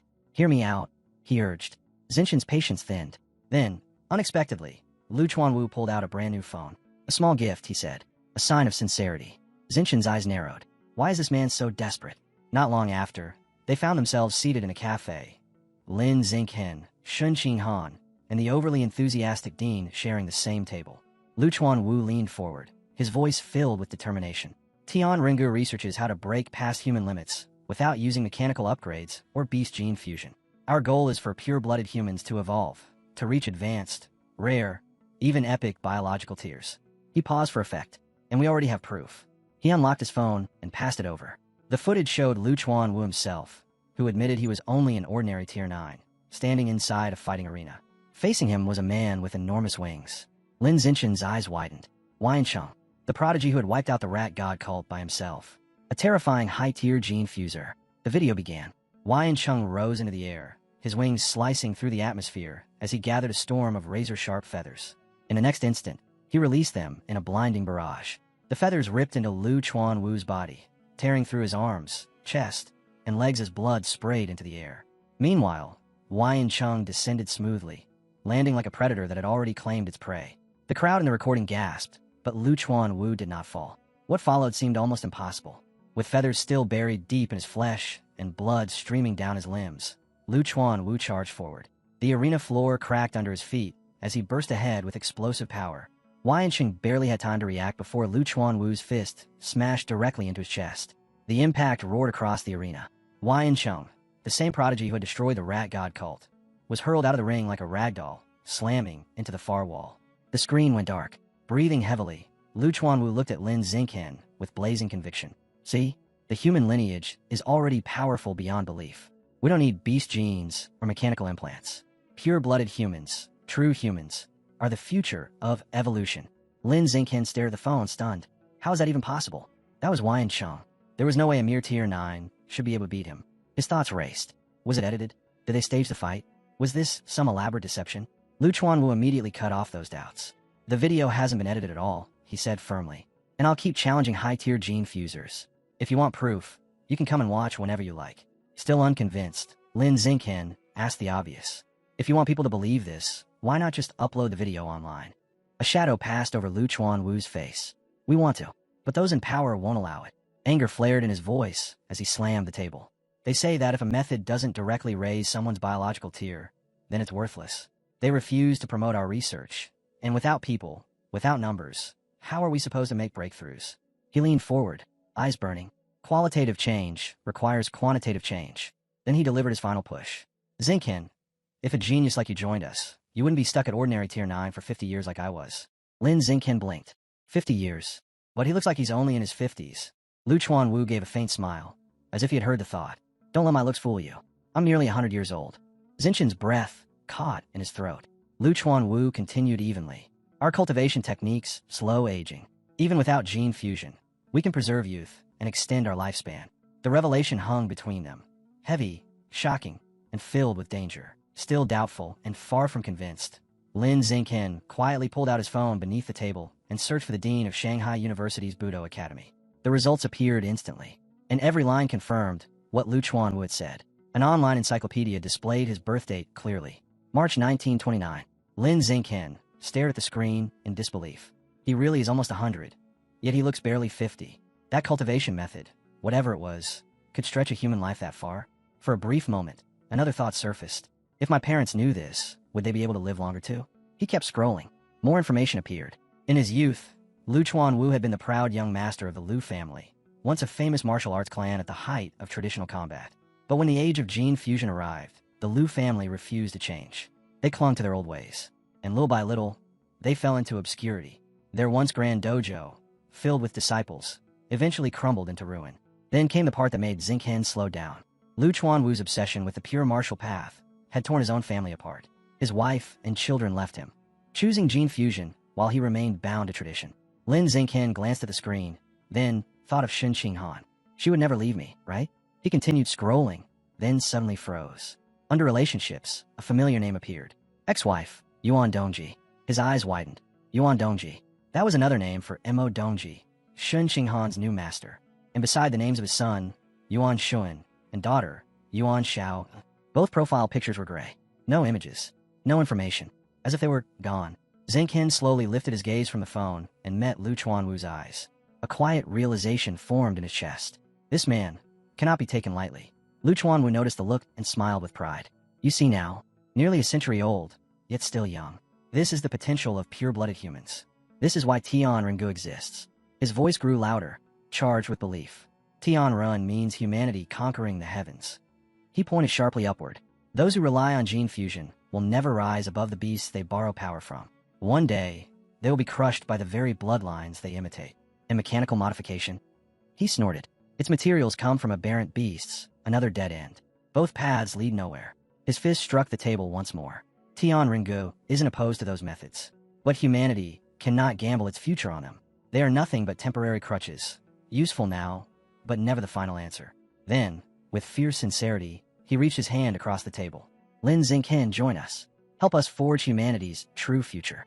The air between them tightened, thick with ideology, ambition, and a dangerous kind of belief. Lin Xingqian slowly lifted a hand, not in rudeness, but with firm resolve, silently refusing the offer. Lu Chuanwu did not hesitate for even a second. Lin Xingqian, he said with blazing certainty, you have the potential to become the first pure-blooded human to break through the ordinary biological limit. Xingqian remained steady. Before we talk about potential, shouldn't I at least know what this so-called cultivation method is? Lu Chuanwu's eyes gleamed with pride. It is known as the blood-tempering art, a technique recovered from ancient ruins. He spoke with deep reverence. It uses one's own qi and blood to temper the body, refining flesh, bone, and strength. At its peak, the records say the practitioner becomes a saint of the flesh, a being who can shatter mountains and rip giant steel beasts apart with bare hands. The description sounded almost like legend. Then his tone shifted. There is one strict requirement. Only pure-blooded humans can cultivate it. He explained it clearly. Gene fusers carry impure blood. Those with mechanical modifications have incomplete bodies. Neither can circulate qi and blood in the way this art demands. He looked straight at Xingqian. That is why humanity's true path must belong to pure-blooded evolution. Once more, he extended his hand. Join Tian Rengu, Lin Xingqian. Xingqian released a slow breath. I still don't know enough. For now, I'd rather watch and observe. That should have ended the matter. But Lu Chuanwu leaned closer, refusing to retreat. You can take all the time you need, but letting talent like yours go to waste would be a tragedy. His intense gaze locked on his Xingqian. From Tian Renji's perspective, that so-called top scholar with 16% gene fusion compatibility is nothing compared to you. She doesn't even match a single hair on your head.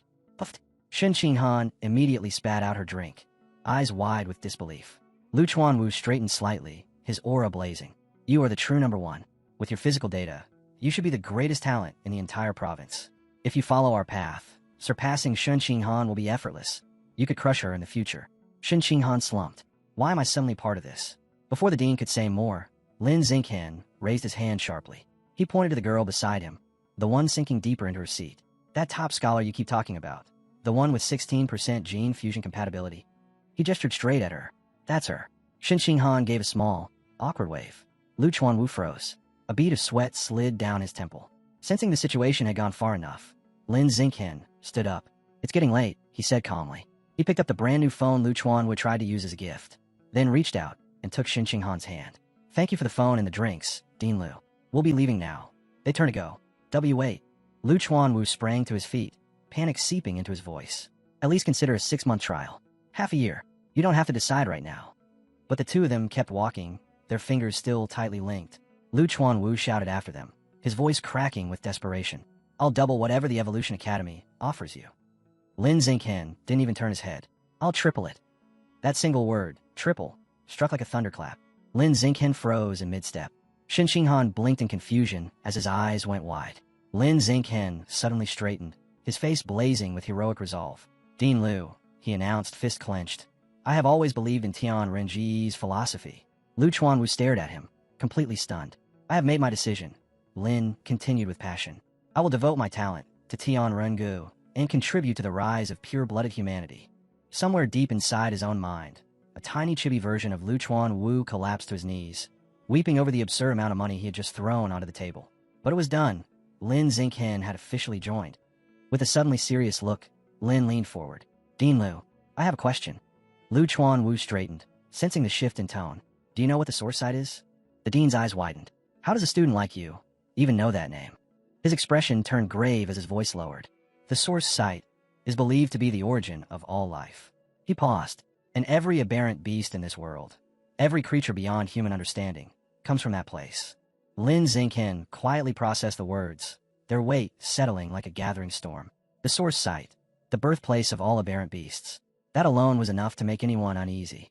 With a thoughtful look, he asked, then the beast meat sold in the markets, that comes from there too? Lu Chuanwu nodded without hesitation. Of course. Earth could never produce enough meat on its own. Without the source site, half the world would starve. Lin Xinghen leaned back, letting that sink in, before another question surfaced. What about videos? Hasn't anyone recorded what it looks like inside? Lu Chuanwu let out a weary sigh and shook his head. Electronics don't work there. The moment you enter, everything shuts down. The only way to bring anything back is through drawings. Extremely detailed ones. That struck something in him. A memory surfaced. Qinghan Senior's sister, Luo Tianshu. The image he had seen of her. He had always assumed it was a photo.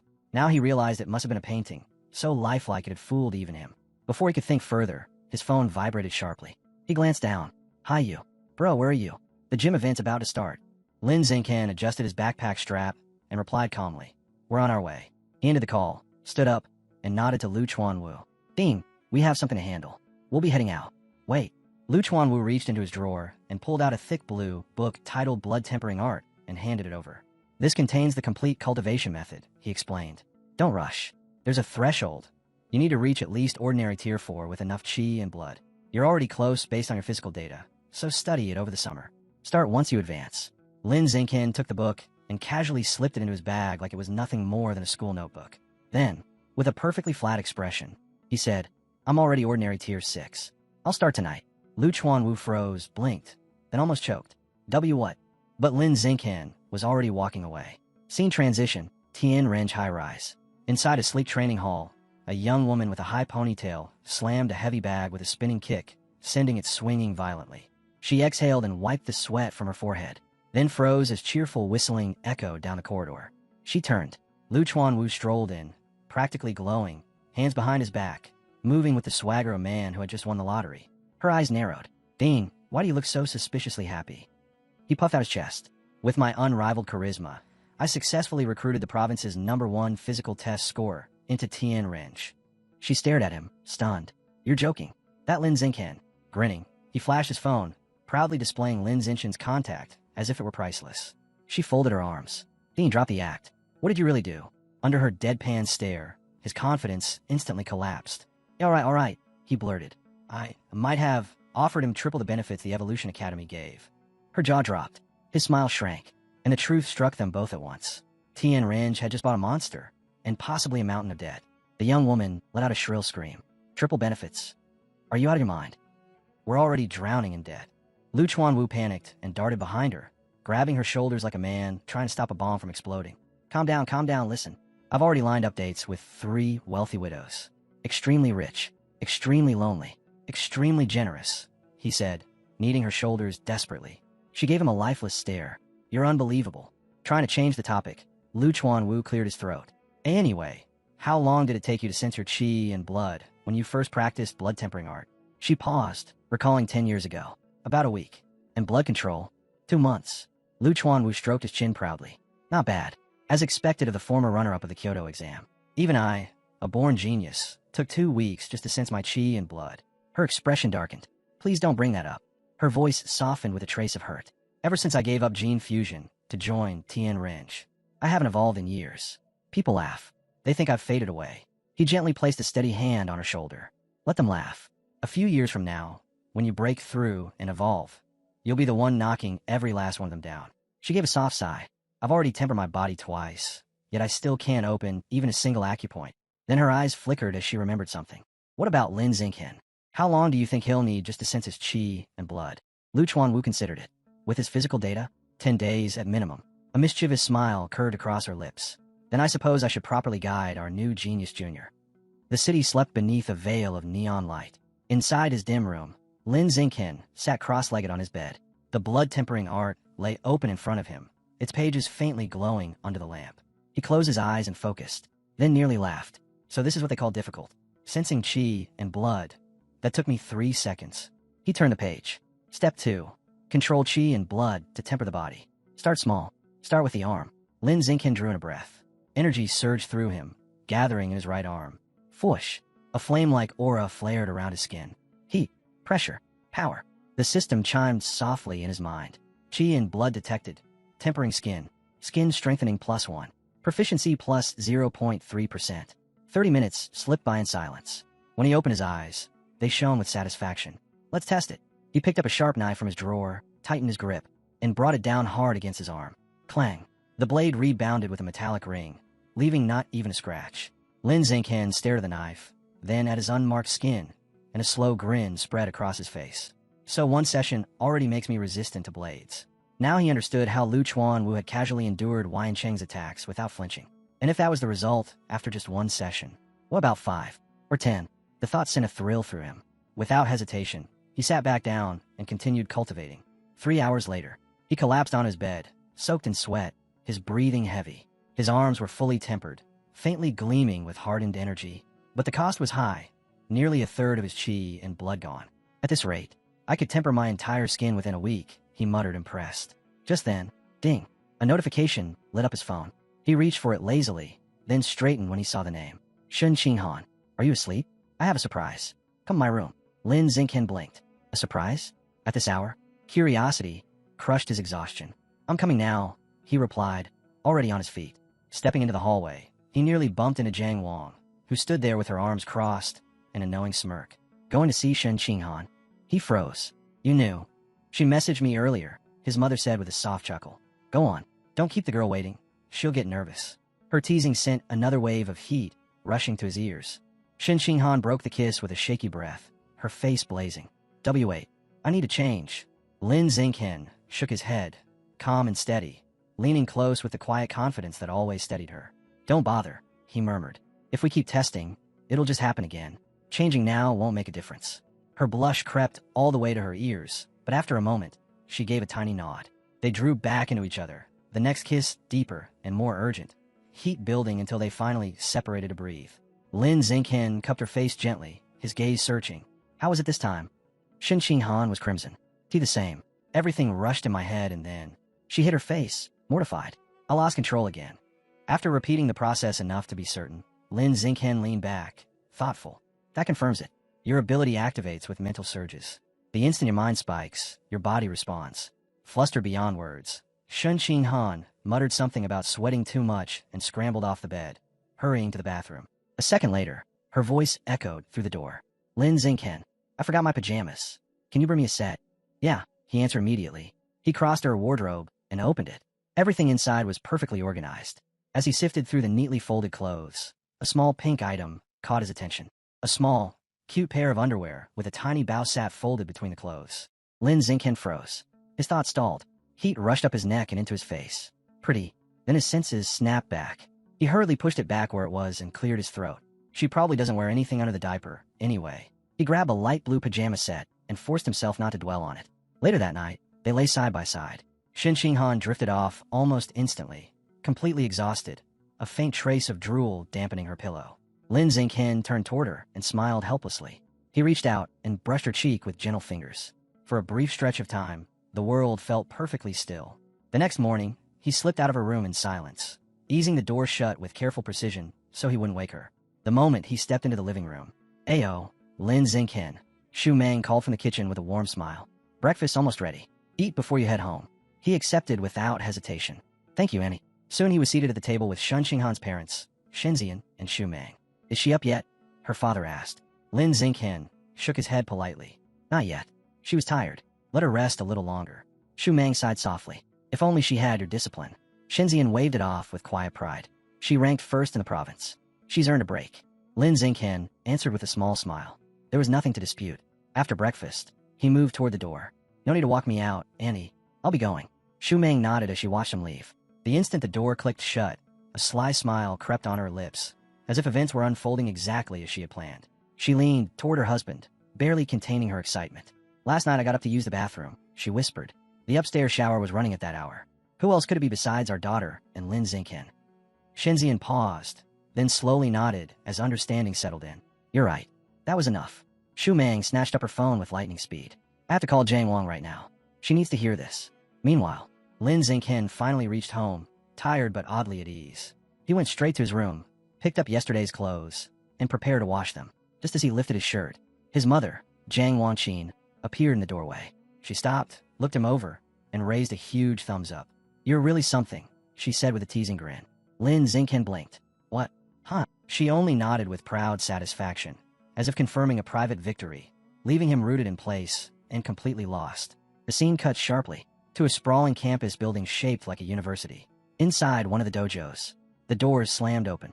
A towering man stormed into the dojo, long hair swaying behind dark sunglasses, his frame packed with muscle that looked deliberately engineered. A squad of equally imposing men followed at his heels. "Liu Chuan W," he thundered. "Get out here and explain yourself." Lu Chuan Wu sat cross-legged on a mat, calmly sipping tea as if the outburst were distant thunder. He raised his head at a leisurely pace. "What are you yelling about this time?" "Stop pretending," the man roared. "Lin Xingqian already enrolled in my Evolution Academy. And you," his finger stabbed forward, "you used dirty tricks to snatch him for your martial academy." Lu Chuan Wu's eyes sharpened instantly. "Why not?" he shot back. "Your Evolution Academy can recruit, but we're forbidden." Their voices climbed. The air grew hot and heavy. The dojo itself seemed to vibrate as the two deans clashed over rules, agreements, and ethics, topics Lu Chuan Wu treated with open indifference. With a casual flick of his sleeve, he delivered his verdict. "My method was fair. If you don't like it, go ahead and recruit Lin Xingqian back." That snapped the other dean's restraint. "You shameless old fox," he shouted. "Don't lecture me about fairness. Settle this properly. Fight me. Let strength decide." Lu Chuan Wu stared at him, as if he'd just heard the most ridiculous idea imaginable. "You think I'm stupid?" The Evolution Academy dean stepped forward, rage tightening his voice. "You're level 9 ordinary. I'm level 5 advanced. Don't act like you don't understand the difference." Lu Chuan Wu slammed his palm against the mat. "And you're 48. I'm 95, planning to bully an old man." The dean froze, mouth open, words evaporating. The dojo fell into a single, painfully awkward bead of silence. Then the shouting exploded again. Frustration twisted the Evolution Academy dean's face. He had clearly lost ground, and everyone present felt it. He spun on his heel. "Fine. Stay weak forever," he barked, marching out with his entourage. "Refuse genetic fusion and remain useless. Keep your pureblood humans. They're no better than insects." His voice echoed down the corridor before the doors slammed shut. Later, inside an administrative office, the dean paced like a caged animal, while Mo Dongji stirred her tea with unhurried calm. "Don't dwell on it," she said evenly. "Give it time. Once Lin Xingqian watches his classmates surpass him through genetic fusion and mechanical upgrades, he'll switch majors on his own." The dean frowned. "That's secondary. Lu Chuan will broke the rules. He needs consequences." Mo Dongji lifted her gaze, eyes steady, tone smooth. "Then return the favor," she said. "Take his best student." He hesitated, unease flickering across his face, but the idea settled in. You mean I should repay him in kind? He swallowed and gave a slow nod. All right, I'll do it. After he left, Emo Dongji quietly shut the office door and leaned back in her chair, teacup resting lightly in her hand. Ma Jinhee is usually so controlled, Emo Dongji murmured, staring into her tea. But the instant Lu Chuanwu enters the picture, all that composure disappears. She took a slow sip, a faint, weary smile touching her lips. And that man, after all this time, he hasn't changed at all. That sharp tongue is exactly the same. A trace of regret flickered across her expression. If only he hadn't trusted his body as much as his mouth, he might have been a principal by now. The scene shifts. A sunlit street stretched beside a quiet canal. Lin Xingqian and Shen Qinghan ran side by side, their breaths growing heavier with every stride. At last, Shen Qinghan staggered to a halt, bending forward with her hands on her knees, completely spent. I can't keep going, she panted. Lin Xingqian walked over and handed her a bottle of water. Drink. She accepted it gratefully and swallowed several mouthfuls, her breathing gradually evening out. That's enough for today, he said. There's a bench ahead. We'll loosen your muscles. A moment later, Shen Qinghan lay face down across the wooden bench, exhaustion written across her body. Lin Xingqian sat beside her and began massaging her legs, his hands working firmly through the tight knots in her muscles. Her tired eyes softened as she turned her head to look at him. Thank you. He smiled lightly. You don't have to thank me. The word struck her harder than the run itself. Heat rushed her face. She pushed herself upright, fidgeting before finally meeting his eyes with shaky resolve. Lin Xingqian, what are we exactly? She asked quietly. Are we just friends? Childhood friends? Or am I your girlfriend? Her heart pounded louder than any footsteps. Lin Xingqian met her gaze with a gentle smile. I see you as family, he said. Shen Qing'an stiffened, her face flushing deep red. F family, she echoed. W, what kind of family? When he didn't answer at once, her fingers tightened around the edge of the bench. T then, what kind of family do you want us to be? Her voice shrank to a shy whisper. We could be engaged? Lin Xingqian nodded without hesitation.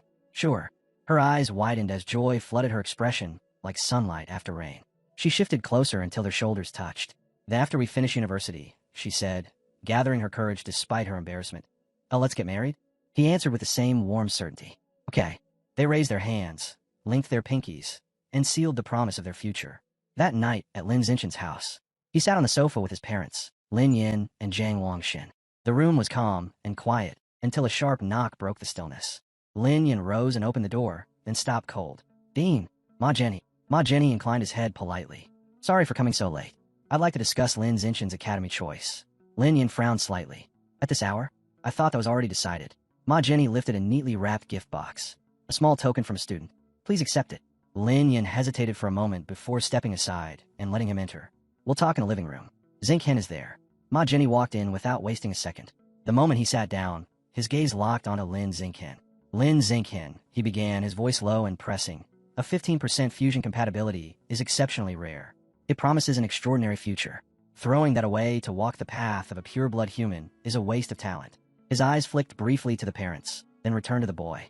Tian Ring Ai's philosophy may sound admirable, but their ideas have produced no real advancement. They will confine you, hold you back. Abandon this reckless experiment and come to Evolution Academy. Choose the road that leads to real strength. Lin Xingqian remained motionless, his expression calm and impossible to read. Zhang Wangxin frowned. Wait, what is he saying? Didn't you already enroll in Evolution Academy? Lin Xingqian finally broke his silence. Mom, Dad, I forgot to mention it. Both of them turned toward him at once, unease creeping into their faces. I transferred to Tian Ring Ai a few days ago. I'm already training at the Budo Academy. The room fell into absolute silence. His parents stared at him as if the words refused to register. Zhang Wangxin spoke first, her voice unsteady. Xingqian, what exactly are you talking about? He inhaled slowly and explained with measured clarity. I agree with Tian Ring Ai's philosophy. And Dean Luchuan Wu showed genuine sincerity. He offered triple the benefits, so I accepted a 6-month trial.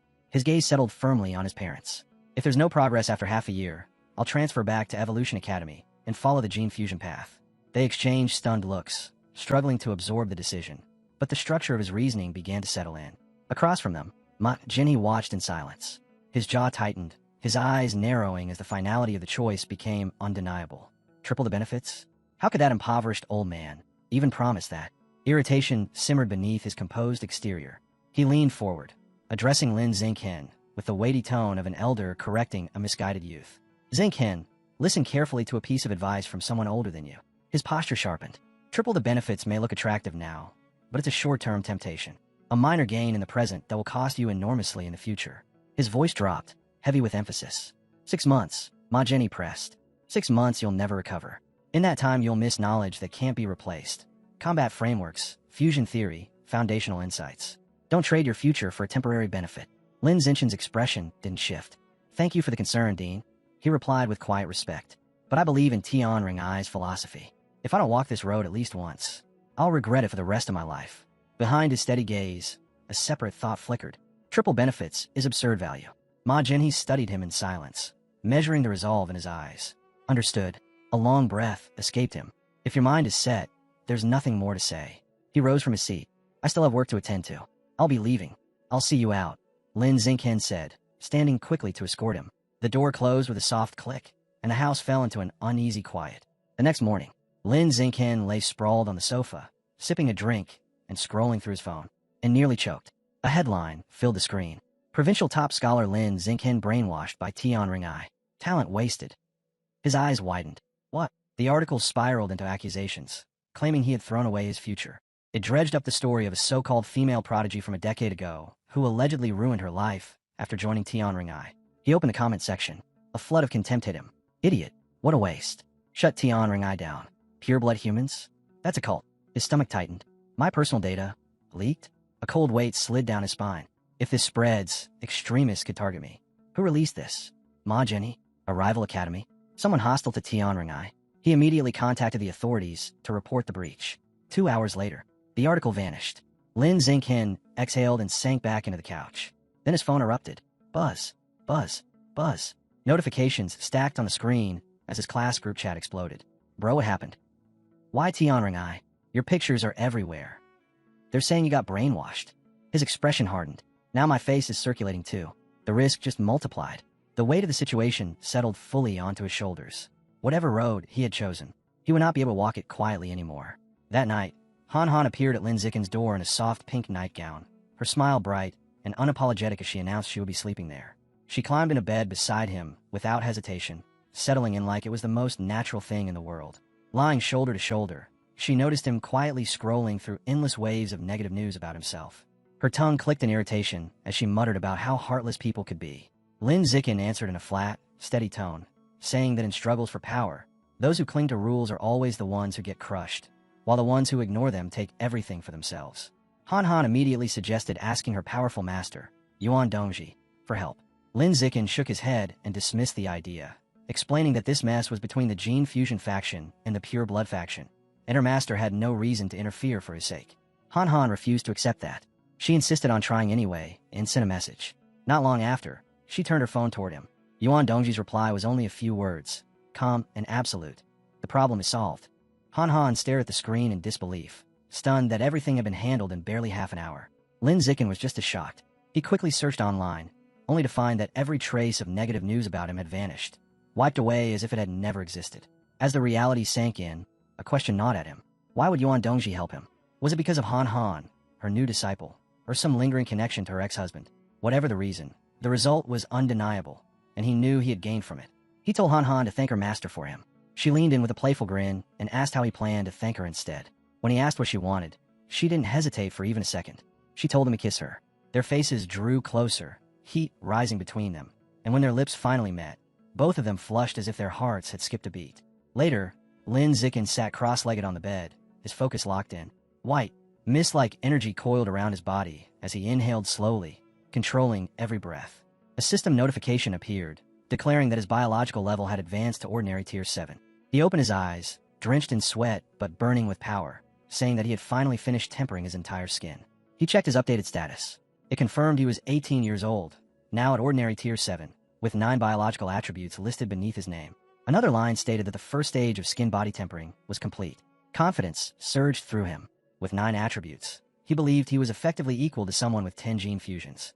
A confident smirk formed as he thought about the famed Kyoto prodigy and how he was now strong enough to overwhelm him.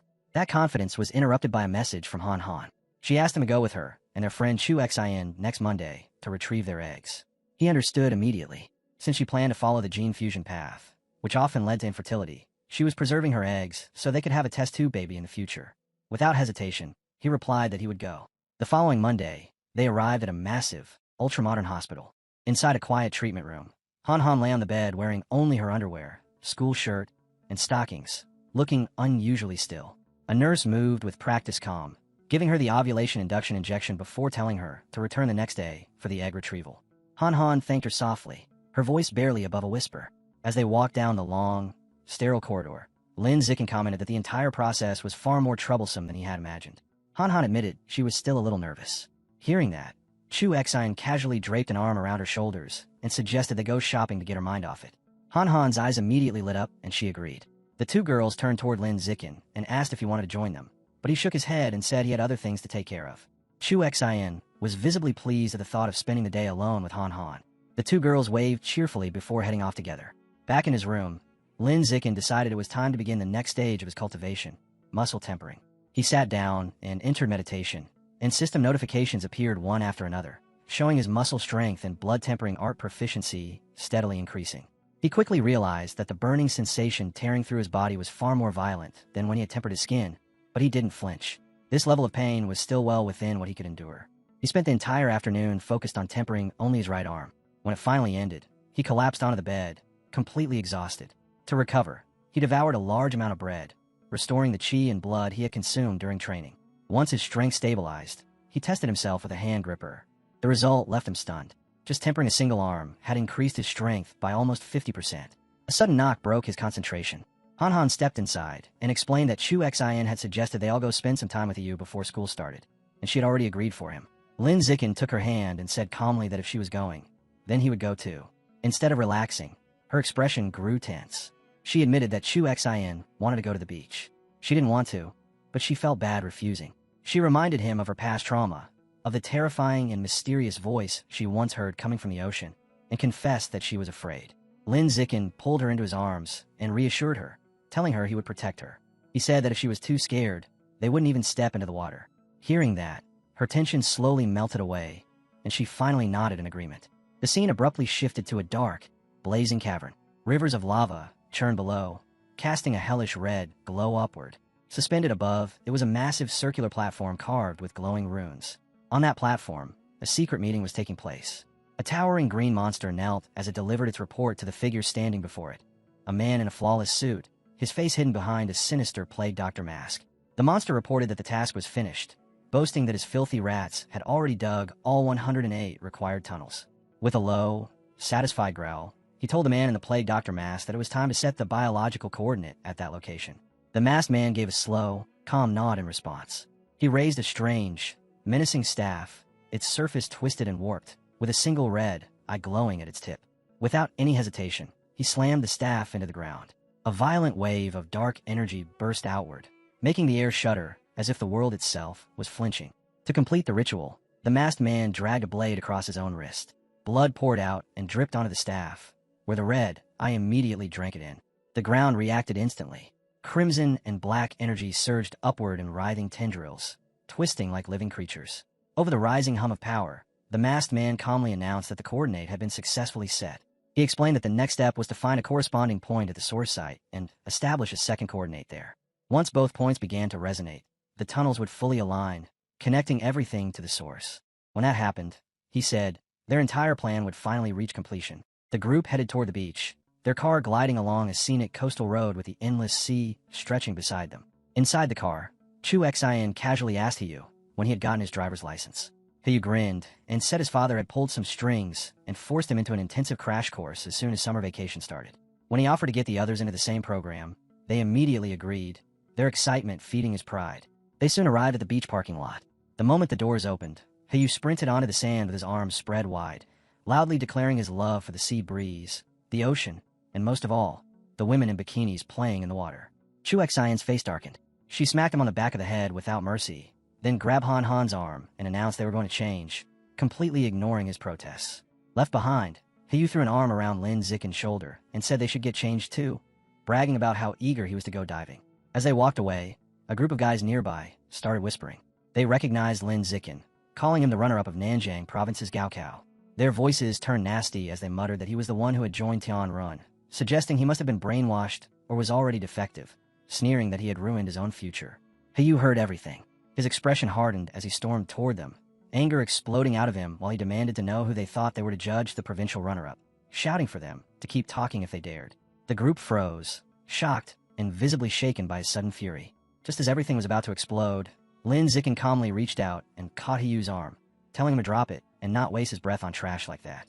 Hiyu was still burning with anger, complaining that Lin Zikin's temper was way too good, saying he would have already punched them without hesitation. Lin Zikin replied evenly that he simply didn't care about their opinions. If they had said something he truly cared about, though, he would have thrown a punch without thinking twice. Hiyu asked what that could possibly be. Lin Zikin didn't answer. He only shot him a look and glanced to the side, making the meaning painfully clear. Sometime later, Lin Zikin was back in his room, continuing his training. With muscle tempering complete, he had now stepped into the far more brutal stage of bone tempering. The pain was overwhelming, far worse than anything he had endured before, as he forced his energy deep into his skeletal frame, tempering and reinforcing every single bone. When the excruciating session finally ended, he collapsed onto the bed, drenched in sweat and smeared with strange residue.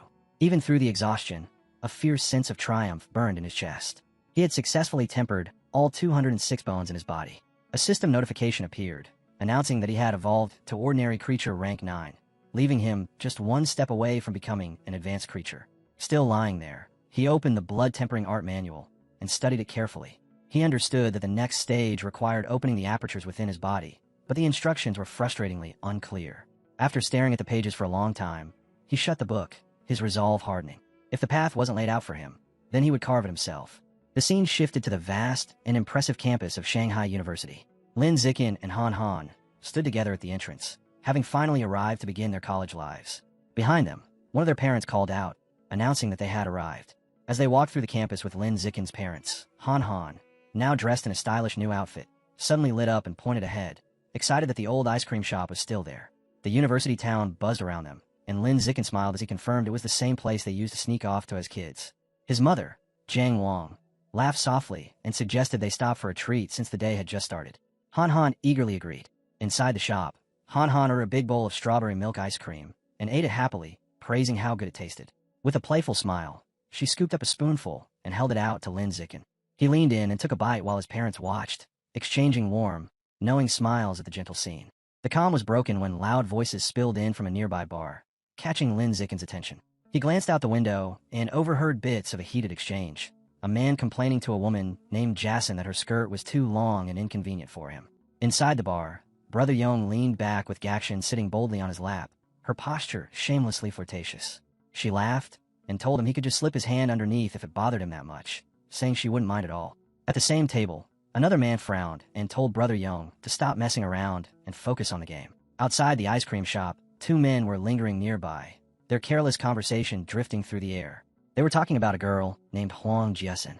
One of them sneered that she always acted like an untouchable goddess at the art academy, yet now she was openly letting men from the Evolution Academy get close to her. The other laughed and replied that students from the Evolution Academy all had bright futures, which naturally made them attractive to women. Hearing that, Lin Zikin's thoughts shifted to the structure of the university itself. Shanghai University was divided cleanly into two separate worlds. The outer campus belonged to arts and cultural studies, open and bustling with life. The inner campus was something entirely different, reserved for evolution studies, mechanical modification, and martial arts. It was a high-security zone, sealed off from the public, and even outer campus students because of the sensitive nature of gene fusion and mechanical research. Armed guards patrolled nonstop, and surveillance drones hovered overhead without rest. Back at the table, Lin Zikin's mother spoke with gentle seriousness.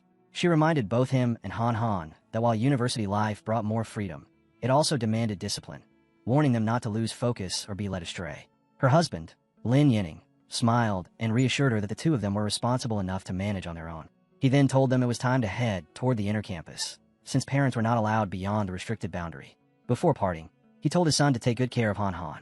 Lin Zikin answered without hesitation, promising that he would. At the heavily guarded entrance to the inner campus, a guard stopped them and asked for their admission notices. Lin Zikin handed his over at once. As Han Han was still searching for hers, the guard suddenly raised a hand to stop her. His eyes narrowed, then recognition flickered across his face. Realizing Lin Zikin was the provincial exam top student who had made headlines by joining Tianrun, he waved them through without any further checks. The moment they stepped inside, the atmosphere changed completely. Gene fusers and cyborgs moved openly across the grounds, as if it were the most normal thing in the world. After finishing their registration paperwork, it was time for them to part ways. Han Han smiled, waved, and told Lin Zikin she would see him that evening before heading off toward her dorm in the Evolution Academy. When Lin Zikin reached the Budo Academy, he had barely taken a few steps before being surrounded by a group of lively female upperclassmen. Compliments flew at him from every direction, offers were made to carry his luggage, and several of them eagerly asked for his contact details. Before he could even reply, a confident blonde senior stepped forward, her presence immediately quieting the others. She told them to back off and casually offered to escort Lin Zikin to his dorm herself. After a brief pause, he accepted with a polite nod. As they walked, she casually asked if he wanted to see the school's combat power rankings. She led him to a large display showing two lists. One was the peak ranking, listing the top 500 students across the entire university. The other was the new student ranking, limited to the top 100 freshmen.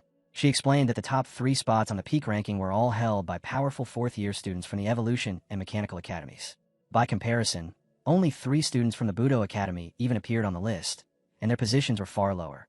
As they kept walking, she told him about a former star student from their academy. Like him, that person had once been a top scorer in the entrance exams and had even climbed as high as 6th place on the peak ranking. But because she was a pure-blooded human, her growth eventually hit ceiling. One by one, gene fusers and cyborgs overtook her. The senior revealed her name was Song Yuyan. She was now an instructor at the academy and a core researcher for Tianrun, serving as an assistant to the dean. Before long, they reached his room.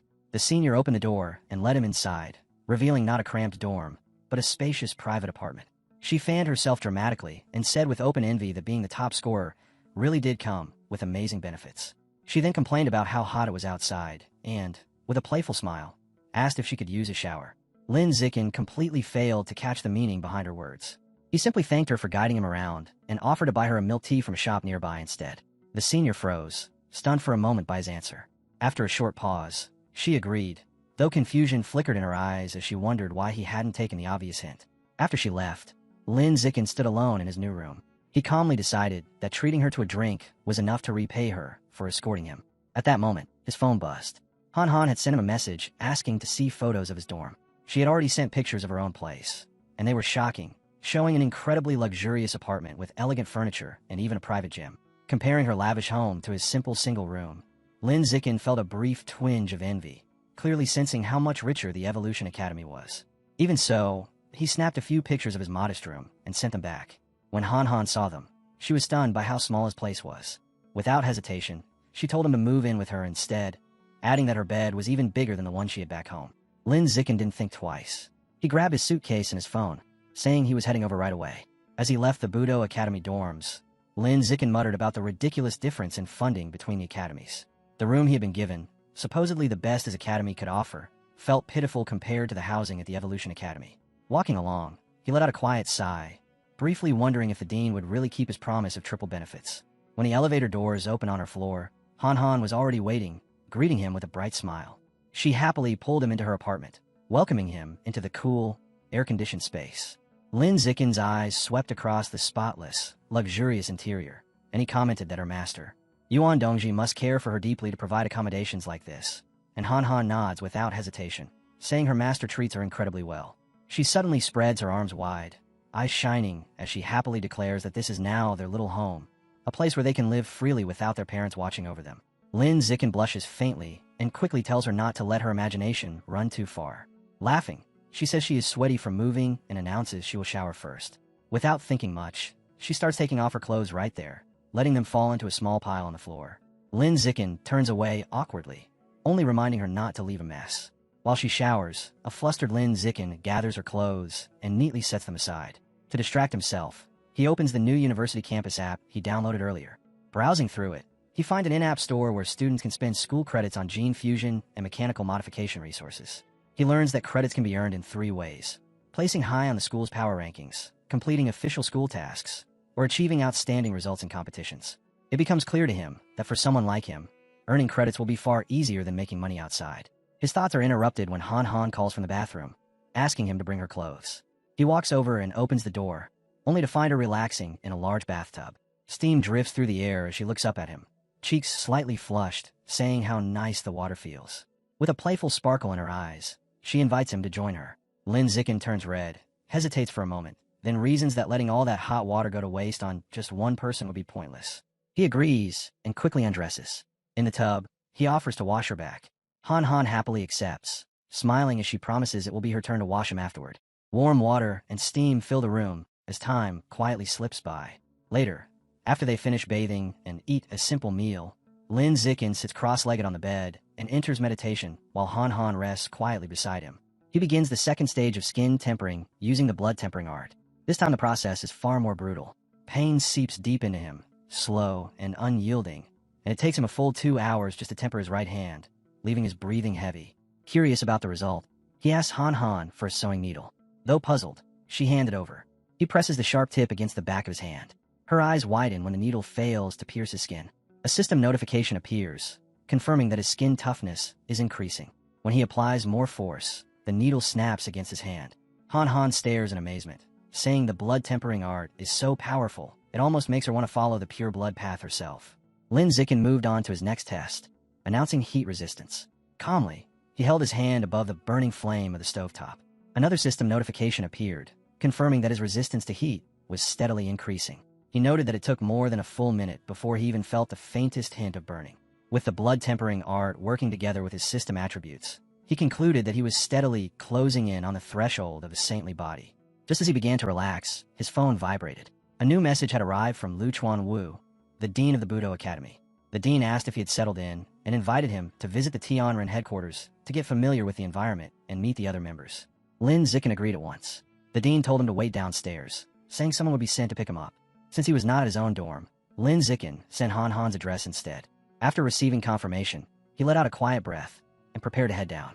He told Han Han he needed to go out for a while, explaining that the dean had called him to the organization's headquarters. She urged him to go without worry. Outside the building, he stopped beneath a cluster of trees, standing in the shade while he waited. Leaning against one of them, he noticed a young man with spiky orange-brown hair walking toward him. The newcomer greeted him, recognizing him immediately as Lin Zikin, the provincial top scorer who had joined Tianren. Lin Zikin returned the greeting calmly, thinking to himself that he really had become well-known. The young man spoke with open admiration, saying he truly respected Lin Zikin's decision to give up gene fusion and walk the pure blood path instead. He explained that he was also a freshman and had grown up near Kyoto, where a similar institute devoted to pure-blooded human research had once existed. That place had lasted 20 years before being shut down due to a lack of results. With clear passion, he said he hoped Shanghai University would succeed where others had failed. Lin Zikin listened politely, though he found the man a bit too enthusiastic. In the end, the young man gave him a thumbs up, wished him luck, and walked away. Not long after, the deep roar of an engine cut through the air. Lin Zikin turned to see a sleek, red motorcycle pulling up nearby. A woman wearing a helmet swung off the bike and asked if he was Lin Zikin. When he confirmed it, she took off her helmet, revealing sharp features and confident eyes. She introduced herself as Song Yuyin, an instructor from the Budo Academy and a researcher connected to Tianren, saying she was there to take him to their headquarters. As they shook hands, Lin Zikin remembered the story he had just heard about the former top student who had also chosen the pure blood path. So this was her. He climbed onto the back of the motorcycle, and Song Yuyin laughed lightly, telling him to hold on tight. The engine roared again as they shot forward. Over the rushing wind, she teased him, asking if he was happy that a beautiful senior had come pick him up. He answered calmly that it was an honor. Amused, she then asked why a Budo Academy student had been waiting outside the Evolution Academy's luxury dorms. Lin Zikin replied casually that his girlfriend lived there and that he had already moved in with her. Song Yuyin clicked her tongue dramatically, complaining that her own love life was miserable and that she had never even lived with a boy before. Before long, they arrived at a large, modern complex. Song Yuyin led him toward one of the buildings, where a sign clearly read Pure Human Research Institute. She motioned for him to follow her inside. As they entered, Lin Zikin asked if it was just a shortened name for the Pure-Blooded Human Research Institute. She didn't deny it. She showed him a shared lounge for researchers and casually told him to grab whatever he wanted from the fully stocked refrigerator. As they walked down a quiet, empty hallway, Lin Zikin noticed how few people were around and asked where everyone was. Song Yuyin sighed and explained that Tianren was not well regarded by the university, so their funding was tight and they couldn't support a large staff. She revealed that the entire organization consisted of Dean Lu Chuan-Wu, herself, Lin Zikin, and 3 fourth-year martial arts students. Lin Zikin was stunned. In that moment, he finally realized that the imposing group of men in karate uniforms who had stood behind the dean during their first meeting were nothing more than hired actors. A trace of disappointment passed through him, but Lin Zikin quickly told himself that as long as the promised triple benefits were real, nothing else mattered. Just then, Song Yuyin called out that she had brought Lin Zikin. Dean Lu Chuan-Wu soon appeared, looking completely worn out, dark circles heavy under his eyes. He waved them inside and led them into his small, cluttered office. Lin Zikin couldn't help remarking on how exhausted the dean looked. Lu Chuanwu laughed weakly and said he had been stuck in this office for almost half a month, making no progress while researching the aperture opening chapter of the blood tempering art. Even so, he gave Lin Zikin a confident thumbs up, saying his arrival would surely bring a major breakthrough for the pure blood path. His mood lifted as he began boasting, saying Song Yuyin had once been the top scorer in the Kyoto entrance exams, and that his own physical test scores back in his youth had been even more impressive. Song Yuyin rolled her eyes and told him to stop showing off. The dean chuckled, then turned serious. He explained that with Song Yuyin's help, he had finally broken through a decades-long bottleneck and completed his third body tempering. That breakthrough had allowed him, as an ordinary Tier 9 human, to defeat a high-level gene fuser in direct combat. Placing a hand on each of their shoulders, Lu Chuanwu fixes his gaze on Lin Zikin and speaks with heavy certainty, declaring that given enough time, Lin Zikin holds the potential to surpass even Yu Yain himself. Without lingering, he shifts the conversation, asking about Lin Zikin's progress in the blood tempering art, whether he has already mastered blood control and stepped into ordinary Tier 4, the minimum threshold required to begin skin tempering. Lin Zikin replies with calm composure that he has already reached it. The answer clearly satisfies the dean. Without delay, Lu Chuanwu assigned Song Yuyin as his mentor, explaining that under her guidance, Lin Zikin should be able to complete his first round of skin tempering before the semester ends, adding that Song Yuyin herself achieved the same milestone in only 3 months. Song Yuyin accepts the responsibility without a hint of hesitation. Before the matter can settle, Lin Zikin speaks again, his tone even as he states that a mentor will not be necessary. He explains that he already finished the first round of skin tempering during the summer vacation. The air instantly stiffens. Lu Chuanwu and Song Yuyin both go still, staring at him as if unsure whether they misheard what he just said. Song Yuyin refuses to accept it outright. She states flatly that mastering something as delicate and demanding as skin tempering alone in a single summer is simply not believable. Lin Zikin answers casually that the book provided detailed explanations and that he merely studied it for a few days, though inside he knows the truth was far more absurd, barely half an hour of effort. Still doubtful, Dean Lu Chuanwu steps forward and asks to examine Lin Zikin's hand himself. Before extending his arm, Lin Zikin quietly activates his natural camouflage. He suppresses his true strength, carefully adjusting his outward biological level to ordinary Tier 5, just enough to match someone who had completed 1 round of skin tempering. Only then does he hold out his arm. The moment Lu Chuanwu's fingers make contact, both he and Song Yuyin freeze. The room falls into a heavy silence. After a brief but focused inspection, the dean lifts his head, disbelief written across his face as he confirms that Lin Zikin has indeed completed a full round of skin tempering.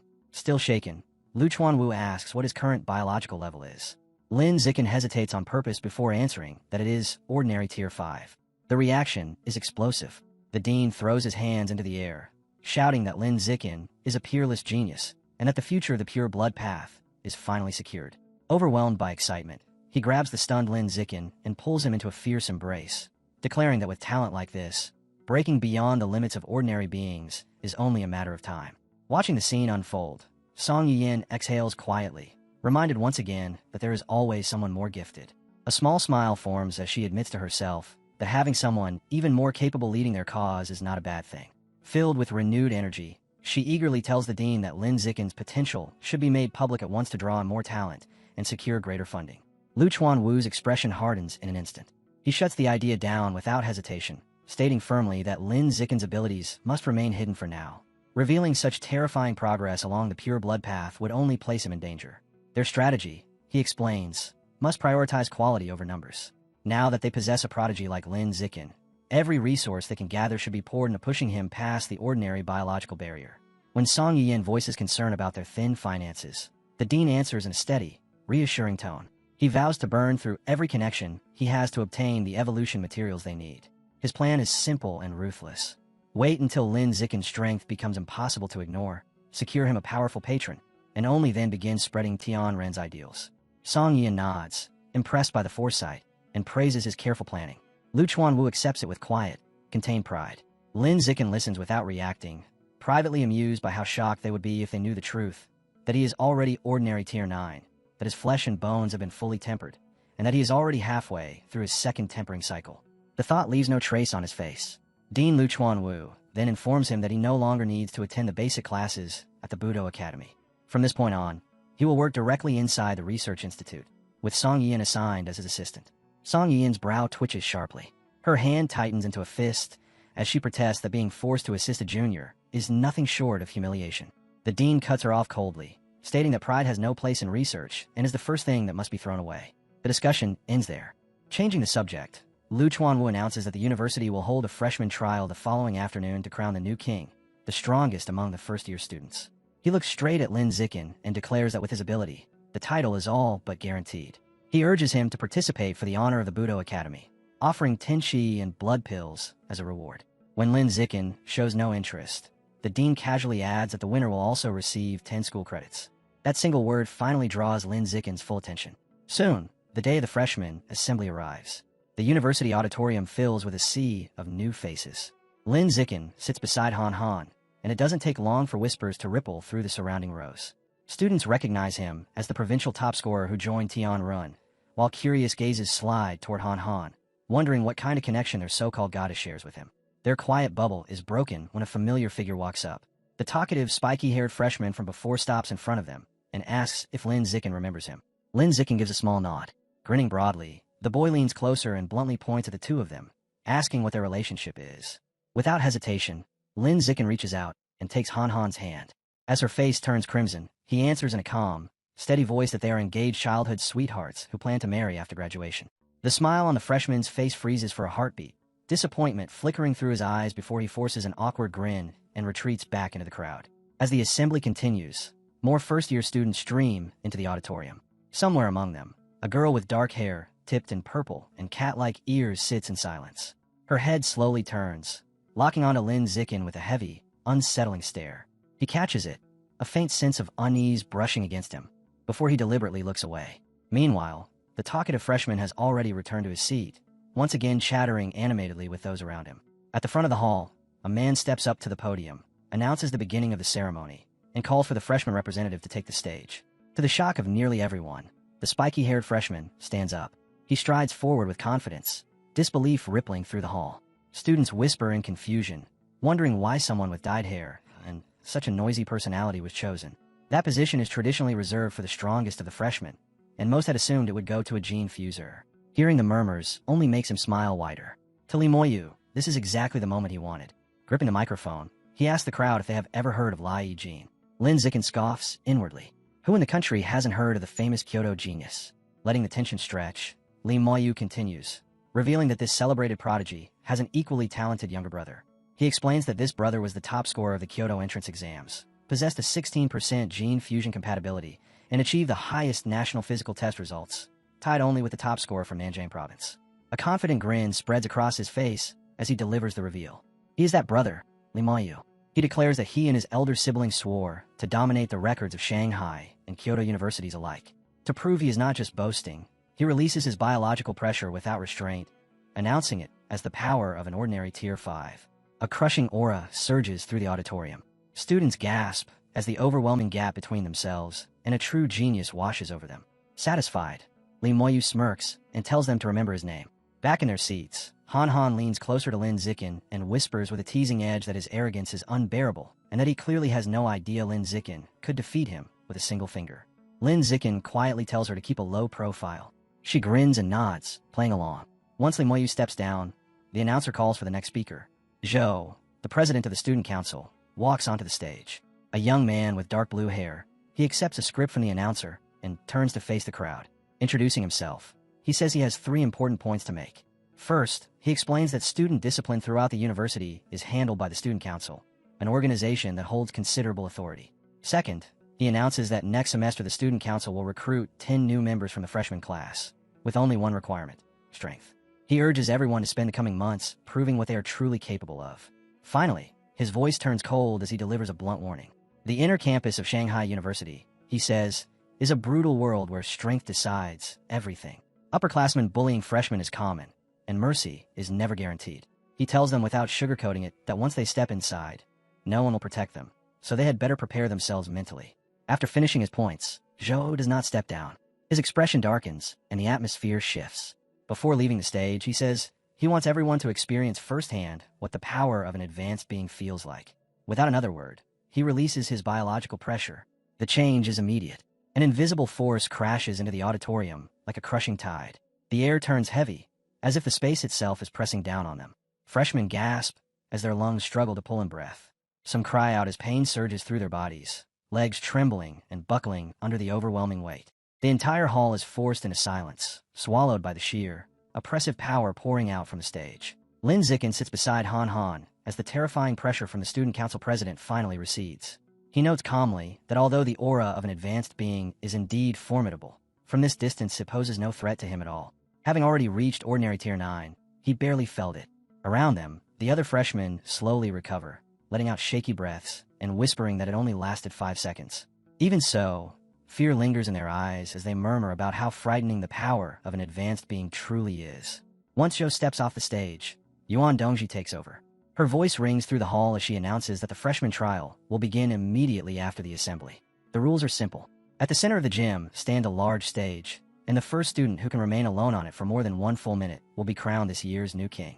The reward instantly captures everyone's attention. 100 school credits, 10 times higher than last year's prize. In the stands, a few upperclassmen scoff openly, arrogantly claiming that the top 10 spots always belong to the genius classes and that this year will be no different. Their words spread through the crowd, stirring anger among the ordinary class freshmen. Then a special rule is announced. If even a single student outside the genius classes makes it into the top 10, every non-genius freshman will receive 1 school credit. Excitement explodes across the hall. Students begin calculating frantically, realizing that 1 credit is worth 10,000 yuan. The mood shifts as they understand that if they work together, everyone stands to profit. Seizing the moment, Hayu jumps onto the stage and grabs the microphone. He introduces himself loudly, then points out that his classmate, Lin Zikin, is a provincial top scorer and the strongest among the ordinary students. He calls on all ordinary freshmen to unite, to turn their strength against the genius classes and carve out a path so Lin Zikin can claim a place in the top 10. One after another, heads turn toward Lin Zikin. He remains seated, expression steady, neither stirred nor impressed. Moved by the call, the ordinary students rise to their feet, voices surging as they shout their support and swear to clear the road for him. From a distance, several faculty members watch the spectacle, including Lu Chuanwu, Yuan Dongji, and Dean Manhwa. Lu Chuanwu comments dryly to Zhou that his earlier display was a little too petty.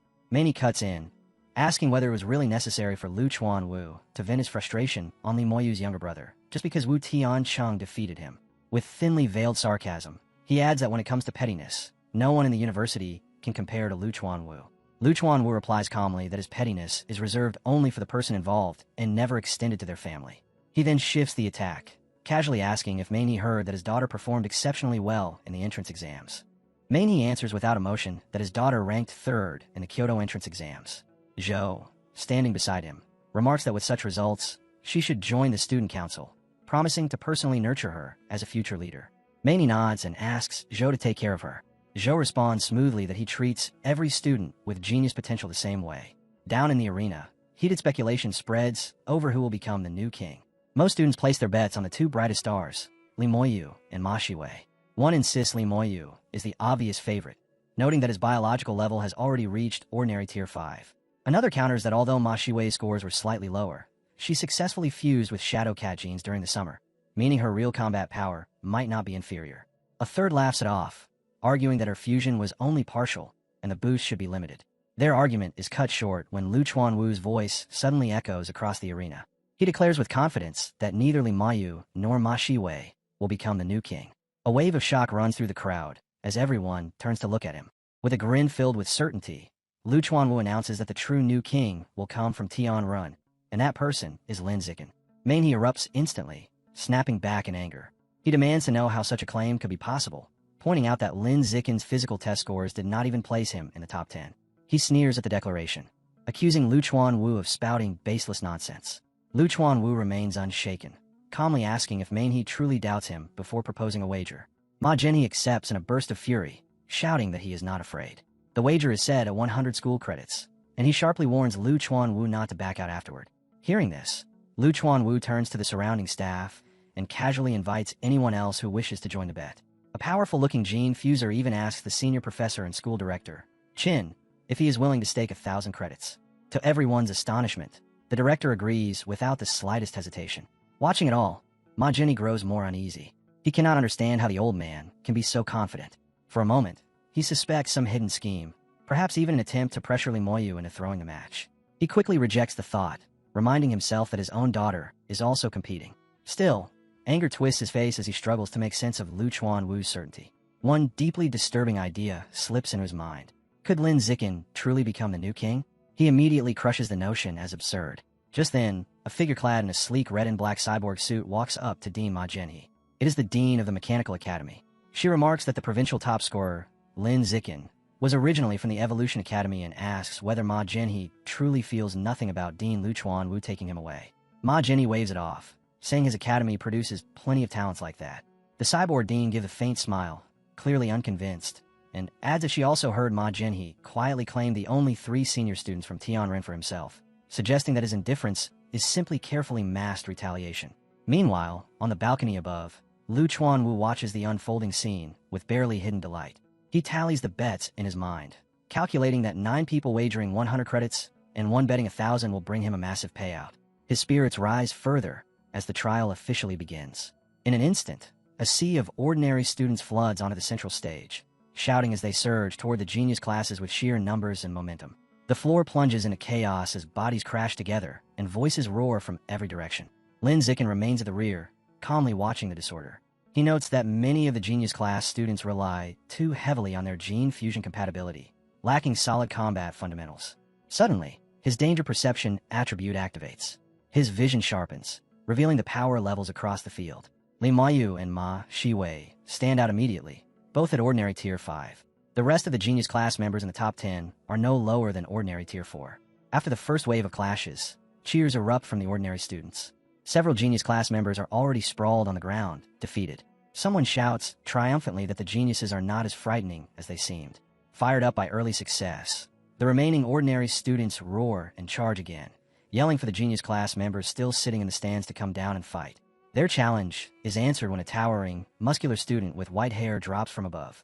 He crashes onto the stage, the impact sending a dull tremor through the floor. With a cold sneer, he tells them to come, promising to show them just how weak they really are. The ordinary students do not hesitate. They rush him in a wave, shouting that if each of them lands even 1 hit, sheer numbers will overwhelm him. The white-haired student answers with a single sweeping kick. The force rips through the crowd like a violent shockwave.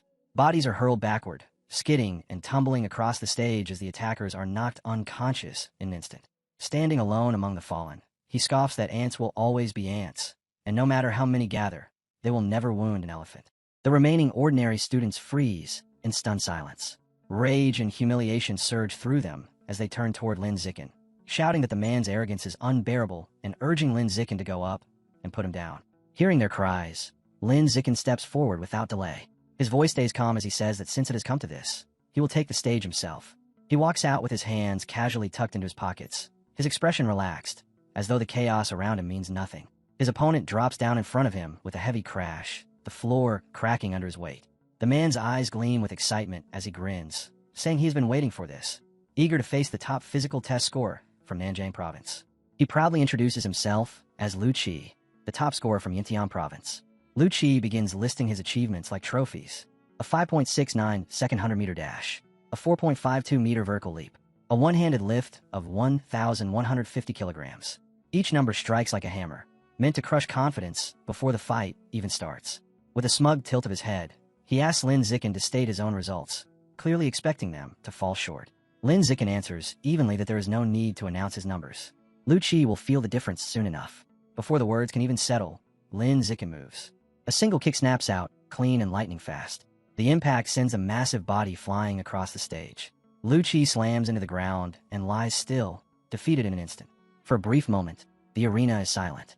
Then the ordinary class students explode with cheers, disbelief turning into wild excitement. On the viewing balcony, the faculty members stare in shock. They had expected a drawn-out exchange, a clash of strength and technique. What they witness instead is pure suppression. The truth unsettles them.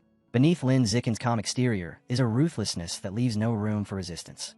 Before the noise can die down, another figure leaps onto the stage. He introduces himself loudly as Lu Yongjian, the top scorer from Dang Province. Already starting to list his achievements when he is cut off, Lin Zikin steps in and drives a knee straight into his face. The fight ends before it can even begin. Lu Yongjian collapses without a sound. Standing over him, Lin Zikin lifts his gaze toward the remaining genius class students and speaks evenly, declaring that this victory proves the ordinary class has its own geniuses as well. His words spark an immediate reaction from the stands. Someone shouts an alarm, urging Li Moyu and Ma Shiwei to hurry onto the stage before the title of New King is stolen by an ordinary student. A figure lands lightly in response. A girl with cat-like ears steps forward. The genius class recognizes her instantly and erupts into cheers, shouting for Miss Ma Shiwei to take him down. At the same time, the ordinary students roar back, yelling their support for Lin Zikin and telling him not to go easy on her just because she is beautiful. Facing her, Lin Zikin remains calm. He thinks this is the perfect chance to observe a gene fuser up close. The instant the fight begins, Ma Shiwei bursts forward with blinding speed, her movements sharp and fluid.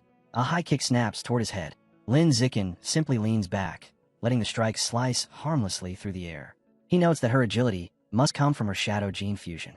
Ma Shiwei's eyes widen. She never expected him to evade so easily. In that brief moment, she senses the gap between them. Continuing like this would be pointless. She flips backward with smooth grace, opening distance between them.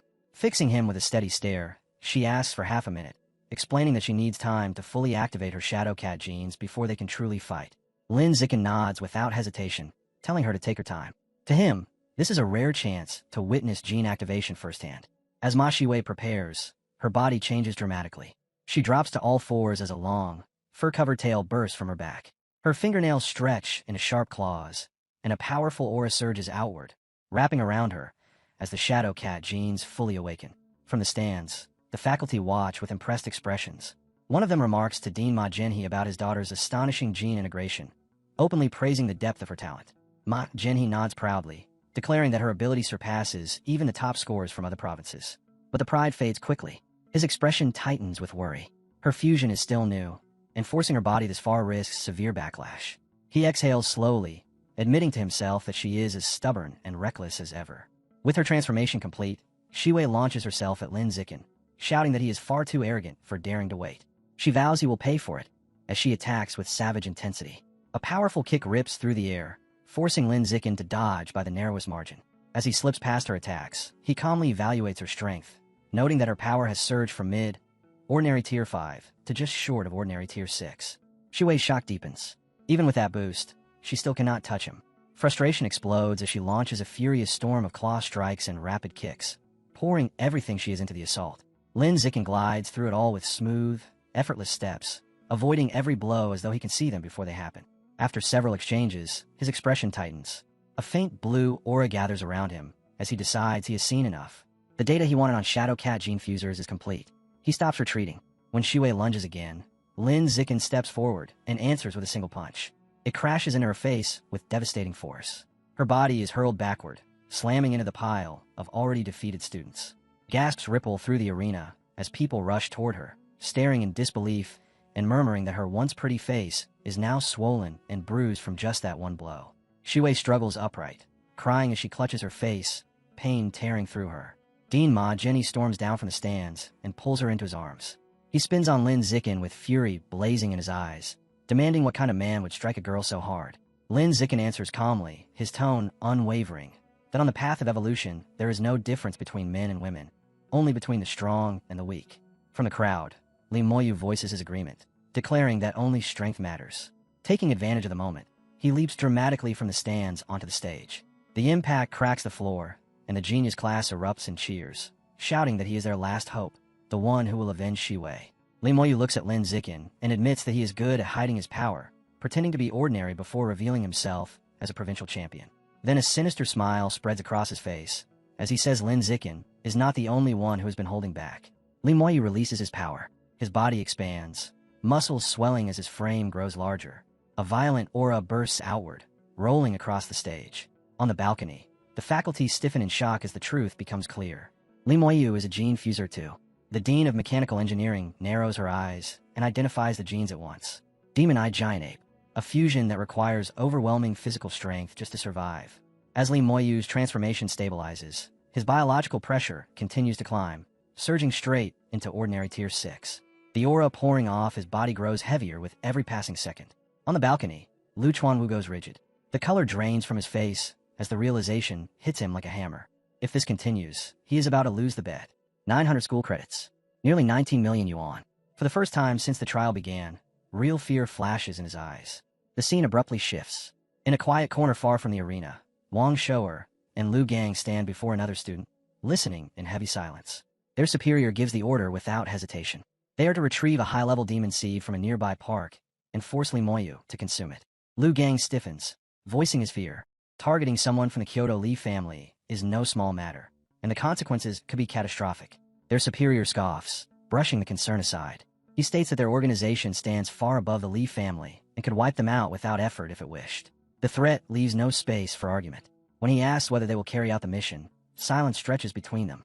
At last, Wang Shou'er exhales slowly and tells Lu Gang the truth. They have no choice. The clash between the two top freshmen finally begins. Li Moyu speaks with absolute confidence as he fights, explaining his transformation. The demon-eyed giant ape, he boasts, is built to maximize strength and defense. Although the form is naturally slow, the sheer power it grants creates an overwhelming gap. He sneers at Lin Zikin, asking if he can still look so relaxed now that he is facing a real genius. Lin Zikin does not answer. He moves. He surges forward and throws a punch. Li Moyu reacts just in time, forcing Lin Zikin to note that his opponent's reaction speed is decent, enough to handle attacks at ordinary tier 6. That is not enough. Lin Zikin increases his output, testing ordinary tier 7 speed. The change is instant. Li Moyu cannot keep up, and Lin Zikin's fist crashes into his face. Li Moyu staggers back, fury flaring as he shouts that Lin Zikin used a sneak attack. Lin Zikin ignores him, calmly evaluating the result. The defense is real. The demon ape's body is tough, comparable to a high-level ordinary tier 6. Even that blow failed to cause serious damage. Roaring, Li Moyu steadies himself and declares that Lin Zikin's fist will not touch him again. Lin Zikin presses forward, unleashing a relentless flurry. Blow after blow is blocked. As the exchange drags on, he recognizes the problem. His speed is superior, but without enough force behind it, he cannot break through.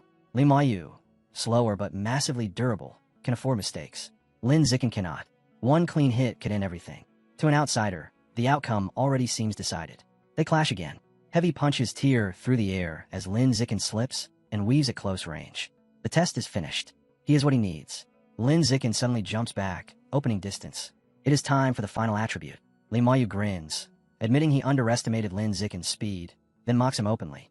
Speed without strength is meaningless. He declares that Lin Zikin cannot hurt him and announces that it is his turn. Energy surges through his massive arm as he draws back a punch meant to end the fight. The fist descends like a falling mountain. Spectators shriek for Lin Zikin to move, to do anything, yet he stands rooted in place. On the viewing balcony, several deans already grip Lu Chuanwu's shoulders, faces heavy with pity. In their minds, the outcome is sealed. Someone even mutters a reminder not to forget the 100 school credits he bet, as if the fight is already finished. Then the punch comes. A violent boom tears through the arena, shockwaves rolling outward in a savage ring. But the sound is wrong. Instead of the dull thud of flesh on flesh, a sharp, horrifying crack slices through the air the instant Li Moyu's fist hits Lin Zikin's face. Li Moyu's hand explodes. He drops like a stone, screaming in raw agony as he grabs his mangled arm. Bones grind, his body writhes, and his cries echo across the arena, while Lin Zikin remains standing exactly where he was, untouched and unmoved. Silence crashes down. For a heartbeat, no one understands what they are seeing. Then whispers spread like a wave through the crowd, disbelief written on every face. Lin Zikin has won. Not by dodging, not by counterattacking. He won by standing still. The result feels unreal, almost grotesque in its simplicity. Looking down at the broken man, Lin Zikin calmly runs through the truth in his mind. The demon-eyed giant ape fusion gave Li Moyu terrifying power, but his body was never built to endure it. He struck with more force than his own frame could handle. The backlash had nowhere to go except back into his own bones. Li Moyu did not break Lin Zikin. He shattered himself. Lin Zikin turns toward the sidelines and speaks evenly, calling for the medical team. He states that Li Moyu is likely suffering from a comminuted fracture and needs immediate treatment. The stunned medics finally snap awake and rush forward. Before they reach him, a figure drops down from the balcony. Yuan Dongji lands lightly and orders Lin Zikin to step aside. She kneels and inspects Li Moyu's arm, her expression tightening as she confirms the damage. The entire right hand is destroyed. Her gaze flicks briefly toward Lin Zikin as realization dawns. This injury was not caused by being hit. It was recoil. He broke himself by punching Lin Zikin's face. She produces a glowing golden pill and places it into Li Moyu's mouth.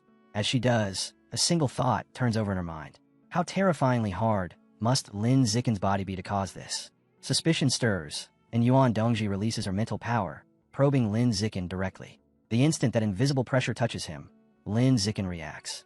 Natural camouflage activates, suppressing his true state. Yuan Dongji examines him with sharp focus. What she sees is an ordinary tier 6. His skin, bones, and muscles are far denser than they should be, but nothing else stands out. No strange energy flows. No hidden fluctuations. She wonders if brute physical toughness is the full extent of his secret. Other faculty members close in, waiting for a judgment. Yuan Dongji straightens and reports calmly that Lin Zikin is an ordinary Tier 6 with unusually high physical durability and no other detectable abnormalities.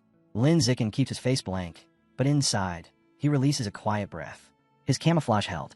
At the same time, the pill finishes its work. Li Moyu suddenly jerks upright, eyes wide with shock. He shouts in amazement, calling the medicine miraculous as he flexes his hand again and again. A grin spreads across his face when he realizes the shattered bones are completely healed. With the fight already decided, Lin Zikin sees no reason for Li Moyu to keep disgracing the stage. He tells him flatly that he can go. Then, without ceremony, a lazy kick snaps out.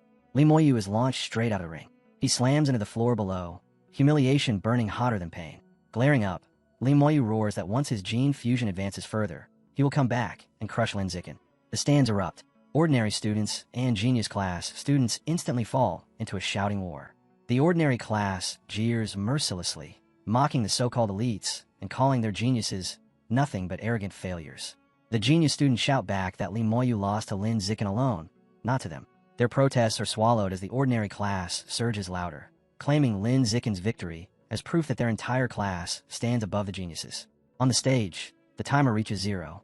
A clear tone rings out, announcing that a full minute has passed. The announcer raises his voice and proclaims Lin Zikin of Martial Arts Class 1 as this year's new king. The ordinary students explode into celebration, screaming for Brother Chun, basking in the honor he has brought them. Lin Zikin, however, is not done. With first place secured, another idea cuts through his mind. Since he already stepped onto the stage, he might as well take everything. Without warning, he jumps straight off the platform and into the spectator stands. Gasps ripple through the crowd as he lands beside the genius class seats. Before anyone can react, he bends down and lifts Han Han in his arms, holding her in a princess carry. Whispers erupt instantly. Eyes widen in shock as students try to understand why he would suddenly take Han Han. Her face turns bright red as Lin Zikin leaps back toward the arena with her held firmly against him. Her heart races, fear and anticipation crashing together as she wonders if he is about to expose their relationship to the entire school. Lin Zikin lands cleanly and sets her down behind him. With Han Han at his back, he faces the stunned audience and faculty. His voice cuts through the arena as he declares that all remaining ranks, from 2nd place through 10th, now belong to him. The genius class detonates in rage. They howl that Lin Zikin is bullying them, that he is abusing his power, and then surge forward in a wave, determined to crush both him and the so-called traitor, Han Han. The stage erupts into chaos as bodies collide from every direction. Lin Zikin steps into the storm with calm precision. Outnumbered and unshaken, he weaves through their attacks, breaking their charge with clean punches and ruthless kicks. One strike after another sends students flying, their formation shattering almost instantly. No matter how many rush him, none can slow his advance. Then Ma Shiwei drops from above, eyes blazing. She ignores Lin Zikin entirely and dives straight toward Han Han, screaming for her to die for her betrayal. The moment the danger surfaces, Lin Zikin moves. He pivots sharply and meets Ma Shiwei in midair, a ruthless kick driving straight into her body. The impact detonates with a dull boom, and she is blasted off the stage like a broken projectile. From the balcony, Ma Jinhee releases a hoarse, broken scream as he watches his daughter crash violently onto the floor below. With the genius class completely shattered, Lin Zikin stands alone at the center of the arena. Bodies lie scattered around him, defeat written into every posture. A notification sounds without delay, announcing that Han Han has officially secured 2nd place in the trial. She blinks, stunned, clearly never expecting such a result. Lin Zikin then turns toward the ordinary students and states his decision plainly. The remaining positions, from 3rd through 10th, belong to them. The condition is simple. Every school credit awarded for those ranks goes to him. The response is immediate. Cheers erupt as the ordinary students roar for Brother Chun, ecstatic at the chance to step into the top 10. Shuai quickly calculates the numbers, announcing that the top 10 rankings alone amount to 550 credits. Hayu laughs and adds the participation rewards, pushing the total to 559. On the balcony, Ma Jinhee is seething. He shouts at Yuan Dongji, accusing Lin Zikin of improper conduct and demanding to know how a newly crowned king can control the entire top 10. His fury is cut short by a calm voice. Lu Chuanwu steps forward and asks one simple question, demanding to know which rule has been broken. He challenges Ma Jinhee to point out the regulation that forbids such an arrangement. Ma Jinhee freezes. After a tense pause, he is forced to admit that no such rule exists. Sweat beads on his face as humiliation settles in. All he can do is snarl that Lin Zikin is exploiting a loophole. The accusation sounds weak even to his own ears. Elsewhere, unseen schemes begin to shift. Wang Shuer urgently pulls Lu Gang aside and tells him the plan has changed. Li Moyu is no longer the target. As they watch the celebrating students hoist Lin Zikin into the air, Wang Shuer states their new objective without hesitation. Lin Zikin himself. The goal is now to force him to consume the high-level demon seed and drag him into their organization. When the trial finally ends, Lu Chuan-Wu rushes toward Lin Zikin with open arms, laughter bursting out in excitement. Lin Zikin sidesteps him coolly and looks straight at the dean, asking one quiet question about whether he has already forgotten the promises he made. Lu Chuan-Wu stiffens, then reacts at once. He pulls out a small bottle and presses it into Lin Zikin's hand, explaining that it contains 10 qi and blood pills along with the promised triple benefits for the semester.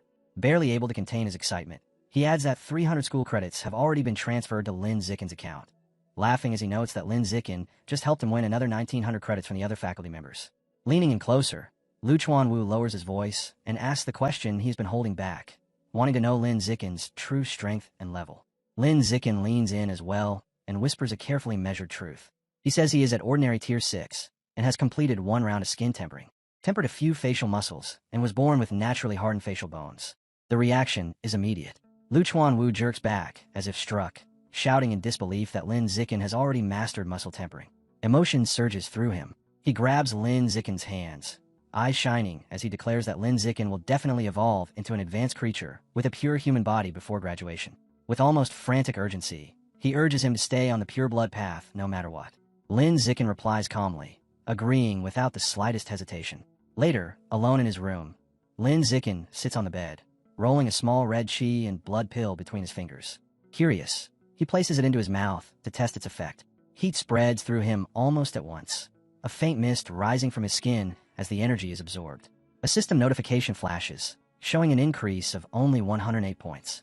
He frowns. Compared to his normal training, the effect is laughably small. Realizing the pills are nearly useless to him now, he decides they would be far better spent on Han Han. As that thought settles, the door opens. Han Han steps inside in her athletic clothes, her skin still damp with sweat from training. She asks when he returned, and he answers that it was about half an hour ago. Lin Zikin motions for her to come closer and places one of the red pills into her palm, telling her to eat it. She studies it briefly, then swallows. The effect is instant. Steam bursts from her body as her face flushes crimson. She gasps, saying she feels unbearably hot as her qi and blood surge wildly. Seeing how powerful the pill is for her, Lin Zikin hands her the entire bottle. He explains that the pills no longer do much for him, and tells her to take the remaining 8, warning her to use only 1 per day. Han Han beams and agrees without hesitation. The next morning at the Tianren Research Institute, Lin Zikin runs into Song Yuyan.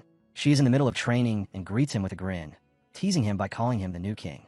As she stretches, she casually asks him to confirm what she heard from the dean, wanting to know if his biological level really is ordinary tier 6, and whether he has already mastered muscle tempering. Lin Zikin answers evenly that what he told the dean is true. The moment he does, Song Yuyan lights up. Excitement floods her as she rushes over, declaring that he is an absolute genius, and that with him, Tianren will shake the entire world. As she closes in, Lin Zikin simply replies that they will work hard together. Days pass with Lin Zikin fully immersed in his studies at the institute. While reviewing the blood-tempering art, he realizes that Lu Chuan-Wu and Song Yuyan have completely failed to decipher the aperture opening chapter. With no intention of waiting for them, he turns directly to the original text himself, guided by his celestial route of wisdom. Even material this dense and intricate opens itself to Lin Zikin with effortless clarity. His concentration breaks when Song Yuyan walks in and tells him that people from the student council are waiting outside. She quickly guesses their purpose, saying they must be here to recruit him after his overwhelming performance in the trial. Lin Zikin dismisses it immediately, stating he has no interest. Song Yuyan hesitates, then adds that student council members receive monthly credit subsidies. The effect is instant. Indifference vanishes from Lin Zikin's face, replaced by sharp interest. He steps outside to meet them. Waiting there is Zhou, the president of the student council. Zhou greets him with an extended hand, and they shake. He wastes no time, formally inviting Lin Zikin to join and even offering to groom him as a future president.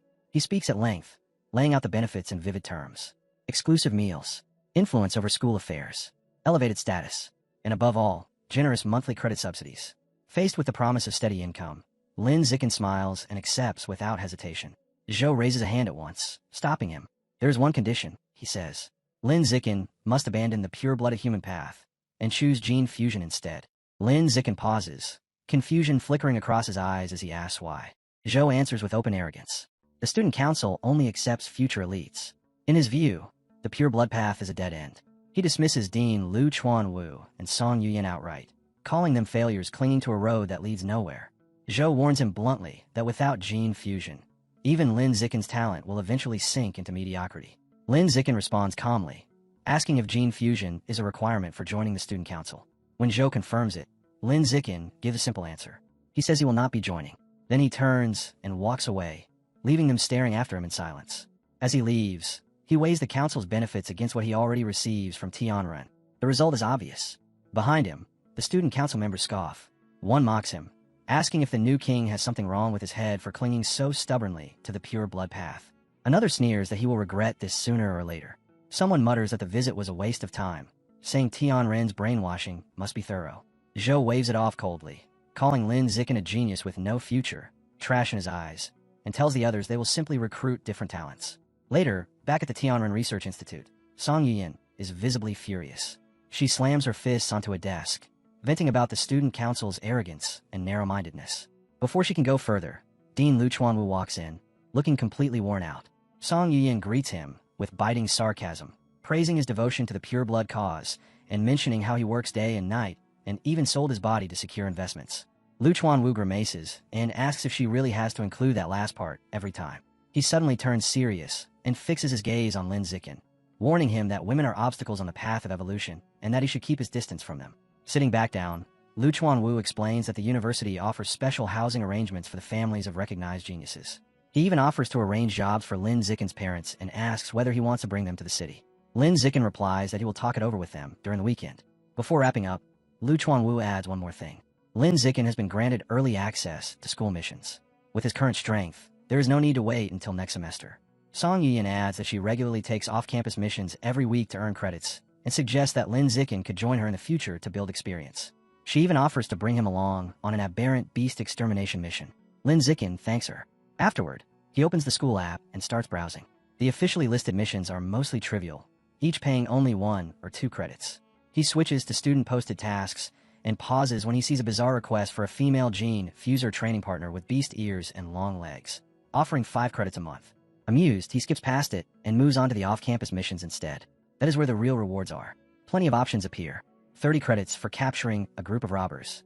200 credits for hunting a powerful aberrant beast, though it is far from the city. As he scrolls, one mission seizes his attention at once. Capture a shadow cat girl, an out-of-control gene fuser at ordinary tier 6, active in the city's red light district. Multiple male victims. 50 credits. Lin Zikin accepts it immediately. Before he can close the app, someone leans in beside him. Song Yuyan's sudden closeness makes him pause. She asks casually if he just took the catgirl mission and offers to join him. Slightly surprised, he asks how she knows. Yuan explains that the mission page shows everyone who has accepted it. Lin Zikin checks again and frowns. 28 people are already listed. 26 seniors. 1 other freshman. Manhwa. That strikes him as odd. At only ordinary tier 5, she should not be taking a mission like this alone. He assumes she must have backup. Not wanting to dwell on it, he tells Yuan that it is getting late. He says he is heading home for lunch and waves goodbye. As he crosses campus, a faint sense of danger stirs. His danger perception activates. Someone is following him. Hostile. Ordinary tier 7. Moments later, a muscular man in a blue tracksuit steps out and calls his name.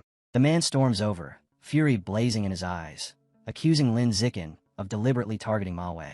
He launches into a stream of grievances without stopping, starting with slapping her during the trial, competing with her for missions. He demands to know whether Dean Lu Chuanwu put Lin Zikin up to it. The accusations keep spilling out as he challenges him to a fight, openly calling him a bully. Lin Zikin listens, irritation slowly surfacing. He asks calmly if Shi Wei or her father sent him. The man snaps back that he came on his own. When he repeats the challenge, Lin Zikin looks at him and replies flatly, asking what he is supposed to do about it. Realizing he is dealing with a fool, Lin Zikin turns to leave. The man grabs his sleeve and shouts for him to stay. That is enough. Lin Zikin turns back and drives a single punch straight into his face. The impact lands cleanly. The man drops instantly, unconscious before his body even hits the ground. Lin Zikin glances down at him, wondering briefly if that finally satisfied him, then walks away without another look. He is back at the apartment not long after. From the kitchen, Han Han greets him warmly, saying dinner is ready. She also tells him that the 10 pounds of life-and-death toad meat he ordered have arrived. Lin Zikin takes the bag from the refrigerator, remembering that he had planned to buy even more to unlock the codex, but stopped to avoid attracting attention. He places both hands over the package. A ripple of blue light spreads as the system activates, and a notification appears, confirming that he has devoured a large quantity of the life and death toad's essence. His codex progress jumps cleanly to 10%.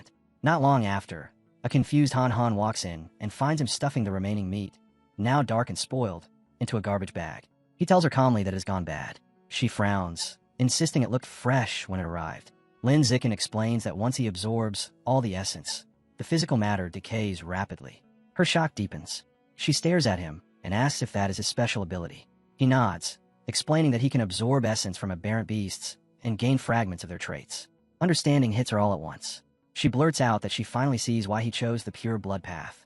With an ability like that, gene fusion is unnecessary. During dinner, Lin Zicken brings up Dean Luchuan Wu's offer to arrange housing and jobs for their parents. Han Han brightens immediately, clearly thrilled by the idea. They agree to go home over the weekend and talk it through with their families. Midway through the meal, she mentions that a fierce duel between top-ranking students took place at the gym that afternoon. Curious, she suggests they go watch. Lin Zicken agrees. By the time they reach the university gym, it is already packed. Lin Zicken notices that in addition to students and faculty, representatives from the Mechanical God Group are present as well.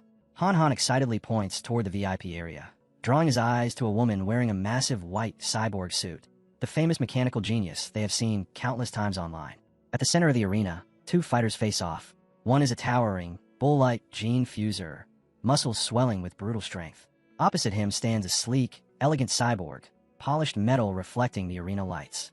Han Han leans in and quietly asks which of them he thinks is stronger, the Kyoto genius or the mechanical genius girl. Lin Zicken answers evenly that this battle will decide it. If the 8th-ranked Evolution Academy student wins, then the Kyoto genius stands above the rest. But if the 9th-ranked cyborg takes the match, then the mechanical genius girl holds the advantage. The announcement sounds. The duel begins. In a blink, the cyborg rockets into the air, mechanical wings flaring wide. From above, she unleashes a merciless barrage of missiles, streaks of fire, and steel screaming down toward the bull-like gene fuser below. The gene fuser is immediately driven into desperation. Explosions tear through the arena as missiles rain down in an unbroken storm, forcing him to crouch under the onslaught while the floor shatters around him. When the barrage finally stops, the cyborg drops from the sky and lands with perfect control. Bruised and cornered, the gene fuser roars and charges, trying to drag the fight into close combat. They crash together at frightening speed. The cyborg blocks his punch without strain and answers with a single, devastating blow to his face. The impact sends him flying. He slams into the ground and does not get back up.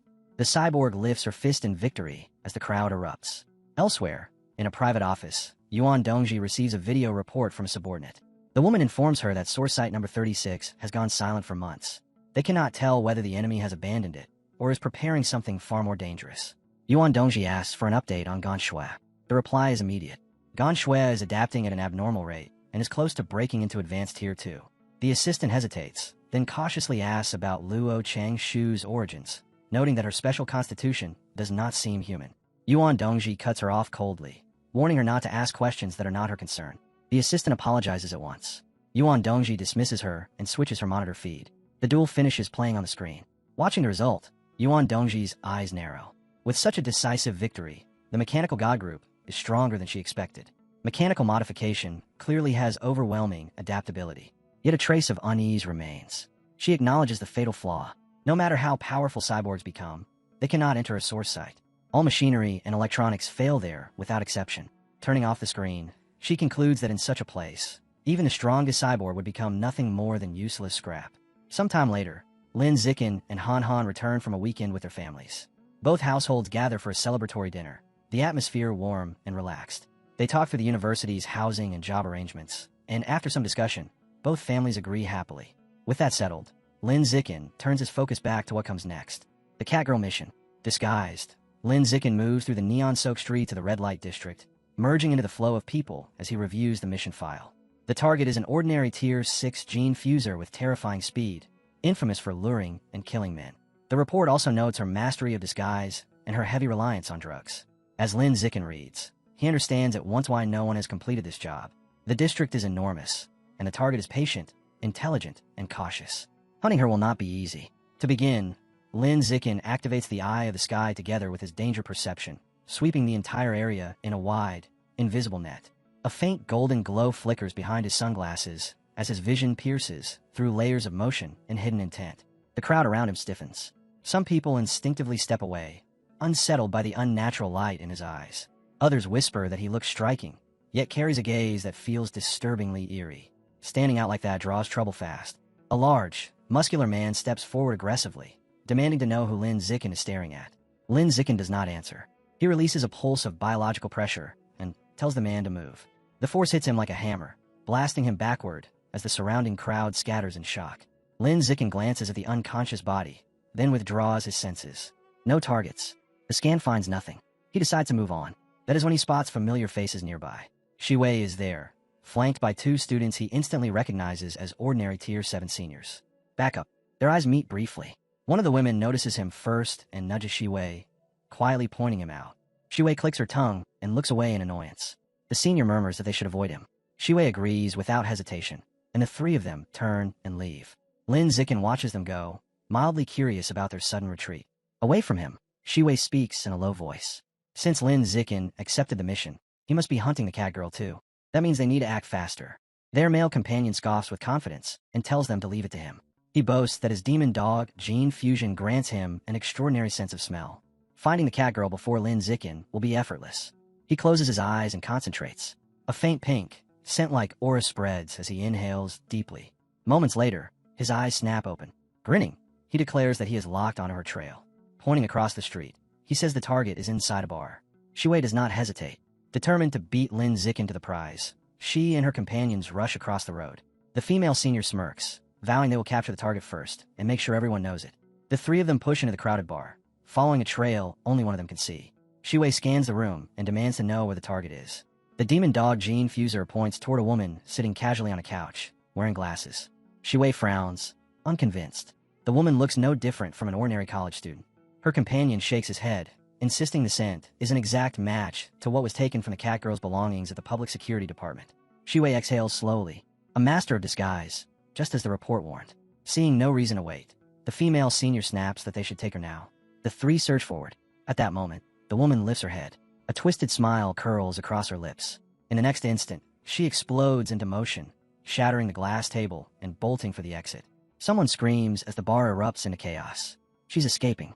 Shiwei and her team burst out into the street, chasing the fleeing cat girl as she vanishes into the neon maze.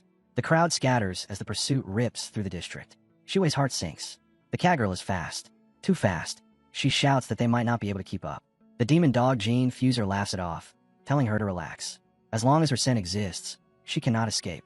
Sooner or later, the target will have to slow down.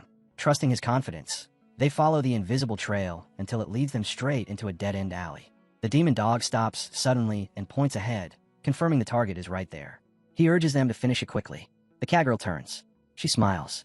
A lazy, mocking grin spreads across her face as she asks if they truly thought she had been running at full speed. A crimson aura bleeds into the air, thick and suffocating. She tells them that the most dangerous hunters are the ones who pretend to be prey. As she speaks, her hands twist and stretch, flesh reshaping into long, razor-edged claws. She asks if they really do not understand something so basic. Then her biological pressure erupts. The alley shudders. Shiwei and the others freeze as the crushing weight slams into them. This is not ordinary Tier 6. Not even close. The pressure is overwhelming. Ordinary Tier 9. The truth cuts into them like a blade. The cat girl had hidden her real power the entire time. Terror floods their faces as disbelief takes hold. The chase reverses in an instant. In the narrow alley, Shiwei, the demon dog, and the female senior turn and run. Shiwei shouts that the mission is impossible and orders an immediate retreat. Behind them, the cat girl watches with a cruel smile, flexing her claws as she asks mockingly if they really think they can get away. She moves.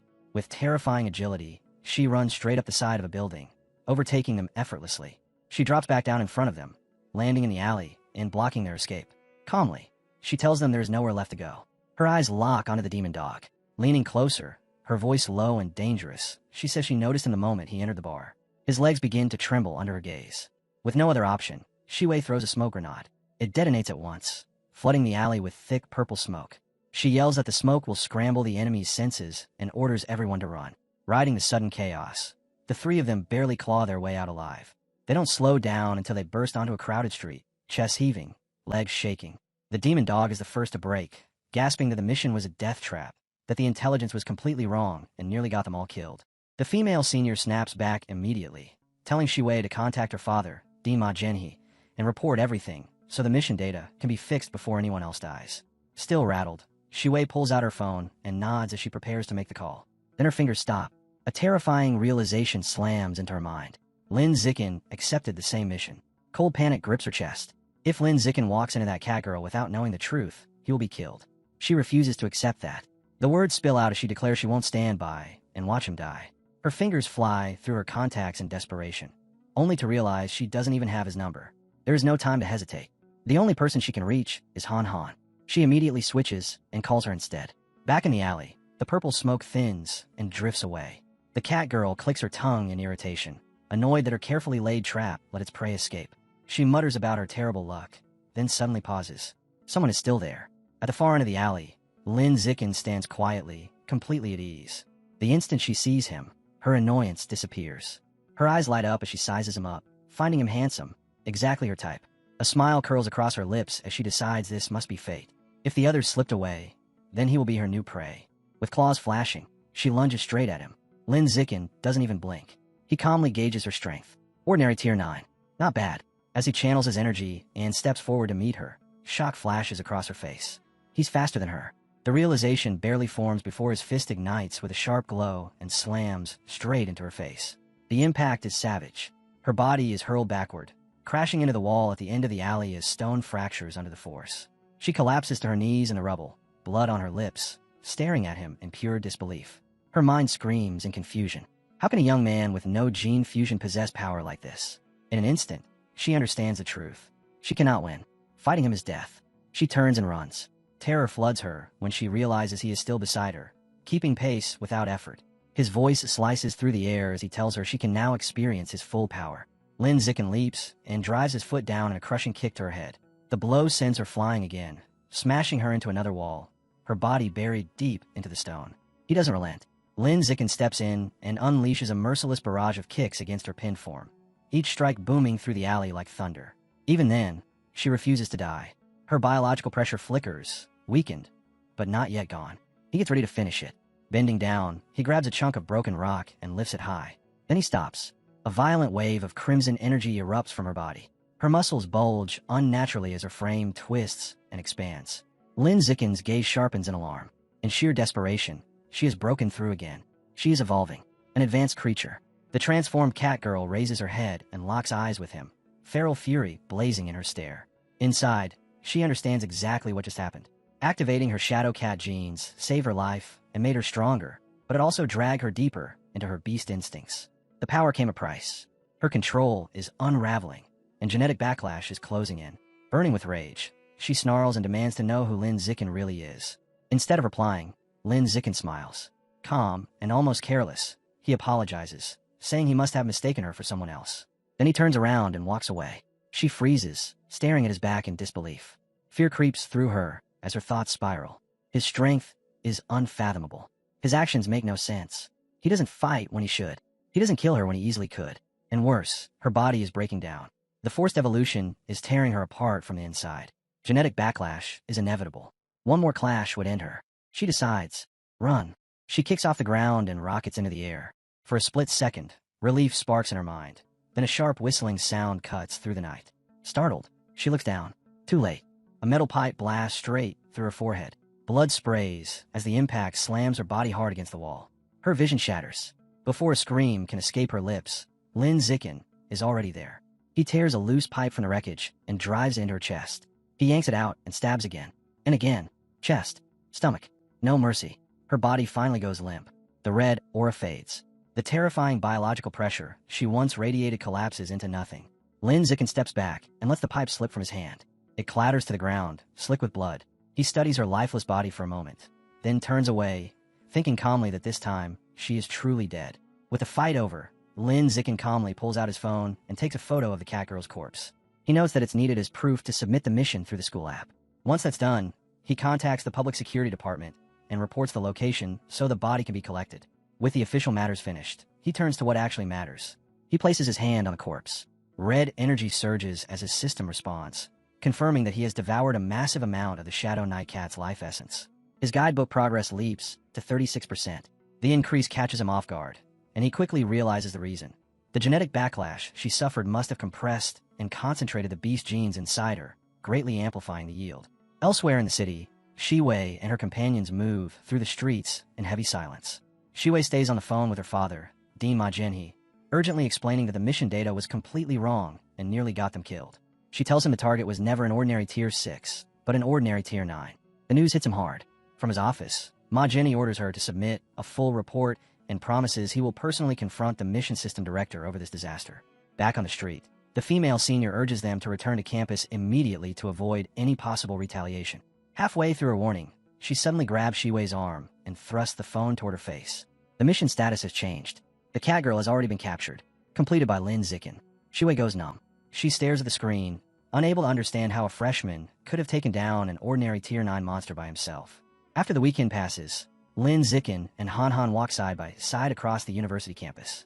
Lin Zikin checks his phone when a new notification appears. 300 school credits have been added to his account. He assumes it is the reward for the cat girl mission, then hesitates in confusion. The amount is far more than the original 50. As they walk, he shows Han Han the detailed notice. It explains that due to severe errors in the mission data, the cat girl was reclassified from ordinary Tier 6 to ordinary Tier 9. The base reward was raised from 50 to 200 credits, with an extra 100 added as compensation. Han Han frowns, complaining that the university's mission system is reckless and unreliable. She says bluntly that if he were not strong enough, he would have died because of their mistake. Lin Zikin agrees, noting that the system is flawed, and says he will be more careful when accepting missions in the future. Then he adds calmly that when suitable missions appear, he will bring her along, so she can slowly adapt to real combat. Han Han lights up, nearly bouncing as she says it's great that she can finally go on missions with him. As they continue walking, Lin Zikin glances at his phone and decides how to use his new credits. He plans to order the 90 gene of life and death toad meat he still needs. Before, he worried about drawing attention with such a large purchase, but now that no longer matters. He also reasons that beast meat is highly nutritious and will help Han Han grow stronger, so buying extra for her makes sense. They reach the apartment. As Han Han opens the door, Lin Zikin casually asks if there's any kind of beast meat she wants. She rushes inside excitedly, telling him she will handle the order herself. He follows her in. She drops onto the couch and starts browsing on her phone. In the kitchen, Lin Zikin ties on an apron while listening as she suggests Tyrant Ash big carved meat, explaining that for just 1 credit they can get 6 gene, enough to last several days. Lin Zikin agrees, appreciating how sensible her choice is. She immediately stops him from placing the order, insisting she will do it herself. Smiling brightly, she reminds him that she still has the 90 credits he gave her from the freshman trial. Lin Zikin, already cooking noodles, lets out a small chuckle and tells her it doesn't matter. They are family, so there's no need to worry about whose credits are being spent. They sit together and enjoy the noodles when the doorbell suddenly rings. Lin Zikin gets up to answer it and comes back carrying a large cardboard box. He is mildly surprised that the beast meat delivery arrived so fast. Opening the box, he pulls out a pack of Tyrant Ash big carved meat and hands it to Han Han, telling her to put it in the fridge. With that taken care of, his attention shifts to the 90 gene of life and death toad meat. He knows the moment has come. He places his hand on the meat. In an instant, powerful blue energy surges out of the box and coils around his body. A system notification appears, confirming that he has devoured a massive amount of the life and death toad's life source, and that its guidebook has reached 100% completion. As the energy settles, a vision pours into his mind. He sees a colossal beetle-like creature as the life and death toad is torn apart, shredded by a gigantic eagle-like beast soaring above it. He then witnesses its terrifying vitality. Even as its body is ripped to pieces, the fragments writhe and regenerate at an absurd speed. Flesh reconnects. Limbs reform. In just moments, the monster becomes whole again. A new system message follows, announcing that the life and death toad guidebook has been fully unlocked and that he has gained a new attribute: rapid self-healing. Back in the apartment, Lin Zikin stares at the description of the ability, stunned. The system explains that his self-healing has been greatly enhanced. As long as he is not killed instantly and has enough energy, even devastating injuries can be restored. He exhales sharply, realizing how broken this power truly is. Invincible. That is the only word that fits. Curiosity pushes him to test it right away. Without hesitation, he bites down hard on his own hand, ripping open a deep, bleeding wound. Blood spills, but he barely flinches. He watches as the flesh rapidly knits back together. Within seconds, the injury seals completely, leaving no trace behind. He washes the blood from his hand, now perfectly unscarred, and his thoughts race. With rapid self-healing, as long as he has energy and avoids instant death, he can keep recovering again and again. In practical terms, it is a form of endless revival. The doorbell rings again, snapping him out of his thoughts. He frowns, wondering who would show up at this hour. He and Han walk toward the door together. He asks if she ordered anything else, and she shakes her head, just as confused. They open the door. Both of them freeze. Standing outside is Shiwei. She leans forward slightly and apologizes for coming so late. With Xiao Chun standing at his side, Lin Zichen hears Shiwei ask him directly what she's supposed to do with him, and Shiwei quickly explains that she's only curious about one thing: how he managed to finish that notoriously difficult catgirl mission, and she asks if he'd be willing to share the details. Lin Zichen answers without softening it, telling her it isn't convenient to talk about, and Shiwei accepts that at once, turning to leave, only for Xiao Chun to invite her come in for some tea. An offer Shiwei declines as she says she still has other things to handle, and that maybe they can do another time, and then she's gone. After Shiwei leaves, Xiao Chun tells Lines that she thinks Shiwei is a good person, explaining why by saying Shiwei had been worried enough to send her a message warning him that the mission information was wrong, and Xiao Chun suggests they should interact with her more. Lin Zichen agrees, adding that since Shiwei lives right downstairs, she's welcome to come by any time. Later, at the Tianren Research Institute, Lu Chuanwu and Song Yuyan are in conversation with Lindsay Zichen when Lu Chuanwu says he personally saw Dean Ma Zhenhe confront the director in charge of the mission system, and what started as a heated argument escalated until it became an outright physical fight. SCU Yan guesses the cause was the Catgirl mission's incorrect information, and Liuan Wu confirms it, explaining that because Ma Zhenhe had accepted that mission too, he was enraged. That the mistaken power level almost got his daughter killed, and Song Yu-yin adds the exact discrepancy. On the mission listing, the Catgirl was marked as Ordinary Tier 6, but in truth her strength was Ordinary Tier 9, before turning to Lin Zichen and asking how, when he was only Ordinary Tier 6, he could possibly have completed it. Luan Wu, sounding playful, asks whether an expert secretly helped him or whether he set some sort of trap, but Lin Zichen denies both and states plainly that he beat her himself, relying on nothing but pure physical strength, and that answer freezes Lu Chuanwu and Song Yuyan where they stand, both of them stunned with their mouths hanging open as the same thought hits them. Has he been hiding what he really is? While his mentors are still reeling, Lin Zichen covers his face, looking drained, and thinks that after spending the past few days with them, he's come to see them as decent people. So he decides he'll tell them the truth about his abilities because they might be able to help him research the aperture opening technique. With a smile that looks forced, he starts explaining that his true strength has recently reached Ordinary Tier 9, and before they can even digest that, he adds that he has already finished his first full body tempering and is now in his second skin tempering cycle, which shocks them all over again. As Lu Chuanwu finally processes what he's hearing, emotion overtakes him so hard his whole body trembles, and then, overwhelmed with joy, he breaks down into tears and cries out that his long years of dedication have finally been rewarded. In his mind, he sees himself standing with Lin Zichen on a mountaintop, declaring that with this kind of talent, the pure-blooded human path will surely succeed, and that one day, both of their names will be known across the world. But back in reality, the Dean is simply there, crying, as he explains that he has spent decades researching the pure blood path, a pursuit that drained his family's wealth and even drove his wife and children to leave him. And through all those years, he still made no progress. He's convinced that with a once-in-a-generation genius like Lin Zichen in front of him, the pure blood path will finally rise and thrive, while Lin Zichen, completely caught off guard by the sudden mood swing, can only stare and wonder why the old Dean has started crying and laughing at the same time.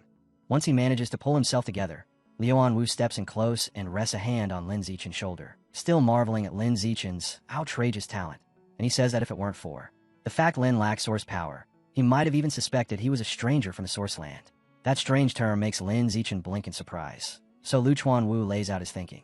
In a world where aberrant beasts exist, it's only logical that there are counterparts on the human side too, strangers, or exceptionally gifted individuals.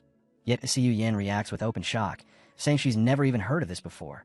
Lin Zichen then cuts straight to what matters and asks what source power actually is, and the Dean explains that it's a special kind of energy unique to beings who come from the source land, comparable in concept to things like ki, blood power, or spiritual power.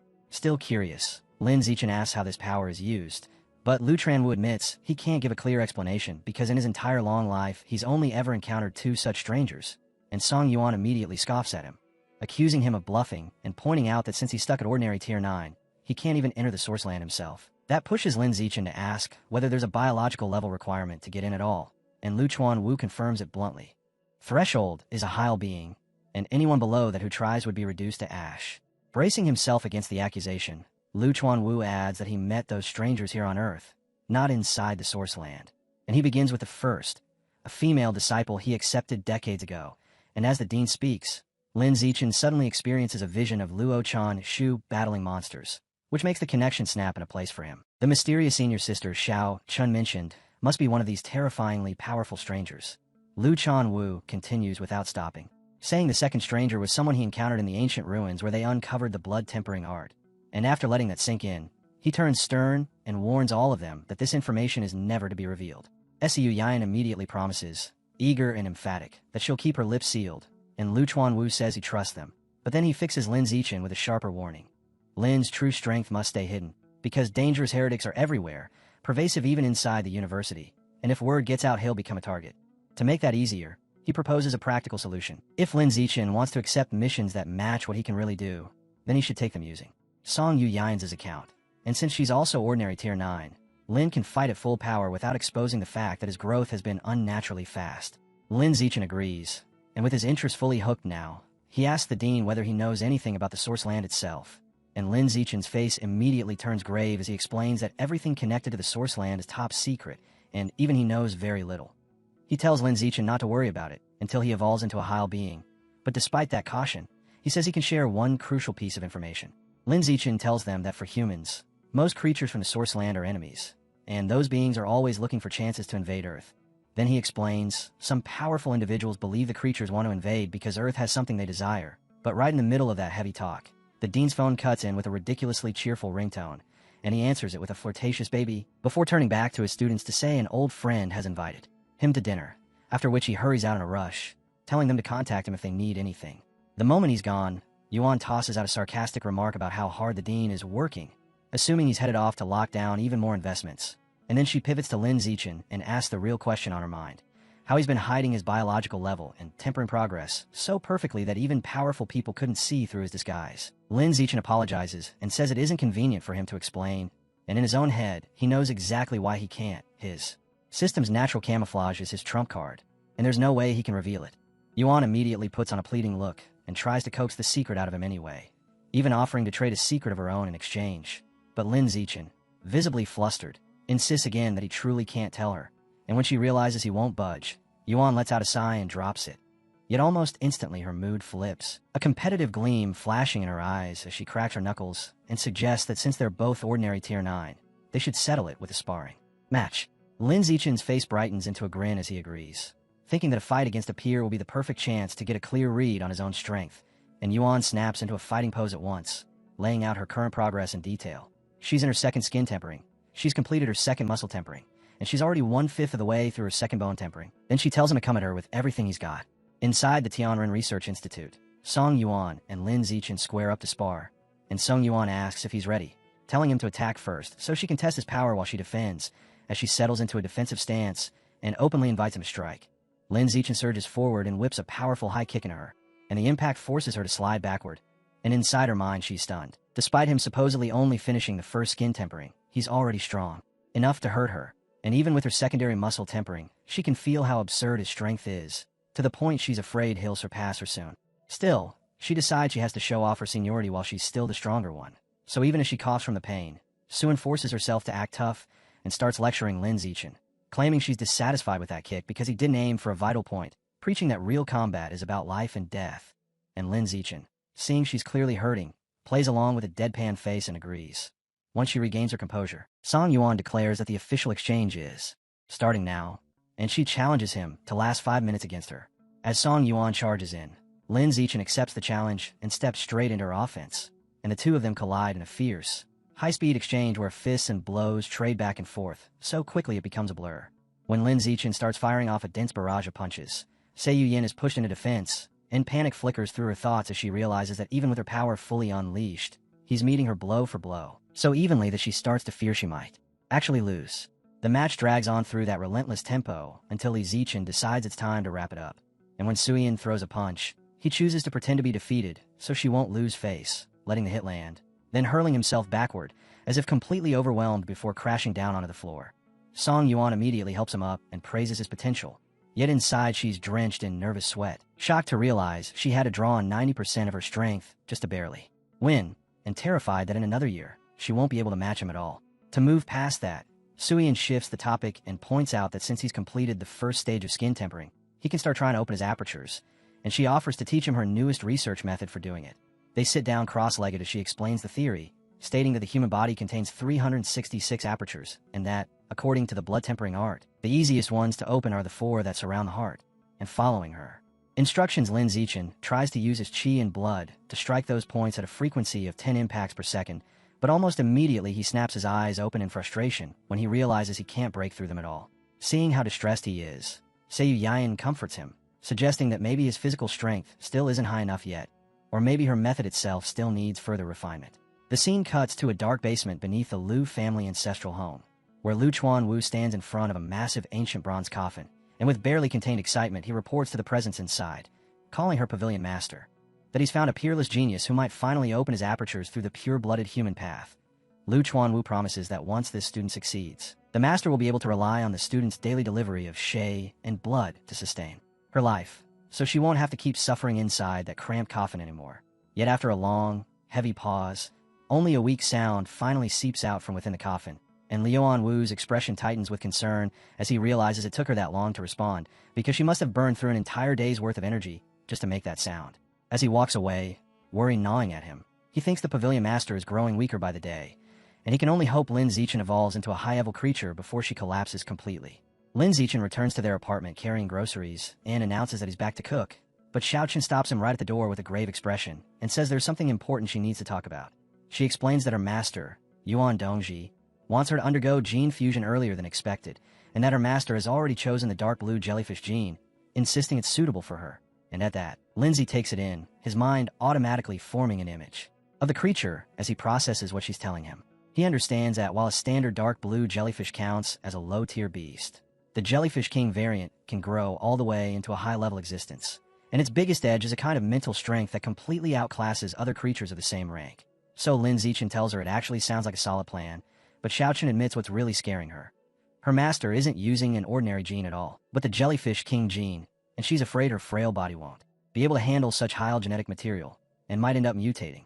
That confession leaves Lin Zichen stunned, because he knows the Jellyfish King gene is absurdly rare and unbelievably expensive, and for a moment he can't help picturing Yuan Dongji casually throwing money around, and be pricking at him before he forces it down. Then, setting that aside, he comforts Shun Qinghans by gently patting her head and reassuring her that jellyfish-type beasts naturally have a high affinity with the human body, and that her astonishing 21% compatibility score means she can fuse with a Heil beast gene without any real risk. Xiao Chun immediately asks about side effects, and Lin Zichen lays out the standard consequences: losing natural reproductive ability and gaining some physical beast characteristics, then reminds her that she's already preserved her eggs, so if they ever want children, they can use those. As they hold hands, he adds that beast traits can usually be concealed as long as the genes are forced into dormancy. And to brighten her mood, he points out that plenty of beast traits, like cat ears or fox tails, are considered attractive anyway, and that reassurance works because her expression lifts, her cheer returning as she looks at him and wonders aloud what kind of traits a Jellyfish King would give her, and whether she'll end up even more beautiful. Excited now, she raises her phone and shows Lin Zichen a picture of the dark blue jellyfish, asking if he thinks it's beautiful, and he leans in so close that she starts blushing, then answers that the jellyfish is indeed pretty, but it's still nowhere near as beautiful as she is. From there, the topic shifts again, as Xiao Chun explains that her master recorded that video by diving thousands of meters into the deep sea without any protective equipment, and Lin Zichen estimates that to survive pressure like that, her master's body must be at least at the rare level. Xiao Chun then wonders if she'll ever evolve to such a high level herself, and Lin Zichen reassures her with confident certainty, saying that with her 21% gene compatibility, reaching the rare level, or even the epic level, is completely within her reach. Xiao Chun stays practical, pushing back that compatibility alone isn't everything, and that she'll still need an enormous amount of evolution resources. And when Lin Zichen hears that worry, he gives her a thumbs up and makes a firm promise, telling her not to stress about resources, because he'll work hard, earn money, and provide whatever she needs. Moved by his generosity, she shifts into a playful, seductive mood, kneeling on the bed and teasing that she needs to properly please her new wealthy patron, then picking up 2 pairs of stockings and, blushing, asking which color he prefers. Lin Zichen answers that he likes both, so to satisfy him she slips on a black stocking on one leg and a white stocking on the other. Watching her, Lin Zichen thinks that even if the black and white mix looks a little strange, he can absolutely enjoy it, and once Xiao Chun leave for her afternoon classes, Lin Zichen decides he'll skip the Pure Human Research Institute and stay home to train instead. While he's pouring water, he scrolls through the latest news on his phone, and one article instantly grabs him. Mysterious unknown plants have appeared all across Shanghai City, and the report even includes a photo of a huge, menacing, flower-like plant bursting out of a building as stunned citizens stare up at it, with a public warning telling everyone stay away. Lin Zichen recognizes the strange floor the moment he sees it, because it looks exactly like the plans from the source site that appeared in a painting of Shun Qinghan's senior sister, Lu Kongshuer, and that resemblance makes his thoughts race. How could something from there show up on Earth? Until he lands on a suspicion that a new plant god cult must be behind it. Annoyance tightens in him at the timing, because they only just dealt with the rat god cult, and now another group of heretics has already surfaced, and that frustration hardens into motivation as he resolves to push his strength higher. He reflects that after his secondary tempering, his body burns through chi and blood far too quickly. So he opens the school's online store and searches for pills that can speed up his recovery, finding blood recovery pills priced at 1 school credit each, and noting that the description promises extremely fast recovery for his current level, he buys 100 of them on the spot. With recovery supplies handled, his mind shifts to his next evolutionary target, and he tells himself that now he's unlocked the life and death toads code DX, it's time to open a new one. So he browses the beast meat section until he finds poison chimera meat, 10,000 poison chimera meat, listed at 20 credits per gene, and the description clarifies that the creature itself isn't poisonous at all, but instead survives by devouring poisons, which gives it an insanely high resistance to toxins. Lin Zichen immediately guesses that if he can unlock this creature's code DX, he might gain a precious poison resistance attribute. But when he realizes he has less than 200 credits left, he decides to buy only a single gene for now, just enough to start unlocking the guidebook. After that, his thoughts circle back to his failed attempt at opening his apertures, and he comes to a simple conclusion. His body still isn't strong enough. So, with his purpose sharpened again, he decides to keep pushing his secondary skin tempering. He sits down to meditate, and a fiery aura rolls over his body as he resumes training, and after 2 hours of intense skin tempering that leaves that same fiery aura clinging to him, the session finally ends with him collapsing onto the floor, exhausted and soaked through with sweat, realizing his chi and blood are draining too fast, and that he needs to rest. But the moment he tries to recover, extreme hunger and weakness slam into him, and he has to stagger to the refrigerator to look for food, only for the doorbell to ring. Still weak, Lin Zichen goes to open it and finds a delivery girl from the school holding 2 packages, and as he reaches out to take the boxes, a sudden wave of dizziness steals his balance, making him stumble into her and knock the packages from her hands. Yet even as everything drops, Lin Zichen reacts instantly, catching the heavy boxes one-handed before they can crash to the floor, while the delivery girl, startled and worried, asks if he's alright. After he gets the packages inside, Lin Zichen, still feeling unsteady, immediately decides to test the blood recovery pills. He opens the box, tips out one of the golden pills, and pops it into his mouth, and the effect hits so fast it's almost frightening. His dizziness clears as if it was never there, strength floods back into his limbs, and he can't help marveling at how insanely effective these pills are as his chi and blood surge upward, and he flexes an arm, feeling completely restored. With his energy back, Lin Zichen turns to the second package, the 10,000 poison chimera meat, presses his hand onto it, and devours its life essence. And as he does, a rush of blue energy surges around his body. A system notification immediately confirms he has absorbed a trace of the 10,000 poison chimera's life source, and that his guidebook progress has reached 1%. Now that training won't force him into long recovery stretches, Lin Zichen sits down to meditate again, thinking through how much the blood recovery pills have shortened his rest time, and how that means he can train far more efficiently. And he comes to a firm conclusion that spending school credits to accelerate his growth is a worthwhile investment. Later, as the sun sinks toward evening, Lin Zichen is relaxing at home when he hears Xiao Chen's voice announce that she's back. And as he gets up to greet her, she teasingly says she brought a guest and challenges him to guess who it is. He opens the door and freezes in surprise when he sees their friend, Chu Exen, standing beside Xiao Chen. And Chu Exen waves with bright cheerfulness as Li Zichen greets her, still taken aback. Once they step into the luxurious apartment, Chu Exen immediately complains in envy that she has to share a room while they get to live like this. And Lin Zichen warmly offers her his single dorm room at the Budo Academy. But when he offers her water, Chu Exen politely refuses and explains she actually likes having a roommate because it keeps her from feeling lonely. That light tone doesn't last, because her expression hardens in anger as she announces the real reason she came. She's here to complain about how outrageous the other university students have been. Sitting down on the couch, Li Chu Exen explains that while geniuses like them are safe, ordinary students are suffering. And when Lin Zichen and Xiao Chen ask her to explain, Chu Exen recounts exactly what she's seen. A senior borrowed her makeup. Another classmate had his valuable blood, ginseng, stolen. And when they reported it all to the student council, they were brushed off and told the school runs on survival of the fittest, and that if they were unhappy, they should fight back. Li Chu Exen fumes that it's unfair because freshmen obviously can't match seniors in strength, and Lin Zichen and Xiao Chen back her up, telling her that if any seniors bother her again, she should tell them immediately, and they'll figure out a solution together. And Li Chu Exen thanks Lin Zichen with genuine gratitude. Then, without warning, The entire apartment jolts and shakes violently, making all three of them spring to their feet, startled and wondering if an earthquake just hit.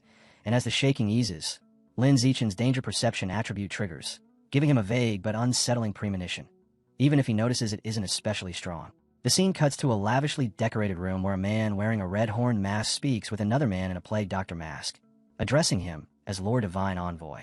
The masked man asks for evolution resources so he can break through into a higher biological level. And in recognition of his performance, the Lord Divine Envoy grants him a gift, producing a strange, demonic-looking flower as he explains that it carries an intense aphrodisiac effect and that the masked man should make sure there's a woman nearby when he consumes it.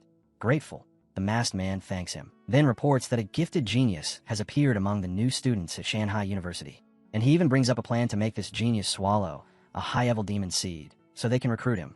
The Divine Envoy dismisses the idea immediately, saying the true geniuses are all in the source site. And the masked man's frustration spikes because he knows he can't reach the geniuses who are inside the source site. But before he can say more, the Divine Envoy cuts him off and reveals he's just received a message from there. They've found a corresponding boundary point and established biological coordinates. And now all that's left is for someone to activate the connection, which he announces he will go do at once. A purple aura engulfs the Divine Envoy's body, and he vanishes. But right before he disappears completely, he delivers one final, chilling order. If they don't make Lin Zichen consume the demon seed within 3 days, the masked man will be replaced. Left alone, the masked man glares down at his watch, face twisted with fury, and swears he'll get it done within that 3-day limit. Back on the university campus, Lin Zichen and Xiao Chen walk together until she tells him her class is in another direction and she has to split off.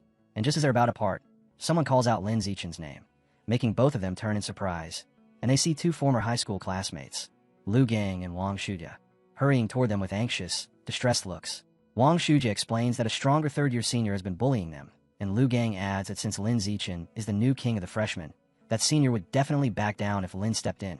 To persuade him, Lu Gang offers a bag stuffed with valuable evolution resources and spirit fruits from his family, and Wang Shuja presses it even harder, pleading with Lin and reminding him that they used to be classmates. Lin Zichen asks what the senior's power level is, and when they tell him the guy is only ordinary tier 6, Lin Zichen immediately realizes it's no threat at all, so he agrees to help, takes the bag, and tells him to meet him at the Pure Human Research Institute at 5:30 that afternoon. Lu Gang and Wang Shuja are so excited they promise they'll help him in the future, thank him repeatedly, and hurry off, saying they'll see him later. After they're gone, Xiao Chun, curiosity written all over her face, urges Lin Zichen to open the bag so they can look at the spirit fruits, admitting she's never even tried one, and Lin Zichen simply holds the bag out toward her and suggests she take one. Xiao Chun picks a small one and studies it, but her expression twists into disgust as she tells Lin Zichen it looks gross and asks if it might be rotten. And when Lin Zichen takes the fruit to inspect it himself, he wonders out loud whether it has already gone bad. As Lin Zichen studies the small, seed-like object more closely, his danger perception ability suddenly flares to life, jolting him with shock. And the instant he understands what that means, he moves without hesitation, rushing ahead of the departing Lu Gang and Wang Shujia, and cutting them off so abruptly that they jump when he shouts for them to stop. At the same time, he turns and urgently tells Xiao Chun to contact her master, Yuan Dongji, and ask her to come immediately, and Xiao Chun agrees at once, sprinting off to make the call. Only a moment later, Yuan Dongji descends gracefully from the sky and asks what happened, and Lin Zichen raises the strange red seed in his hand and explains that Lu Gang and Wang Shuja handed him a bag they claimed was filled with spirit fruits, but he found these suspicious seeds mixed inside and suspects they're tied to the plant god cult, a suspicion that makes the 2 former classmates start trembling on the spot. Yuan Dongji recognizes the object immediately and explains that it's the seed of a strange tree, one that can control anyone who eats it, adding, "This is a common method the plant god cult uses to recruit members," and Lindsay is horrified as the thought hits him. Were Lu Gang and Wang Shuja already under the cult's control? As Yuan Dongji uses her power to lift the 2 of them into the air, Lu Gang and Wang Shuja cry out that they were forced to do it, and Yuan Dongji tells Lin Zichen she'll take them away for questioning and will inform him of whatever she finds out. While they're carried off, Lu Gang and Wang Shuja are struck with fresh terror when they realize they can't speak anymore no matter how hard they try, and as Yuan Dongji flies away, she leaves Lin Zichen with a stern warning, telling him heretics are everywhere and that he can't fully trust even his teachers or the school leadership, so he must stay vigilant at all times. Xiao Chen watches her master disappear into the sky with awe, remarking how incredible it is that Yuan Dongji can fly through sheer mental power, and Lin Zichen agrees that being able to do that would be nice.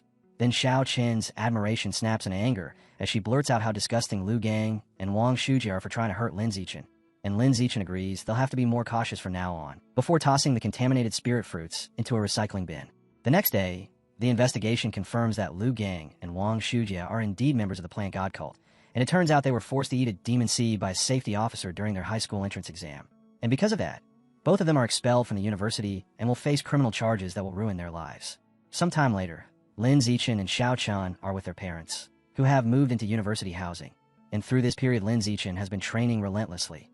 With the blood recovery pill supporting him, he's completed his second round of skin tempering and has pushed his secondary muscle tempering to 40%. And then the day finally comes for Xiao Chen's gene fusion. So she and Lin Zichen go to Yuan Dongji's office, where Xiao Chun, nervous enough to admit out loud, tells Yuan Dongji she asked Lin to come along for support. And Yuan Dongji explains that because the dark blue jellyfish is a water attribute beast, the fusion will go more smoothly the more water Xiao Chun has in her body. Yuan Dongji hands Xiao Chun a large glass of water and tells her to start drinking. And Xiao Chun forces down glass after glass while her master keeps urging her to drink more. Until at last, with her stomach swollen and painfully bloated, Xiao Chun complains that she truly can't drink another drop. Yuan Dongji says that's fine, then instructs her to take off her clothes and lie down on the examination bed. Yuan Dongji raises a syringe and explains that it contains the dark blue jellyfish king gene, and that it has to be injected straight into the heart, but she reassures Xiao Chun by promising she'll use her mental power to numb her pain nerves so she won't feel the needle going in. As Xiao Chun lies there, tense and nervous, Yuan Dongji warns her that even so, the gene fusion itself will still be unimaginably painful, and tells her that if she can't endure it, she should scream, and Xiao Chun confirms she understands, after which Yuan Dongji injects the gene into her chest. As Lin Zichen watches the procedure, he notes to himself that gene fusion normally requires extremely precise monitoring instruments. Yet Yuan Dongji's overwhelming mental power makes those tools unnecessary. And once the injection is done, Yuan Dongji tells Xiao Chun that the fusion has begun and that intense pain will arrive soon, warning her to brace herself mentally. And Xiao Chun, blushing from the situation and still anxious, agrees. But 2 minutes pass, and instead of screaming, a baffled Xiao Chun sits up and asks why she doesn't feel anything at all, which makes Lin Zichen turn to Yuan Dongji with concern and ask whether something is wrong, and Dongji is caught completely off guard, openly wondering how that could be possible. Xiao Chun, suddenly frightened, is left in shock as she starts to fear the fusion has failed. Yuan Dongji then explains to the worried Lin Zichen and Xiao Chun that the gene fusion did fail, because Xiao Chun was unable to fuse with the dark blue jellyfish king gene, yet she immediately adds that it isn't a complete failure either, a contradiction that only confuses them more. Dongji clarifies by laying out the normal process. So long as there's no severe rejection when the beast gene is injected, it counts as a success, because with the help of drugs the host's genes merge with the beast genes and the person gains new abilities. But in Shun Qinghan's case, while there was no rejection, the fusion process simply never started. With a serious expression, Lin Zichen presses for a more specific explanation, and Yuan Dongji describes what she can see with her mental power. It's as if Xiao Chen's own genes have a kind of consciousness, because they've surrounded the invading jellyfish king genes, locking them in place and restricting their freedom. And she says that when some of the jellyfish king genes try to force fusion, Shun Qinghan's genes immediately destroyed them, breaking them into fragments and absorbing them as nutrients. Now the remaining jellyfish king genes are completely imprisoned, and Yuan Dongji admits she has never witnessed a situation like this before. Right then, Xiao Chun suddenly cries out in surprise and points out that her hair is changing, shifting from purple to blue, and that change shocks both Lin Zichen and Yuan Dongji, because Yuan Dongji recognizes it as a trait of the jellyfish king gene and can't understand how it could be expressing itself if the fusion truly failed. Lin Zichen immediately asks Xiao Chun whether she feels anything different happening inside her body. With her hair now a vivid blue, Xiao Chun closes her eyes and says she can sense a new presence inside her body, one she believes she can control, and Yuan Dongji can only find that baffling, because in her mind, being able to sense and command the genes is essentially the definition of a successful fusion. Thinking she might have overlooked something, she leans in close to Xiao Chun and probes again with her mental power, then tells her plainly that the presence she's feeling is the jellyfish king gene, and instructs her to use her mental power to seize control of it and force it into a dormant state. Xiao Chun nods, shuts her eyes, and concentrates as she says she'll try, and as her focus tightens, her hair gradually shifts back from blue to its original purple. Yuan Dongji then tells her to try expressing the gene again, and Shun Qinghan agrees, and in the next instant, a powerful blue aura erupts around her as her hair turns a brilliant blue once more. Inside, Yuan Dongji is stunned, because she knows that celebrated geniuses like Lai Moyu and Ma Shiwei needed half a month just to master switching their beast genes between dormancy and expression, yet Xiao Chun grasped it in a single moment. Still confused, Lin Zichen steps closer and asks what exactly is happening with Xiao Chun, and Yuan Dongji turns to both of them and says she has good news and bad news, asking which they want to hear first. And, after a brief pause, Xiao Chun chooses the bad news first. Yuan Dongji explains that the bad news is Xiao Chun may never become a geniffuser, a declaration that shocks Xiao Chun immediately. But then Yuan Dongji's expression softens into a confident smile as she delivers the good news. Xiao Chun is something even more advanced and more powerful, because she could do everything a geniffuser can, and do it better, without needing to fuse at all. Dongji explains that Xiao Chun's genes can enslave any beast genes injected into her body, meaning Xiao Chun can use the abilities those genes provide without actually fusing with them, which allows her to avoid genetic backlash entirely while remaining a pure-blooded human. Dongji then reveals that up until now, no pure-blooded human has ever broken through the ordinary biological barrier to evolve, and she believes Xiao Chun has the potential to become the very first pioneer on Earth to achieve it. Stunned by the scale of that claim, Xiao Chun asks if she's truly capable of something so unbelievable, and Yuan Dongji reassures her with absolute certainty, saying that if any pure-blooded human is going to break that barrier, it will be her. Lin Zichen listens to all of Yuan Dongji's praise and can't help feeling a little left out, even wondering if Yuan Dongji is looking down on him. But Yuan Dongji then explains that even though Xiao Chun isn't a true gene fuser, her powers still originate from beast genes, and for that reason Xiao Chun must continue presenting herself to the outside world as a geniffuser. She gives them a stern warning that this is a secret they cannot tell anyone, not even their parents, and then she tells Xiao Chun there's still a great deal to learn about this strange gene enslavement ability, ordering her to come to the office every night at 8 o'clock so they can research it together. Xiao Chun agrees, and half a month later, while Lin Zichen sits in his room meditating with a fiery aura coiling around him, he suddenly hears Xiao Chun call out that she has good news. So he goes into the bathroom and finds her soaking in a bubble bath, smiling as she casually swirls thin streams of water through the air. Then, practically bursting with excitement, she tells him she's learned to control water with her mental power. Lin Zichen perches on the edge of the tub and comments that learning it that fast proves just how astonishing her talent is. But Shin Qinghans lifts her chin and brags that she can do something even more incredible, because she can now remotely control the qi and blood inside another person's body. And as she explains it, she repeats what her master taught her. With only a light touch, she could throw an opponent's internal system into chaos. And with a heavy hand, she could kill instantly by making their blood vessels explode. Lin Zichen is caught off guard by that, and says that if she can manipulate someone else's qi and blood, then she ought to be able to manipulate her own as well, using it to temper her body. Yet Xiao Chen's expression falls, and she looks down, admitting her master already told her the truth. Her physical talent is too weak, her qi and blood strength is too low, and because of that she can't follow the path of a pure-blooded human. Lin Zichen leans in close to Xiao Chun anyway, and tells her she's a special existence just like him, that they can do things ordinary people simply can't, and he pushes her to try tempering her body, promising he'll teach her himself. And with him that close, Xiao Chun flushes and gets flustered, silently wondering if he's confessing his feelings. But then she gathers herself, determination hardening in her eyes as she agrees she really is special, and declares that she will temper her body with her qi and blood, and the moment she says it, a strong blue aura whips in emotion around her. After that, for the next while, Lin Zichen patiently teaches Xiao Chun how to control her qi and blood to temper her body. The two of them meditating side by side, while fiery auras continue to burn around them, until at last, after some time passes, Xiao Chun, sweaty, breathless, and radiant with triumph, blurts out that she's done it and has mastered the blood-tempering art. Lin Zichen watches her stare at her renewed, powerful hands in disbelief, and he smiles, both pleased and genuinely surprised that she pulled it off on her very first try. Then he thinks through just how outrageous that is, because even though her biological level is only ordinary tier 2, she just learned a technique that should demand the strength of someone at ordinary tier 4. So overwhelmed with joy she can't hold back, Xiao Chun throws her arms around Lin Zichen and declares that now they're truly a perfect match, because she can enslave beast genes, and he can devour beast meat to accomplish the same goal. And on top of that, both of them can still walk the path of a pure-blooded human, and Lin Zichen agrees as he holds her close. And in less than half a month of training together, Shun Qinghans finishes her first complete skin tempering, her biological level advancing from ordinary tier 2 to ordinary tier 3, and later, when she's asleep beside him, Lin Zichen lies there awake, thinking that the time has come for her to face real combat, so she can temper her mind as well. So he picks up his phone, scrolls through the school's off-campus missions, and chooses one to capture 21 armed drug dealers, noting the reward, 50 school credits.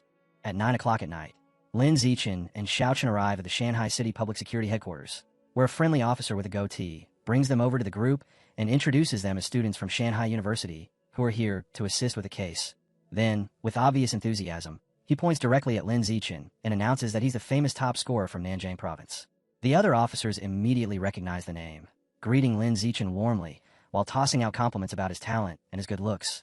And the goateed officer keeps chatting as if they're already friends, mentioning that his godson is also a freshman in the elite genius class. then telling Lin Zichen that it's a real shame he joined Tianren, because with his talent he would have definitely made it into the genius class alongside that godson. And he even advises Lin Zichen to transfer, only for Lin Zichen to stay silent. Not discouraged, the officer adds that he invited his godson to help with this operation too, saying it would be good for them to have a powerful friend around, someone who could even protect them from seniors back at school. And right as he's saying it, a voice from the doorway announces the godson's arrival. A young man with long blue-green hair steps into view, carrying himself with a confident air as he leans against the doorframe. And the other officers are immediately impressed, murmuring about the officer's luck to have such a remarkable godson, while the officer beams and proudly greets him by name, Xiao Chun, then remarks that he heard Xiao Chun recently evolved to ordinary tier 5. Xiao Chun answers modestly that his progress is normal, and the officer, clearly enjoying the moment, tells him that there are 2 other freshmen on the mission tonight, including a very pretty girl, and offers to introduce them, which instantly hooks the godson's interest because he seems eager for the chance to impress her. So the officer leads him over, but the second Xiao Chun sees Lin Zichen and Xiao Chen standing there, he freezes, his confidence collapsing into pure horror as he realizes his big chance to show off is completely ruined, and the officer, totally unaware of what's happening, starts the introduction anyway, until he notices how pale his godson looks and asks if he's feeling unwell. Inside, Lin Zichen recognizes the young man at once. Lu Yongjian, the top scorer from Dian Province, the one Lin Zichen defeated instantly during the freshman trial, and Lu Yongjian hurriedly stammers that it's nothing, that he was only surprised to run into people he already knows, which makes the officer frown in confusion and ask whether he actually knows them. Lu Yongjian then introduces them himself, identifying Shen Qinghans as the top scorer from Nanjiang and Lin Zichen as the runner-up and the university's new king. And he doesn't stop there, adding that Lin Zichen single-handedly defeated the entire genius class during the trial, calling him the strongest in history, until an embarrassed Lin tells him to keep it low-key, and Lu Yongjian immediately agrees. The officer is left standing there in complete shock, suddenly realizing he's underestimated Lin Zichen by an absurd margin. Later, at 11 o'clock, a convoy of armored vehicles pushes through a dark, wooded stretch of road on the way to the drug dealer's den, and inside one of the vehicles the officer begins handing out bulletproof vests, only for Lin Zichen to politely refuse the gear, while Lu Yongjin refuses as well, boasting that ordinary guns can't hurt him. In his own mind, he decides that even if he isn't the new king, he's still a top scorer, and tonight he's going to show these ordinary officers what the power of a genius student really looks like. Not long after that, the convoy reaches its destination, an abandoned factory. The police team crashes into the building, and the moment they're inside they get spotted by armed men who shout that the police are here and everyone needs to run. But the criminals also know that getting caught is basically a death sentence. So instead of fleeing cleanly, they turn vicious and open fire. Bullets tear through the air, forcing the police and the 3 students to throw themselves behind wooden crates for cover. And while the firefight rages on, Lin Zichen suddenly pops up and charges straight ahead, frantic because he feels he can't wait any longer, with Lu Yongjin bursting out right after him and sprinting directly into the hail of bullets. A nearby officer can only stare in shock as the rounds smack into Lu Yongjian and simply bounce off his body while he keeps charging. And when Lin Zichen follows, the criminals are stunned too, because their bullets don't affect him either. Lin Zichen closes the distance and starts hammering them with a rapid storm of heavy punches, dropping the criminals one after another, and not even pausing for their desperate pleas to surrender. And when a few left see their comrades getting wrecked, one of them, cornered and crazed, whips out a grenade and swears he'll take Lin Zichen down with him, then throws it. The grenade detonates in a huge blast, smoke and force swallowing the space. Yet Lin Zichen steps out of the haze completely unharmed, and as he spots the last criminals trying to bolt, he decides this is the perfect opening for Xiao Chen to get real practice. So he calls out to her and tells her it's her turn. Xiao Chen walks forward, shuts her eyes, and focuses on controlling the qi and blood inside their bodies. And the criminals who are mid-escape abruptly lock up as if yanked by invisible strings, their bodies twisting as they scream in baffled terror. Until, with Xiao Chun issuing a final command, every remaining criminal drops to the ground unconscious. With the fighting done, one officer reports that they found a box of strange seeds inside the factory, and the lead officer brings Lin Zichen over to look, where Lin Zichen confirms they're demon tree seeds and says they have to be connected to the plant god cult. Then another officer adds what they learned from the criminals, who were also human traffickers, saying that 2 months ago a mysterious masked person paid them a huge amount of money to spread these seeds.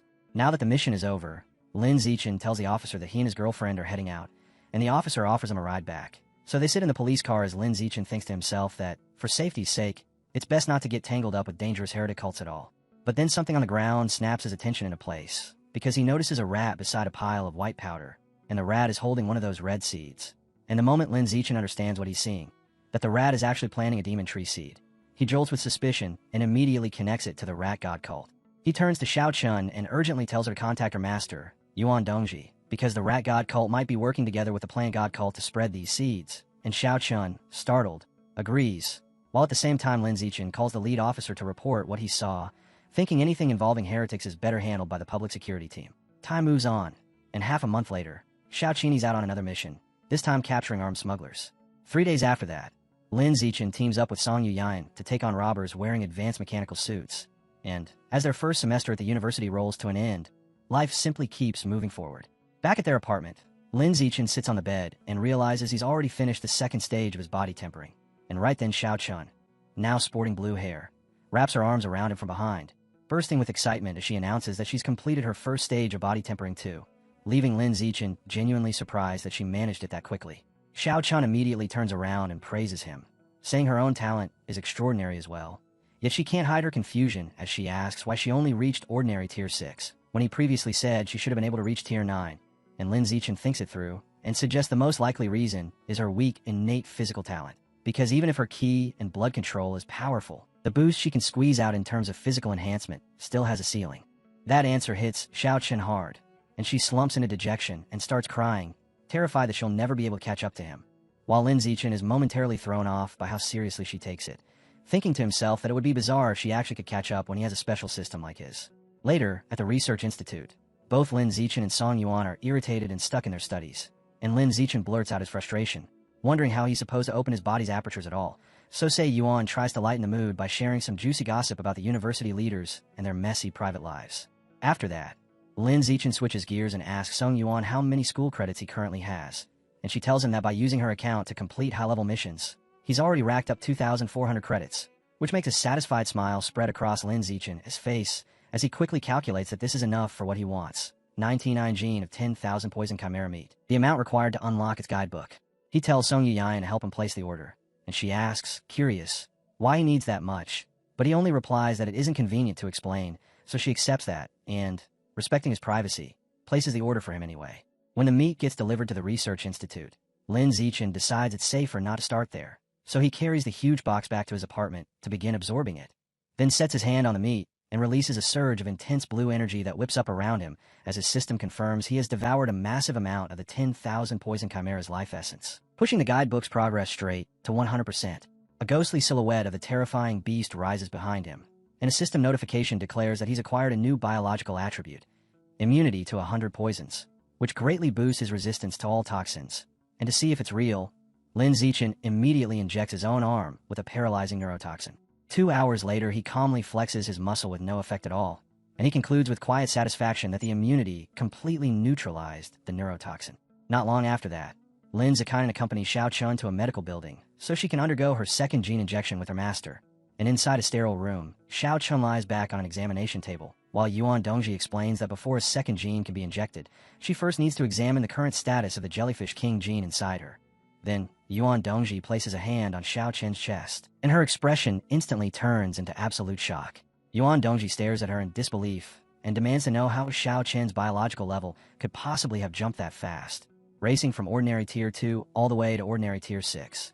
And Xiao Chun, suddenly shy under her master's gaze, explains that she's been cultivating the blood tempering art and that she finished her first complete full body tempering just a few days ago. Yuan Dongji is stunned and immediately presses her on how she managed it.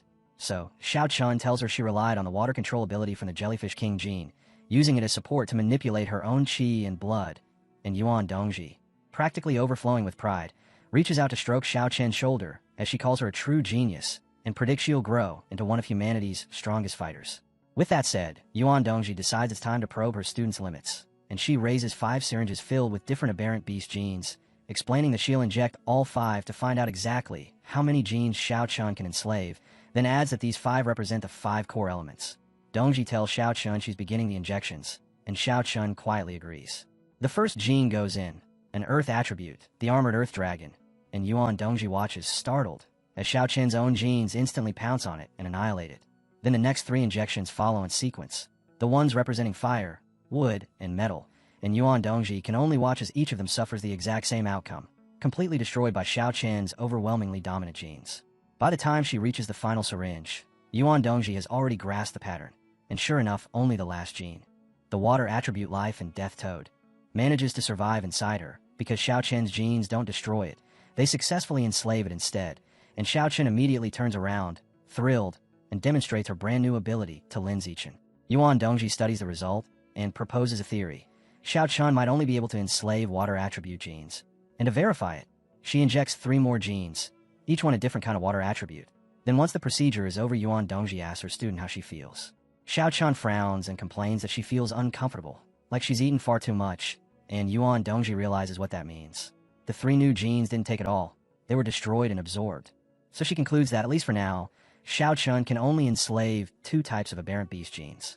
As Yuan Dongji supports her and helps her sit up, she explains her reasoning, suggesting that Xiao Chen's physical strength or her mental strength simply isn't high enough yet to enslave more than 2 genes at once. Then reassures her that as her overall strength rises, she'll be able to enslave additional genes without issue. And the moment Xiao Chen hears that, her face brightens with relief and excitement, as she declares she'll train even harder. Yuan Dongji then lays out what Xiao Chen gained from the life and death toad gene, explaining that it gives her the ability to secrete a special mucus that has powerful healing effects and is also highly lubricating. And with a pointed, suggestive tone, she adds that if they ever need it in the future, they can make use of it. An offhand remark that instantly makes both Lin Zichen and Xiao Chen flush and blush. Then, steering the conversation back on track, Yuan Dongji delivers an important announcement, telling them that this year's freshman competition has been moved up to the middle of January, and she looks directly at Xiao Chen as she says she's looking forward to her performance and hopes she can place in the top 5, because that ranking would earn her a slot in a special winter training camp. Xiao Chen accepts the challenge on the spot, promising she'll do her very best, and Lin Zichen, who's been quietly listening the whole time, can't hide his surprise at hearing that the freshman competition has been moved up. Later, back in Lin Zichen's apartment, dinner is already laid out on the dining table when Li Chuexan breezes in with a playful grin, announcing that she's come to bother them again, only for Xiao Chen to immediately tell her not to say it like that and to come visit more often, while Lin Chan welcomes her inside. And as they're greeting her, Xiao Chen notices the huge number of shopping bags in Li Chuexan's hands and asks why she's carrying so much. Chuexan explains that her family's clothing store just received a new shipment, and while looking through it, she picked out several couples' outfits that she thought would suit the 2 of them perfectly, so she brought them over as gifts. Then she hands one bag straight to Lin Zichen and says she's already washed the clothes and that they should go try them on. A moment later, Lin Zichen and Xiao Chen step out wearing the first set, and Chuexan immediately tells them a pose so she can take a picture, cheekily adding that she could even use their photos as model shots for her online store, which makes Linda Shin realize her little scheme and amusement, while Xiao Chen simply smiles for the camera. Then they swap into a second outfit, a cooler black set, and Chuexan beams and blurts out, "This set looks even better," and after they try on a third matching pair, she declares with complete confidence that any couple would want to buy them. Once the impromptu fashion show finally wraps, Linz calls everyone over to the dining table and reminds them to eat before the food gets cold, and the girls happily agree as they sit down. While they're eating, Xiao Chun tells Lin Zichen about what happened on the way back, explaining that she and Li Chuexen ran into a nasty senior who, leaning on her superior strength, tried to snatch their bags, and probably only backed off because another student recognized Xiao Chun as Lin Zichen's girlfriend. And Li Chuexen, looking tired just thinking about it, adds, "This is the same senior who had previously borrowed her makeup and never returned it," then clarifies that the senior was really targeting her and that Xiao Chun just got dragged into the mess. Xiao Chun bristles at that, insisting it's outrageous and that they have to go get justice as soon as they finish eating. But Li Chuexan hesitates, warning that the bully is on the student council and that her boyfriend is an official there too, which makes her someone they can't afford to offend. Still, Shun Xinghan doesn't back down, especially when Lin Zichen encourages her and states firmly that he'll go with them. And hearing that, Chuexan can't help thinking about what they even have to fear with him on their side. Since they know the second-year students are having their martial arts class in the gym, the three of them head there together. And the moment Lin Zichen, Xiao Chun, and Chuexan arrive, the crowd's attention snaps onto them, with people recognizing the new king, Lin Zichen, and whispering to each other as they wonder why he's shown up.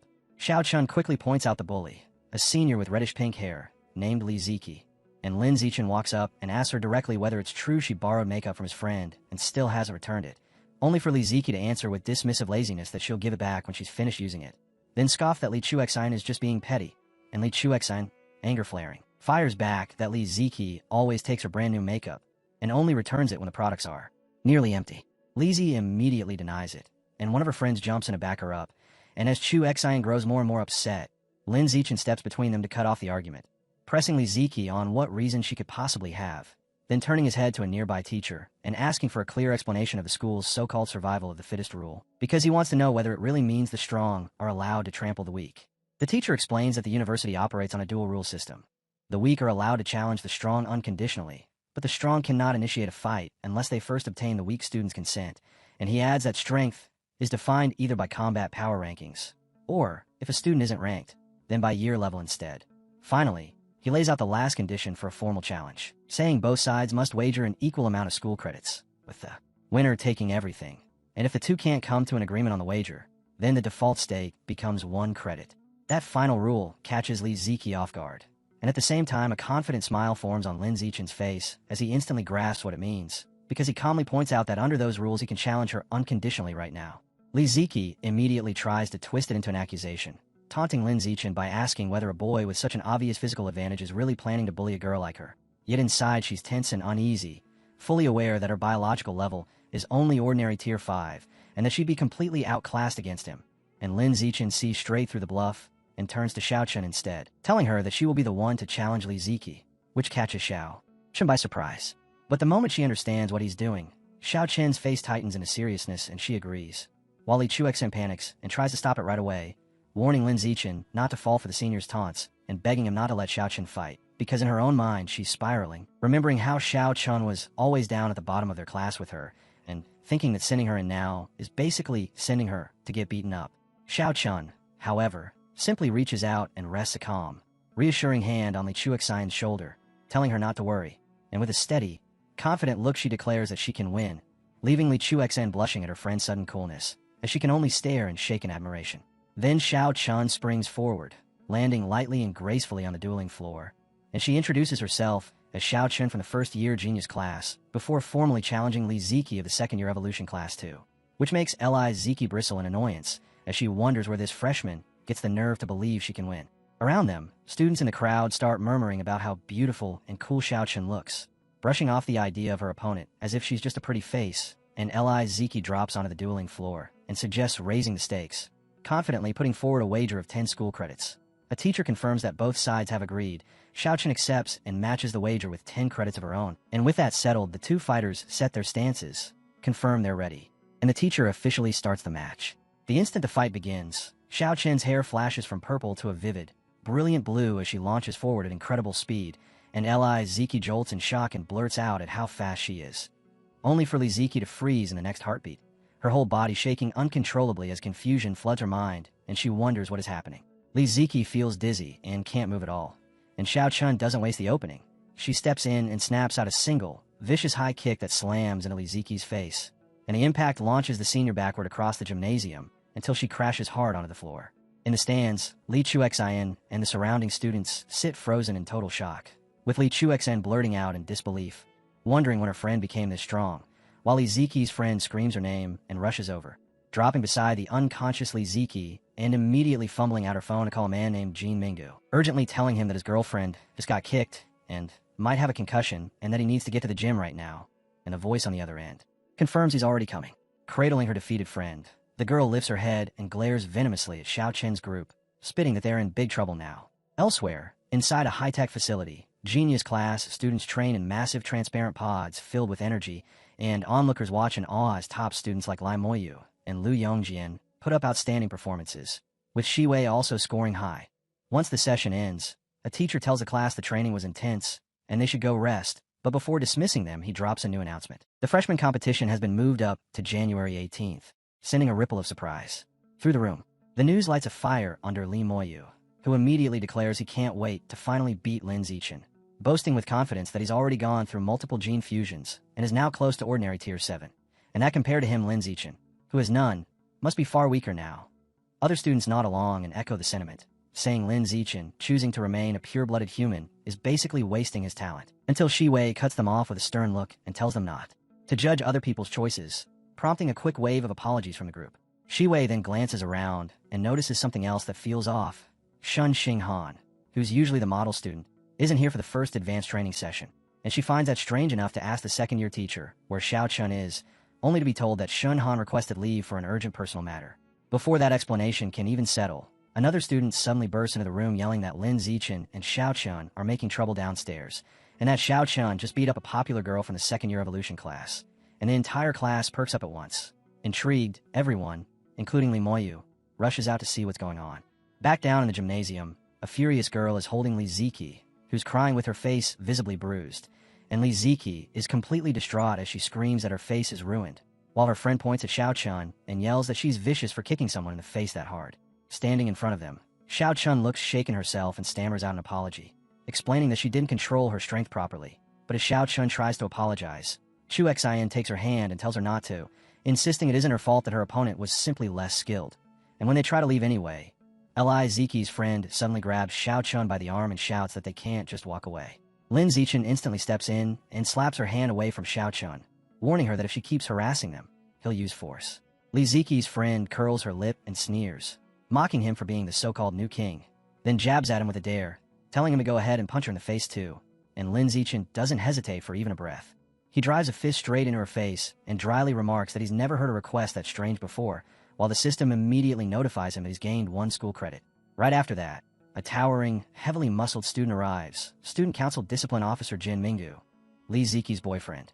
And the instant he sees both girls down on the floor, crying with bruised faces, Jin Mingyu's rage detonates as he storms up to Lin Zichen and demands to know whether it was really necessary to hit girls that hard. Lin Zichen answers evenly that, in his eyes, the far more excessive thing is Jin Mingyu's own girlfriend bullying freshmen, but Jin Mingyu waves it off with contempt and tells him not to accuse people without evidence. And at that moment, Liu Yongjian steps in and tells Jin Mingyu that he's personally witnessed his girlfriend bullying ordinary freshmen many times. Lin Zichen clearly has no patience left for arguing, so he cuts straight to the point and tells Jin Mingyu that if he wants justice, he should challenge him right now, because Lin Zichen doesn't have time to waste on talk, and Jin Mingyu, furious, accepts on the spot. Then Jin Mingyu raises the stakes, proposing a wager of 300 school credits, and pointedly asking whether a mere freshman can even afford that. Yet to everyone's surprise, Lin Zichen answers with total calm that he can. Off to the side, Shiwei stares in disbelief, wondering how Lin Zikainen dares to fight Jin Mingyu, a powerful ordinary tier 7, while Liu Yongjian looks entertained instead, commenting that he's never seen someone choose such a bold way to show off. On the dueling floor at the center of the gym, Lin Zichen and Jin Mingyu square off as the challenge officially begins, and almost immediately Jin Mingyu transforms, his body swelling into a massive, muscular lion-like beast with a wild mane and dagger-sharp claws, the pressure of that transformed state rolling outwards so heavily that even the watching students feel shaken as they whisper to each other, unable to imagine how Lin Zichen could possibly win. With a thunderous roar, the transformed Jin Mingyu charges straight at him, and even while he barrels forward, he declares that since Lin Zichen's girlfriend dared to strike his girlfriend's face, he's going to smash Lin Zichen's face in return. Then he swings and lands a brutal hit directly into Lin Zichen's face, the impact blasting a visible shockwave through the air, only for the outcome to turn instantly, violently, and unbelievably wrong, because Jin Mingyu's hand shatters the moment it meets Lin Zine's face. The beastly senior drops to his knees on the spot, clutching the mangled wreck of his hand as he screams in agony, and Lin Zichen, standing over him like it's nothing, casually announces that the match is over, then follows it with a heavy kick that launches Jin Mingyu's enormous body across the gym and into the empty spectator seats. The entire crowd falls into stunned silence, and Liu Yongjian gives a wry remark that this scene feels ridiculously familiar, while Li Mayu stands there completely mortified, his face burning red. And seeing that kind of crushing power with his own eyes, a furious Li Mayu immediately calls his grandfather and says he needs to fuse with his second beast gene.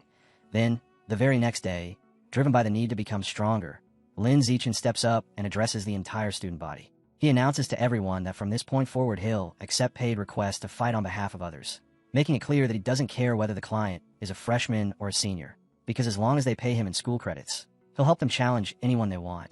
And the moment Liu Yongjin hears it, his eyes practically light up as he blurts out that Lin Zichen is a true king and that he wants to become Lin Zichen's disciple. Meanwhile, the student council convenes for a meeting, and the members are furious about what happened, loudly complaining that Lin Zichen is arrogant and shows no respect for authority, agreeing among themselves that his behavior is a direct challenge to their power and that he must be punished.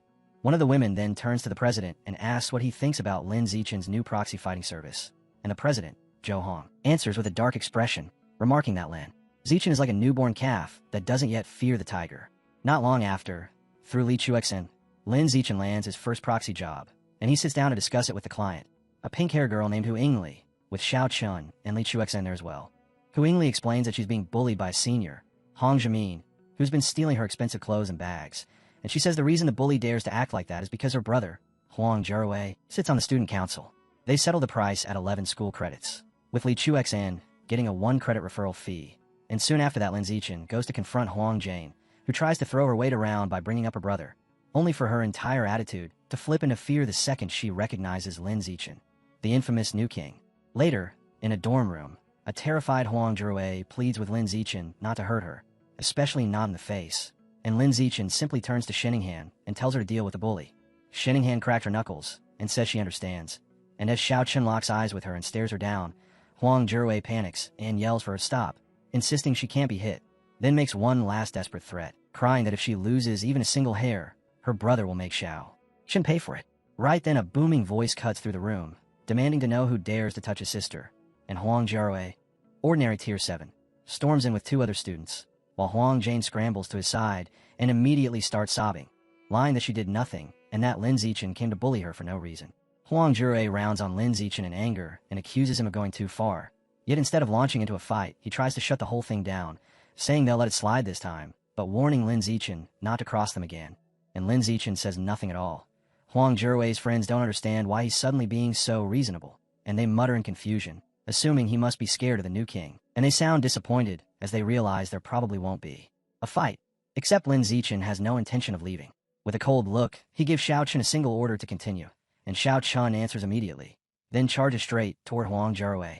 Huang Jurwei panics and tries to bolt, shrieking for her brother to save her, but the instant she moves, Xiao Chen's hair shifts to blue and a watery aura wraps around her, and with that power she stops Huang dead in her tracks, leaving the bully shaking, frozen, and unable to move. Seeing his sister rendered helpless, a furious Huang Jurwei roars that they're courting death and lunges at Xiao Chen. Yet before he can even get close, Lin Zichen releases a terrifying wave of power without taking a single step, and the floor around him splinters and shatters from the force alone as that crushing biopressure slams into Hang Ji and the 2 friends with him, halting them instantly. They go rigid in shock, Hang Ji trembling in sheer fear as he wonders if he's staring down some high-level being, and the pressure only intensifies until it drives all 3 of them straight to the ground, pinned there and unable to rise. Forced to endure it, Huang Jurwei arrives at his own conclusion that Lin Zichen must have a powerful master secretly backing him. With Huang Jurwei and his friends held down, Xiao Chen springs up, flips into the air, and brings down a heavy kick that strikes Huang Jurwei and sends her crashing to the floor defeated. Later, inside the student council office, Huang Jurwei reports what happened to the president, Zhou Hong, explaining that they all felt an overwhelming bias that they believe came from a high-level expert, and from that they decide Lindsay acts so arrogant only because he has powerful support behind him. After hearing the report, Zhou Hong tells the council members that since they don't know who this mysterious backer is, the smartest move is to avoid Lindsay for now and simply watch him. And he adds a strict instruction. If they absolutely can't avoid conflict, then they should limit themselves to a verbal warning and avoid any physical fight. In another office, Dean Ma complains to Yuan Dongji that the campus has fallen into chaos, blaming the disruption on Lin Zichen's proxy fighting service and demanding to know if it was her idea, and Yuan Dongji calmly answers that it wasn't. However, she also says she actually approves of what Lin Zichen is doing, because in her view the student council has oppressed other students for far too long, damaging the school's long-term growth. And while Dean Ma grows more frustrated and even starts trembling, Yuan Dongji states flatly that it's time for this stagnant situation to be broken. Deep underground, 20,000 meters beneath Shanghai City, Lord Rat God, the Divine Envoy, and a giant green monster stand facing a pulsating purple rift, and the Divine Envoy explains that the biological passage to Source Site number 36 has stabilized at last, meaning they can begin transporting aberrant beasts from the other side. He immediately adds the limitation, though, warning that for now, they can only bring through creatures below the Heil tier, because the newly opened passage still isn't fully reinforced, and trying to transport more powerful beings would make it collapse. The Divine Envoy summons a staff and orders the others to focus.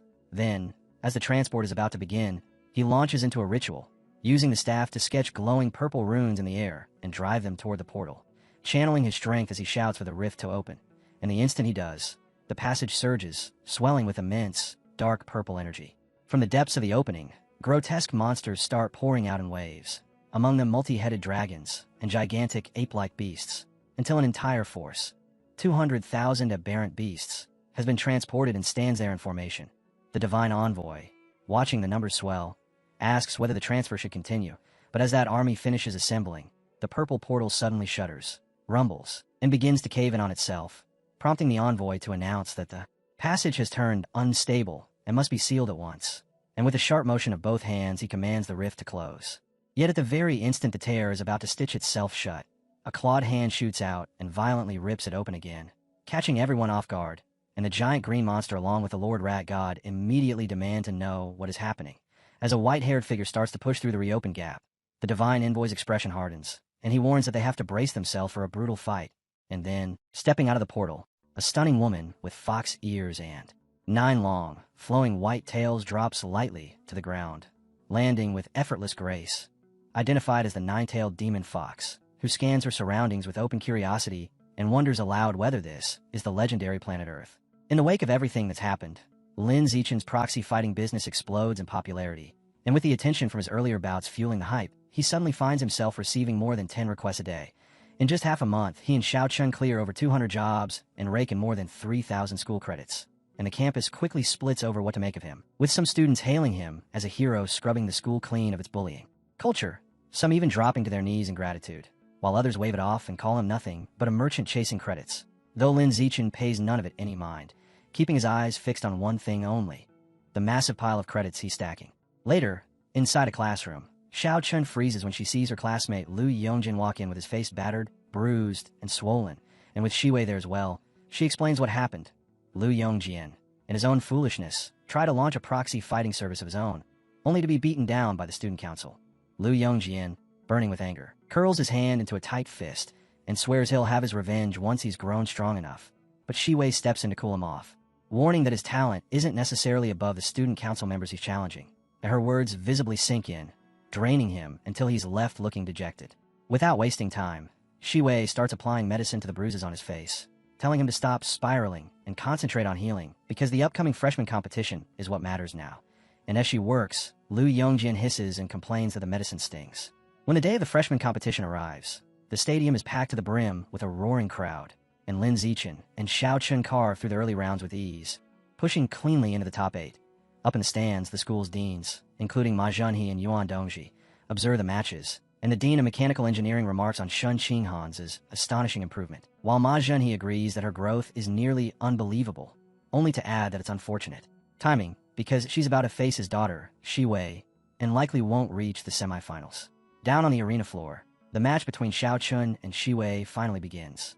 The moment the match starts, both girls transform at once, with Shiwei sprouting cat ears and razor-sharp claws while Xiao Chun is swallowed up in a surging blue aura, and Shiwei immediately bursts forward at terrifying speed. Instead of evading, Xiao Chun calmly lifts a hand and releases her technique, control of chi and blood, causing Shiwei to seize up mid-charge as her whole body shakes uncontrollably, and she stares up in horror, stunned to feel the energy inside her own body thrown into chaos by an outside force, unable to comprehend how Xiao Chun can possibly do something like this.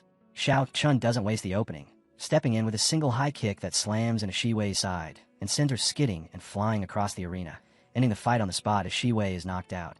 In the stands, Dean Ma shoots to his feet in disbelief and screams his daughter's name, while Lu Chuan-Wu can only mutter in amazement about how 2 childhood friends from such ordinary backgrounds could carry talent this outrageous. And down on the floor, Sheng Han herself is practically buzzing, thrilled, and barely able to accept that she brought down the powerful Ma Shiwei so effortlessly. 10 minutes later, the semifinals begin, and the first bout is Lin Zichen versus Xiao Chun, with Xiao Chun noting as they square off that this is the first time the two of them have ever truly competed against each other, and Lin Zichen agrees as they both settle in a fighting stance. Xiao Chun launches first with a kick, only for Lin Zhen to block it cleanly, and even as he stops the strike he critiques her choice, telling her she should have thrown a punch instead, so she immediately switches and fires a punch, which he slips aside while pointing out that the angle she chose leaves her wide open to a counter. From there, the match turns into something that feels like a training demonstration in front of the entire school, with Lin Zichen effortlessly catching, parrying, and neutralizing every attack Xiao Chun throws while calmly instructing her through the exchange, until spectators start whispering about how jealous they are that Shin Qinghan has a boyfriend who spars with her like this. Before long, Shining Han is breathing hard and running on fumes, and she finally gives in, admitting defeat, after which Lin Zichen is announced as the winner. The final match comes against Li Moyu, and before they begin, Li Moyu calls out to Lin Zichen, admitting he may not be as strong, but making it clear he won't go down easily, because he intends to fight with everything he's got, and in the next instant Li Moyu transforms into a towering, massively muscled ape-like monster. Even with that overwhelming form looming over him, Lin Zichen charges straight in any way, and snaps out one brutal kick, and the entire audience explodes in shock as they witness yet another one-hit knockout, stunned by the sheer force behind it, as the transformed Li Moyu is blasted out of the ring and left defeated. With that, Lin Zichen is declared champion of the freshman competition, and afterward Yuan Dongji steps up to address the crowd and formally close the event, announcing that in addition to the school credits awarded to the top 8, the top 5 finishers will also receive invitations to a special winter training camp. News that catches Lin Zichen, Xiao Chun, Lai Moyu, Shi Wei, and Lu Yongjian completely by surprise. Yuan Dongji then explains that the camp will be held at the military headquarters in Nanjiang Province, the very district tasked with guarding source site number 36, and she tells them it begins in 10 days, adding that she will personally drive them there. Lin Zichen turns the announcement over in his head, lingering on one detail in particular: the winter camp being held at a military headquarters that also happens to guard a source site, while elsewhere, on a rooftop that overlooks the city, the nine-tailed demon fox stands with the divine envoy and speaks to him directly, saying that since his plant god cult has already taken root on Earth, they should surely know where to find Handsome Man. And then she lays it out without hesitation. The real reason she came to Earth was to find herself a partner. The divine envoy answers with measured respect, telling her he does know a young man who matches what she wants perfectly, emphasizing that the man isn't only good-looking, but also has a physical body so powerful it borders on unbelievable. And as he says this, he pulls out his phone and shows her a photo of Lin Zichen. The instant she sees the picture, a tempting, satisfied smile curls across the nine-tailed demon fox's face, and she orders the divine envoy to tell her everything about him. Not long after that, the day of the special training arrives, and Yuan Dongji takes the 5 students by helicopter to the military headquarters in Nanjiang Province, where, as they descend and touch down, they spot several people already waiting in advanced mechanical suits. They're told this special training is a major joint event, bringing together not only the top 5 freshmen from Shanghai University, but also the top 5 from Kyoto University, along with elite young members from both the military and an organization called the Meta God Group. On the ground, Lu Yongjian can barely contain himself as he points out a gigantic red mech, excitedly telling everyone that its combat power is rumored to rival a rare-level expert, and that these machines were built by the Mana God Group. But before the group can linger on it, a voice suddenly calls out to Lin Zichen and Xiao Chun, making both of them turn around in surprise. A young man in a streamlined black mechanical suit walks up, introducing himself as Zhang Kai, and he asks if they're the representatives from Shanghai University, which Lin Zichen confirms. Zhang Kai's eyes immediately go to Xiao Chun, and he openly admits how shocked he is to see her here, recalling that back in middle school she used to get winded after only a few laps, and saying he can't believe she's now one of the top 5 freshmen. Lin Zichen explains that Xiao Chun has extremely high compatibility for gene fusion, and that after undergoing the procedure she became far stronger, even taking the top score in the province, and Zhang Kai, clearly impressed, comments on just how powerful she's become. Xiao Chun returns the compliment, saying that if Zhang Kai is representing the formidable Metagod group, then he must have improved drastically as well. Zhang Kai agrees, explaining that his own compatibility with mechanical modification is unusually high, which has allowed him to undergo multiple experiments that boosted his strength enormously, and as proof he shows off a mechanical gauntlet that glows with energy. Then he tells them he has other matters to handle, saying he'll see them tomorrow at the training ground, and he leaves. With the evening getting late, Lu Yongjian proposes that they head to the cafeteria for dinner, and once they're inside the roomy dining hall, Xiao Chun can't stop talking about how good the food is, far better than what they get at their school cafeteria. Before she picks up a bite, holds it out to Lin Zichen, and urges him to taste it. He takes the bite she offers and admits it really does taste good, and while Lim Yu and Lu Yongjin sit there watching that open display of affection with visible annoyance and try to wedge themselves into the moment, Lim Yu decides to make a show of it too, turning with a playful grin and asking Shi Wei to feed him a piece of tofu, only for Shi Wei to shut him down instantly with a blunt order to get lost. Before Lim Yu can fire back, a voice calls his name, and he turns with an already irritated look that shifts in his surprise when he sees who's come over, because 2 young men are now standing at their table. The blonde one smirks and greets Li Moyu like a traitor from Kyoto, while the purple-haired one piles on by sneering that Li Moyu is still the trash he used to beat with ease, and Liu snaps, rising to his feet and shooting back that things aren't the same anymore. The blonde guy waves that off, saying it doesn't matter, because the moment Li Moyu chose Shanghai University, his strength was guaranteed to be overtaken by him, and by someone else named Qin Chuan, and with that he openly challenges Li Moyu to step outside and fight. Liu answers with a grin and accepts on the spot, and the tension spreads fast through the cafeteria as everyone stops eating, surges to their feet, and rushes out, thrilled at the thought of seeing a genius from Kyoto University clash with a genius from Shanghai University. Out in the open, Li Moyu faces the pair and tells them to come at him together, insisting it would be a waste of time to beat them one at a time. But the blonde young man, Gao Mu Mu, fires back that it won't be necessary, because he alone is more than enough to crush Li Moyu, and he springs forward, landing squarely in front of him. Li Moyu snorts, ridiculing Gao Mu as a constant loser, and without hesitation he shifts in his white ape form, and inside his own mind his confidence surges as he remembers fusing with a Shadow Night Cat gene just last week, convinced that it has finally fixed his old weakness in speed, and that there's no chance Gao Mu can beat him now. Gao Mu responds by transforming as well, his body sheathing itself in rigid purple, feather-like armor. From within the crowd, Lin Zichen watches closely and reads the change immediately, recognizing that Gao Mu has fused with an armored Earth Dragon gene, an Earth attribute beast infamous for absurd defensive strength, and he thinks through the implications, noting that even an ordinary Tier 9 armored Earth Dragon is so durable it can tank a full power punch from a high-level Tier 1 demonic giant ape.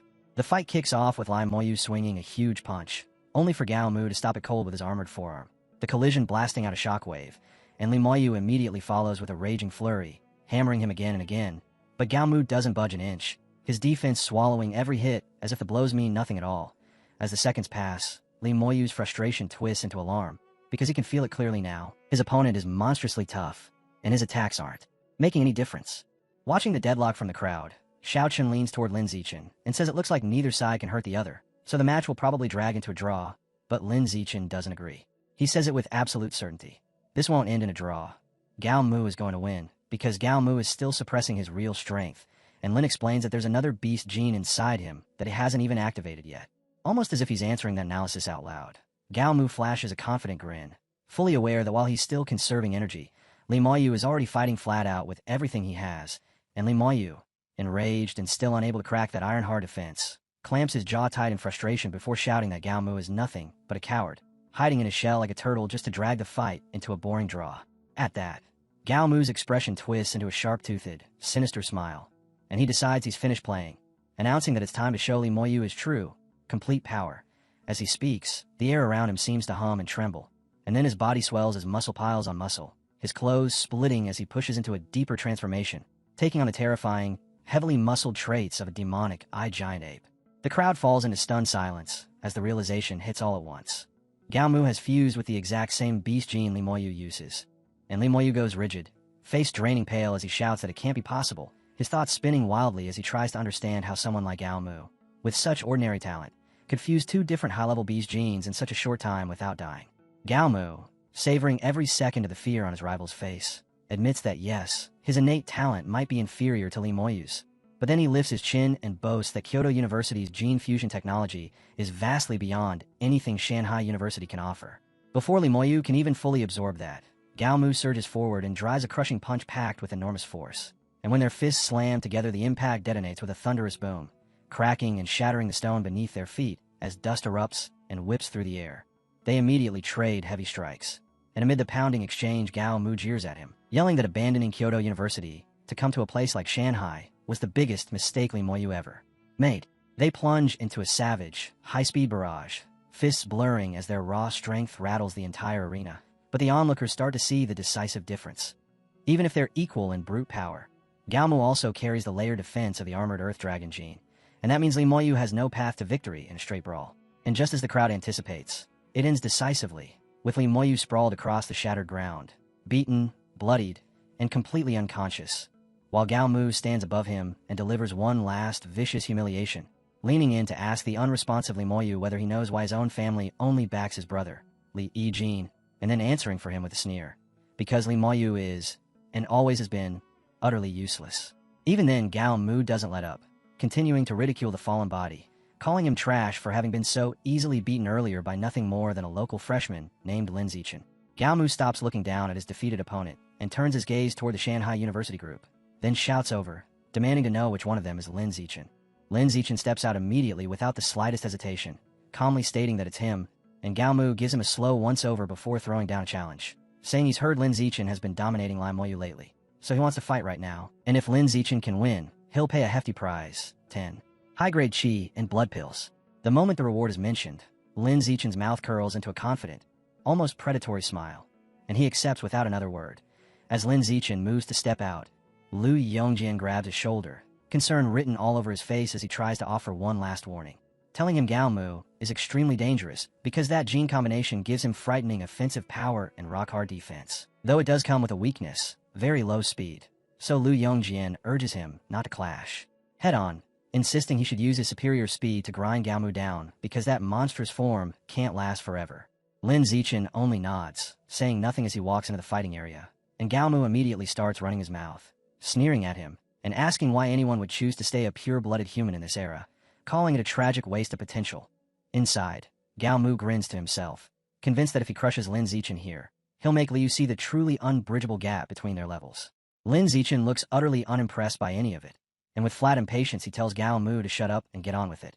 And then Gao Mu answers with a savage roar and charges, armored body, surging forward, and sharp claws poised to tear his opponent apart. But Lin Zichen ignores Lu Yongjian's advice completely. He doesn't back away, and he doesn't dodge, because instead he detonates forward with blistering speed, moving so fast multiple afterimages trail behind him as he drives straight in to meet the oncoming monster head-on. As the distance vanishes, Lin Zichen draws his fist back and fires a single catastrophic punch, the strike blazing with intense fiery red energy, and it slams into Gao Mu's guard so violently the armored earth dragon plating explodes apart as if it were glass. The force doesn't stop there, punching straight through what was left of the defense and crashing squarely into Gao Mu's face, and blood sprays as the massive fighter is hurled backward by the impact, smashing down on the ground and skidding until he finally slides to a stop.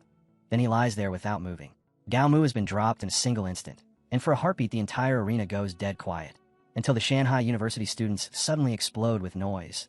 Xiao Qin cheers with pure excitement, while Lu Yongjian and Shiwei just stand there slack-jawed in stunned disbelief, and Lu Yongjian blurts out that Lin Zichen is outright unbelievable, because he took a fight that should have been brutally difficult and ended it with one move.